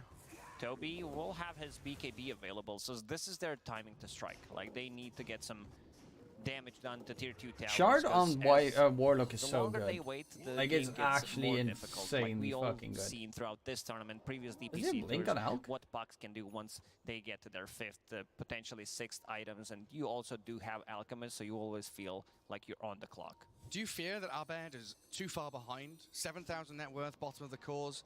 He's given a lot of room to Arteezy to pick things up right. As the hook shot, hang on a second, crit. He's found the Wyvern, a key target. Gets up to the high ground, but burnt alive as Arteezy stuns himself. In the back, they're focusing down Nightfall. The coil there. That is bad. Warlock doesn't have Golem or anything like that, so picked off in a 2-for-1. The buyback from Wyvern allowing Entity to continue fighting, and Arteezy, he's being burnt down by the Stormer Tiny. Crit inside his own cogs. That was a very bad fight. Comes in and snipes him. They didn't have Rock available to reinitiate. Still on cooldown for 15 seconds. Yeah, and they lost there from EG fighting into this Aegis. Nightfall immediately at the start of the fight. He bought Exo and then he just died instantly. Will start to scale Beastmaster with the Helm of the Overlord and also See, they can just run at them with BKB. Yeah, but they also kind of like if there's a Warlock Golem drop, it's a different story. By the time he got back in, the fight was over. But he just didn't have it. Because if the Warlock Golem drops, Nightfall, right there, would have been able to get 2-3 static Spirit Siphons going, and he would not have died. Stopping EG in their tracks. And over on this dark side of the map, Arteezy, trapped in the trees. No way to escape. And you can see on the minimap, Kataomi, he bought back, he's walking back to the fight. Everyone's already dead. He thought the team might need help. Guys, you're playing against a fucking Beastmaster. Of course, there's a hawk behind your tower. It also says, I can understand that, saying that you know, the team needs me, so you buy back. Like they need your presence. He's got that aura, the champion's aura. Oh, he's got the shard on Beastmaster. Little hawk dive bomb. Crit Fly. Maybe opens things up for Toby to kill off Fly. Arteezy and Crit. Toying with the razor. Oh no! Forced to pop the Golem to save Crit. They're fucking up half their team fight. Oh, nice curse. That's a coil. Can't get the target in onto the puck, but Stormer's in the back. Blows up the DP. EG are crumbling. Crit has brought back. They're fucking up every single fight. There's no way back in. Entity so strong as this 5-man unit. Abed, he's hiding behind the tree line. They're going to find the puck here. Potentially no. They shift away. Look for Crit bought back, so that's going to be a dieback on the Clockwork. Easier target, and the Granite Golem pummels him down. I actually can't believe that they start like. You're wrapping up that stun so long, and you fuck up the timing on the Saber Concoction. Instead, the Clockwork initiates. Gets the pushback, nicely done by him, but then Razor commits with the BKB, which means that the rest of the Entity squad will be able to back him up. They're like, oh, Razor's in.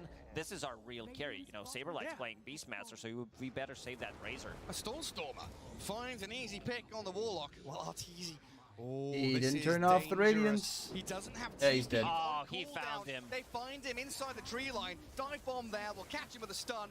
Doesn't have a TP, is running around top lane.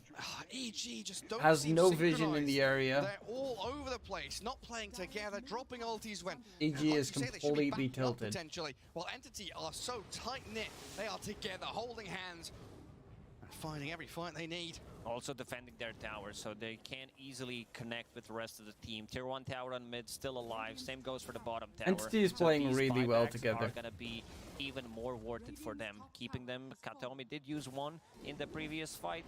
Oh, he found him again. Oh no, Abed. He doesn't have a blink. Stormer.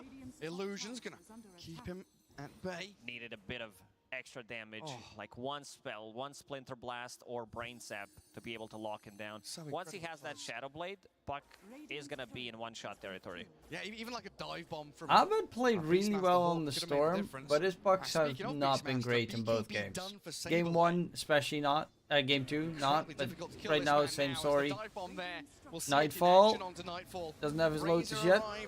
Roar from Saberlight. Trying to secure this kill, even through the Shadow Word, they have and he can't get any Spirit Siphons off. Saberlight having a perfect game. Yeah, Saberlight's just destroying on the Beastmaster. Early tier 1 tower, rotating to mid, securing that one, and then being all over the place, getting the pickoffs. And I heard you saying dive bomb like 6 times in the last couple of minutes. So this shard, extremely powerful, does allow you to have like initiation into a follow-up stun and also providing a lot of vision. Like his control of the units have been amazing. Yeah, it just feels like every time you look at an EG hero, they're being dive bombed by this Hawk. It's got to be so irritating. Yeah, you're trying to ward as Fly, dive bomb. You're trying to farm as Arteezy, dive bomb. You're a DP defending a tier 2 mid lane, dive bomb. I think you need to add dive as your voice chat wheel line to your allies every single time you cast it. Yeah, just dive. Okay, EG. Let's see what you can do. Well, they have their spells. What, 2,000 net worth behind the Toby beast does master have at this point, SNY and that is not a though. good Smoke sign. is broken. The smoke breaks, the hook Hook shot shot misses. Toby even bought BKB though. preemptively. Looking for an opening now to maybe fight into EG's line, but realizing it's not worth going up high ground. You're ahead, you got a 10k lead. Don't play into EG's hands. That's a bit premature BKB there from Toby, knowing that he has potentially 2 saves, 1 Nightmare, and also Curse. Even heal from Wyvern should be enough, but he bought it for the stats. Getting some extra tankiness, getting extra damage. Wait for the next Roach potentially, which is going to spawn in a minute and 30 seconds. That's why everyone buys BKB for the stats, bro. Courier taken out. Is that the last part of his... Yeah, that's the last part of his Lotus Orb. The energy booster gone. So he would have had it done. That's big. 2 minutes without it. They also need BKB on Arteezy. He's not too far away. Even with BKB, they have Roar, Fiend's Grip, Curse, and Static Link. BKB, but in this game, it's going to give you false sense of security, I would say. Playing into 4 BKB piercing abilities. Honestly, Lincoln's Tree is better, but you kind of need both. They found him. Stormstormer. Actually, the Load Storm is really fucking good. For easy one. Arteezy going to TP back to his own tier 3. Load Storm is just pure value at the moment. TPing. Can Stormstormer get there? No, not quite. He did ping it out. Unable to make the jump. Oh, look at Kataomi. Hawk and Observer Ward. Oh, they see Abed. He's got Blink Curse. He can just make the jump here. Straight onto Abed. Catches out the puck. Fishman has the grip as well. The hook shot in is decent. Abed gets away from danger. What a save from Crit. Turn onto Nightfall. Maybe thinking about diving high ground, but Crit has offered himself to the gods of Entity. The sacrifice from These EG. like sacrificial hook shots have been on point because they could not get the core kill. Right on time, stopping the Fiend's Grip and also not allowing Beastmaster to close the gap. He needed like half a second to be able to get the Roar, and then Puck is definitely dead. And Roshan alive in 15 seconds. Arcane Rune has spawned up top. One thing to notice is also Tiny controlling all the runes and also picking up the shard a bit earlier than usual. We don't usually see that often coming up from the mid lane, but you have Beastmaster as your off lane, like Razor safe lane. He wants to be able to scale, so wants to keep up with potentially Alchemist farm, and he's doing a very good job at it. Yeah, you see, the Arteezy Island in a sea of red on that net worth board. 14,800. Into the pit they go. Nothing they can really do to stop Roche being taken. You want to be up at the top. You need that inflation of your Alchemist to be playing into your opponent's Synderen once said, when it's an Alchemist game, it's an Alchemist game. But I'm going to rephrase that. When it's a Beastmaster game, it really is a Beastmaster game because he's sitting at the 16,000 net worth on this beast. It's pretty ridiculous. Bonkers stuff, especially in the hands of Saberlight. Stormstormer, oh, he's hunting. Saberlight's down here as well. Can they find him? Vision's there. Sentry and Ob. Spot Stormstormer. Maybe not. They've got Ancients coming across as well. Concoction in. Fatal Bonds as well. As Crit. He's trying to get himself out of here. The focus in towards Abed, though. What is Abed doing? No escape for Abed, and the plasma field slows them down. Why is he there? Nightfall and Crit. Jet packing up to the high ground. And Toby's diving. He does have another plasma field. He can go in the for Warlock Golem onto nothing? They Golem Saberlight? They'll lose the Death Prophet inside their own base. And he's getting gripped. Is there as well. They've killed them all off. EG are dead. Entity are going to break the Radiant base. Okay, I will admit that I'm wrong. With the Beastmaster's 100%. This is one set of barriers. Entity beat their asses. But what the fuck was EG doing this game? Use the Aegis on Tiny. So close to TI. Like, they have played in comes Entity. Such a terrible game. First, no, there's one more series tonight. And with a stand-in as well, showing what they're made of. If I'm not mistaken, there should only be one. The other one will be played tomorrow. Stormstormer is going to be ready to go in one more time. with the Shadow Hawk. Do they have vision from Hawk? They do not, but look at there should be only any kind of rotation when EG tries to Outsiders versus RNG tonight. And tomorrow will be Fnatic versus Beast Coast.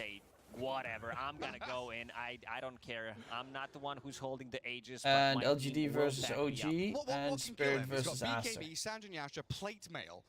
There's no amount of magical or physical damage. This is also a fight without using curse. Look at him. Like, I didn't even pop it. Incredibly happy. I see probably 3 maps coming up. Oh, RNG Outsiders. I would 100% agree. Every time the puck shows up on the map, the Tiny is there, ready and waiting to strike. EG need to hold high ground. It's another one of those games where it's literally just, as someone previously mentioned as well, one team wins the first game, the other team wins both the second and the third. So they have this defender's advantage in some regard, which has happened a lot this tournament. To really use it, so they'll watch their barracks crumble. The buildings in their base no longer exist as Entity clear through a second lane of barracks, and they're pinging top tier 2. They've got 2 minutes of this. Storm almost as Moon Shard. Xiaomi with the Shard, Link, and Shadow Blade. It's very difficult for EG to get out of the base, and now with the 2 barracks down, like 2 sets of barracks down, they're gonna have even harder time. So what Entity can do is hold this high ground, always kill the mid wave, always kill the top enough, wave. I only put up 1 unit for the prediction. Moonshard on the Tiny now. Because I kind of had very little faith. Dive bomb in, catch the puck, silence comes, so no toss back. Okay, crit. Yeah, they're getting absolutely whacked. Fiend's Grip onto our door. Bye. 2 heroes gone on EG, and that's got to be the end of their run. Entity aim for buildings, look for the finish, and focus down this final barracks. Nightfall clear through. Golem gets dropped. They pop the Aegis. But there's nothing he can That's do. it. And this is it. EG calls it. They are eliminated from this Arlington Major. I'll be break even if Entity wins. Made a 3-teamer with tennis going into third map. Not just in this series, but also throughout well, the they should get your money back. With a stand-in, playing Saberlight as their carry, but now putting him in his favorite position, putting him on the Beastmaster. I don't think he even died that game. What a performance. Oh man, spectacular stuff across the board from draft to finish. Entity here in the last couple of games. Yeah, they played that one really well. You know, Metrum, their coach and their drafter showing what they're really made of in these last couple of games. The Night Stalker, then back into the Beastmaster, getting some incredible assassination and pick-off potential. And unfortunately for EG, commiseration for them as they do drop out of the major and do not Liquid map 3 themselves burned me for the day. Was going good until then. What was map 3? Liquid played like shit. EG played like shit. They should play against each other to see which is the ultimate one. Anymore. There is still a chance for EG to get qualification to TI. I think last time we looked, it was 13%. It was 13%. Like, the numbers are very low. Yeah. Pretty difficult for them, but things still up in the air as we do head towards TI, but we've got a long road ahead of us still here at the Arlington Major, and Entity showing that they maybe have the legs to run that road, because seriously, even without a hard carry, they're able to play this double off-lane style and dominate a team of the caliber of EG. One of the teams that has the lowest hero pool at this tournament, so you would assume that you know what's coming. You might think that you will be able to counter it, but seems like that's not happening. No, they're unreadable in some regards. As we head over to the panel to talk about what just happened and what we just saw. Gareth has become such a good caster. Sometimes you can prepare for the unpredictable, but often, more times than not, he's good. It's not going to work out in your favor. But like, honestly, I rate him as, you know, Sheep now replacing snaking. One of the best. Support expert, so it'll be like no difference, right? Yeah, 100%. So I'll do my best snaking impression. All right, perfect. The main things though that I do want to talk about aren't actually the support. It is the Beast and the Alk. The Beast on the side of Entity played out exactly how you guys thought, in the sense that EG weren't actually able to shut it down, but did it have a better game overall than you did originally expect? Did lanes just not work out for EG? I mean, he obviously had... The daily predictions are going in the crapper, by the way. I expected it to be something similar to that, but of course Saberlight had an amazing performance. That does remind me. It was he just completely took over the game. Like the lane went way better than I expected. I thought he might struggle a bit at the start, but he just they're kind of going into the crap. He stole the game and he basically took the. But I took will the game be doing the competition results right now as well. See how EG were trying predictions to are do going for everyone. Movements, make some space for this Alk, but he just wasn't really able to do the impact that we thought he might have been able to do, Aoi. Yeah, it was sort of hard. I mean, I feel like EG's moves, they didn't really secure the Elk that much farm, to be honest. Like, usually when you play this hero, like, all he needs is, like, a bunch of jungle camps, because he gets so much gold from them. But instead, it felt like... I mean, honestly, I didn't really watch I haven't been to watch a replay or anything. But he was just so poor. And, like, he didn't have impact on lane. Like, he didn't stay in lane so that Puck could TP and gank. Like, after a certain point, he sort of just left, was pretty good predictions, actually. He predicted both Entity beating EG 2-1 and Boom beating Liquid 2-1. Alright, well, actually, did Boom give you a little bit more time to think about 2-1 or some more 2-0? ways that this game could have gone a different result. But we are going to jump over to this stage. We have a winner's interview with Banks and Stormstormer. Oh, yes, I've grabbed him once again, and, well, we'll just say your other teammates didn't really want to do it, did they? They just left you with me again, so you get double with this time.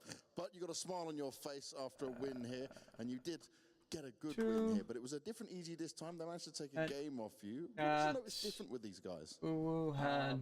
I mean, they just played incredibly 0 well. points. Like, they just rolled us over. I think they just had an edge on the draft on us, and also gameplay-wise, it's really a combination of both. Like, Abed Stormspirit, for example, like, just really rolled over my bats, basically. So, yeah, I guess they came in with better preparation. Of course, they maybe also had a bit more input on our drafts, because we played one match before them too already. But, I mean, honestly, they were already a strong team in the group stage. And not too much change, really. This time, they just really basically got the ball rolling in the full game. Now you it's looking really good for there's a very small chance they can one person so far. TI chances here. Does that feel good? Is that like a little extra win for you guys in that sense? Tony. Like extra win that we deny them the TI? Oh, Tony also has 4 points.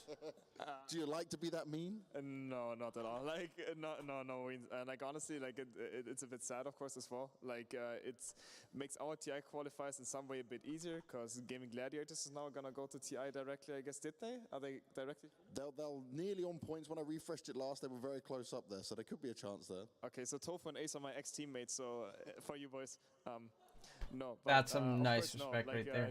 I honestly, like, seeing that you deny somebody else the TI feels a bit bad, to be honest, but honestly, you can't say that you feel bad for winning in the end. Like, we just played our hearts out, and just glad that we made it, honestly. Well, you seem kind of conflicted if you like it or not, but I'm going to take it that you like it, because you still got the win. I mean, I like winning. I don't like the fact that another team does not go to TI because of it. Okay, there we go. That's a nice way of putting it. That's good. We'll see. You're supposed to be right about being on this stage, getting used to that as well. You kind of put that down to why it was more of a struggle for you the other day. How are you feeling on this now? Do you feel like more comfortable, or there's still some nerves? Honestly, just really like it's less nerves, maybe because there's no crowd here yet as well. So right now the games are just insanely enjoyable, honestly. Like, you have this extra noise in the background, and suddenly, like, I think when I play Batch Rider and I use Napalm, I can hear like freaking bass from the speakers, there we go. Which is really fun. Sir, I don't think it's an upset. NT is just a better team here. They're playing too well. Like, I don't think it's an upset either.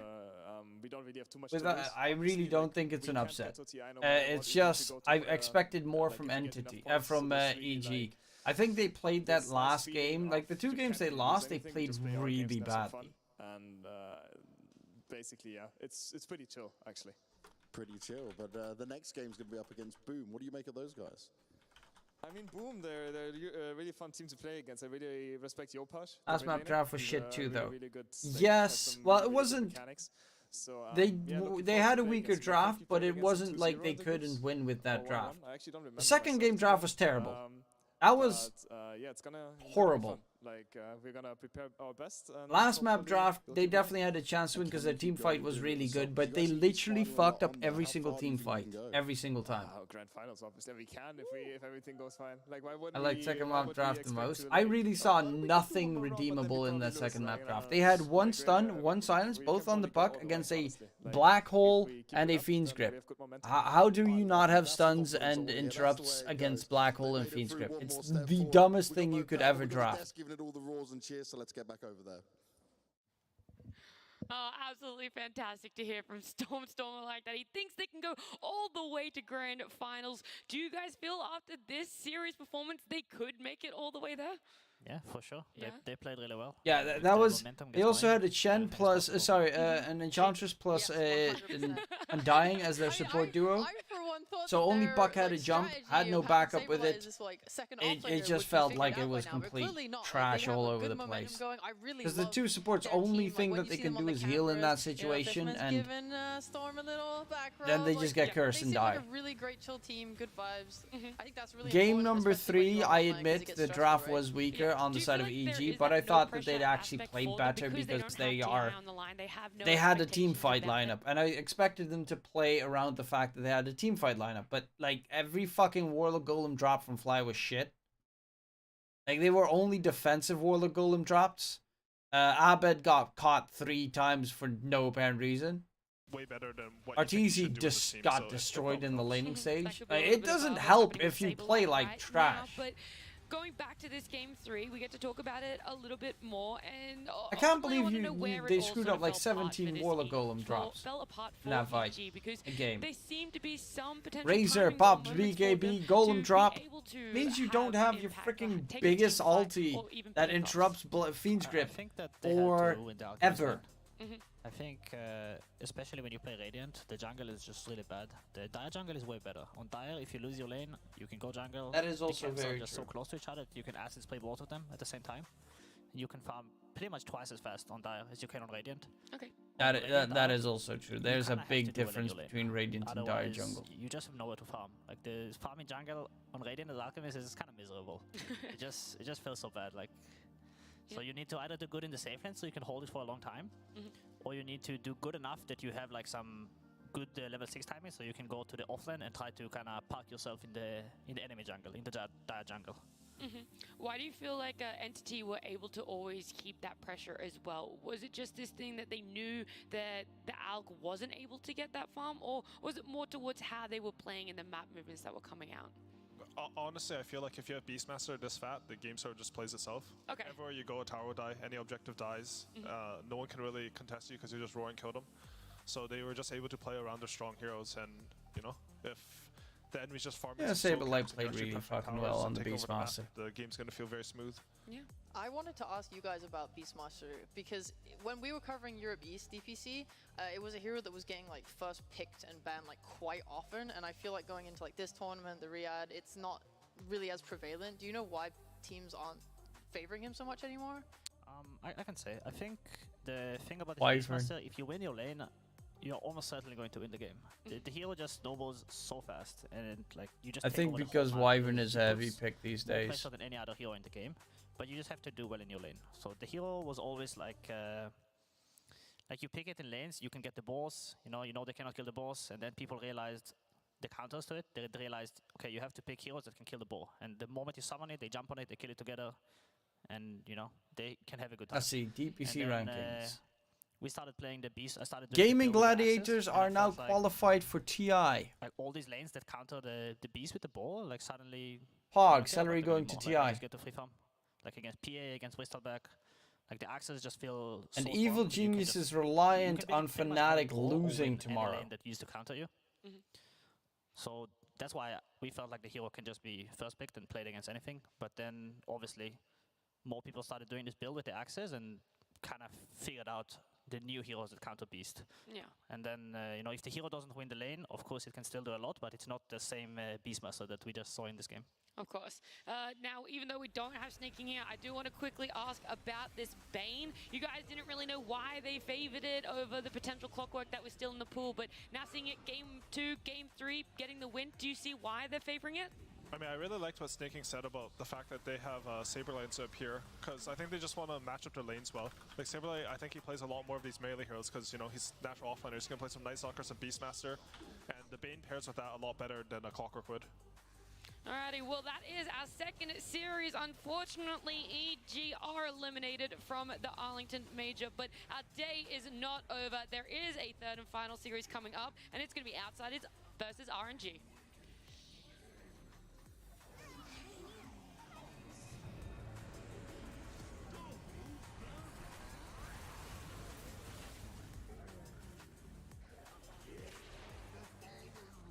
Okay, I will just be chilling for a little bit again on my bed.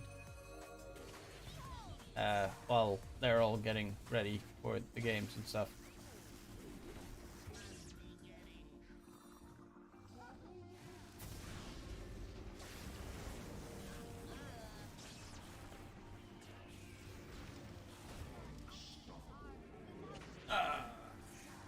Now, and wait for RNG versus Outsiders.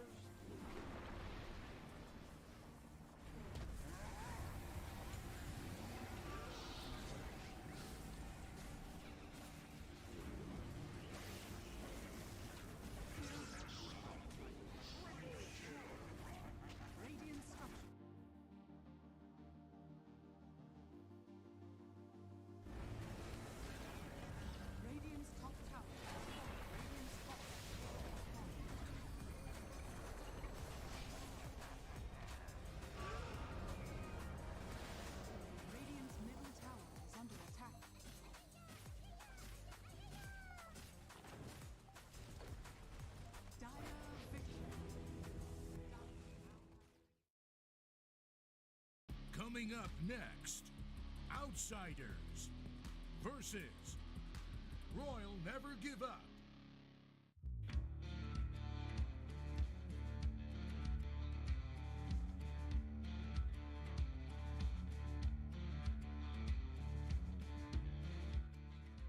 It is time for us to draw another Dota 2 hero. This time, I've got Sheep with me, who is going to be giving her amazing artistic talent. Now, you said you can draw, where the previous contestants, they were not very good at drawing. So I have higher expectations for you here. Have you thought about your hero? Yes, I have a great idea in mind. Oh, you prepared as well. It's beautiful. It's been unseen in Dota before. Unseen in Dota before. I feel like you're trolling me, but I'm just going to wait and see what happens. No, You've got multiple colors to choose from. Where are we starting? I want to start with purple. I was actually planning on drawing Meepo, but I'm going to come up with something new. So you were going to draw an existing hero. That is not part of the plan. Yeah, but the problem is he's dead, so I need to bring him back to life. Anyway. Your favorite you want back to life? So we're really missing like a goblin hero in Dota, so I'm just going to draw that. I'm going to give him a... Is it harder to draw one of these things than how you would normally draw? Yeah, I mean, I use digital, so I can just control Z all the time. I'm going to give him some angry eyes. Angry eyes, okay. Yeah. He's going to have like... Okay, this is already miles better than what everyone else has drawn. Thick eyebrows, because I have thick eyebrows. Strong eyebrows, I want him to like represent me. I'm gonna Strong, evil eyebrows. Yeah, I'm going to give him like a mouth like this with like some razor sharp teeth. Kirby mouth, but with teeth. Yeah, because like the thing is that he's gonna bite people's ankles. So he's gonna bite. So is he small? Yeah. Yeah, he's just gonna be like a dude that's just like on all fours, like a disgusting creature. Whoa! See, where have we gone with this now? He's been eating beans. Is this a tail or is this gas? This is gas. Okay. He's got a. So if I just give him a here. I was worried about like a lot of hair sprouting. Thinking about it, it is pretty fucking hot. So I'm just gonna like We're chill. gonna call it Binds Probably take a shower. Binds beans, that's fine. So, yep. Is this the details? We're adding some more to it. You happy with this in terms of what he looks like? We're accepting the sheep. Yeah, he's beautiful. He's perfect. Okay, so what is his name? I need a name. Lil Tim. Give me the name. All right now. Give Lil Tim the name. His name is Lil Tim. So now he needs his moves. All right. So his first one, ankle bite. Ankle bite. And does that have any like effects when they bite the ankles? Does it slow them down maybe? And just straight up it makes you start bleeding. They start bleeding You just out. keep bleeding, getting slower and slower over time until eventually you die. Okay. That's dark. Alright, next. But yeah, that means I will just be chilling. I will be available in Discord and probably still mention everything and your whole body after you've died. whatever. So I'll watch for as long as I can stay awake. Okay, so he's pretty much. a dead body, so your team has Hopefully, team fights in order for him to hopefully you guys enjoyed it. I will be back tomorrow for some more casting Reno, or casting for more chilling while watching the games, because I really am enjoying actually like screwing around and watching the games and predicting it and getting salty at my predictions being wrong, which happens way too much. So yeah, hopefully you enjoyed it as well. And I will be back then. I have a CSGO cast tomorrow as well. That's going to be fun. 1 p.m. CEST. And I will be back. And yeah, for the rest, I will just be dipping out. Hopefully you enjoyed it. And I'll see you guys next time. I'll quickly check. I'll send you over to Shorty. And have a wonderful day. Little flash of 6 enemy players on the objective for just a second there because of the Osprey. Help.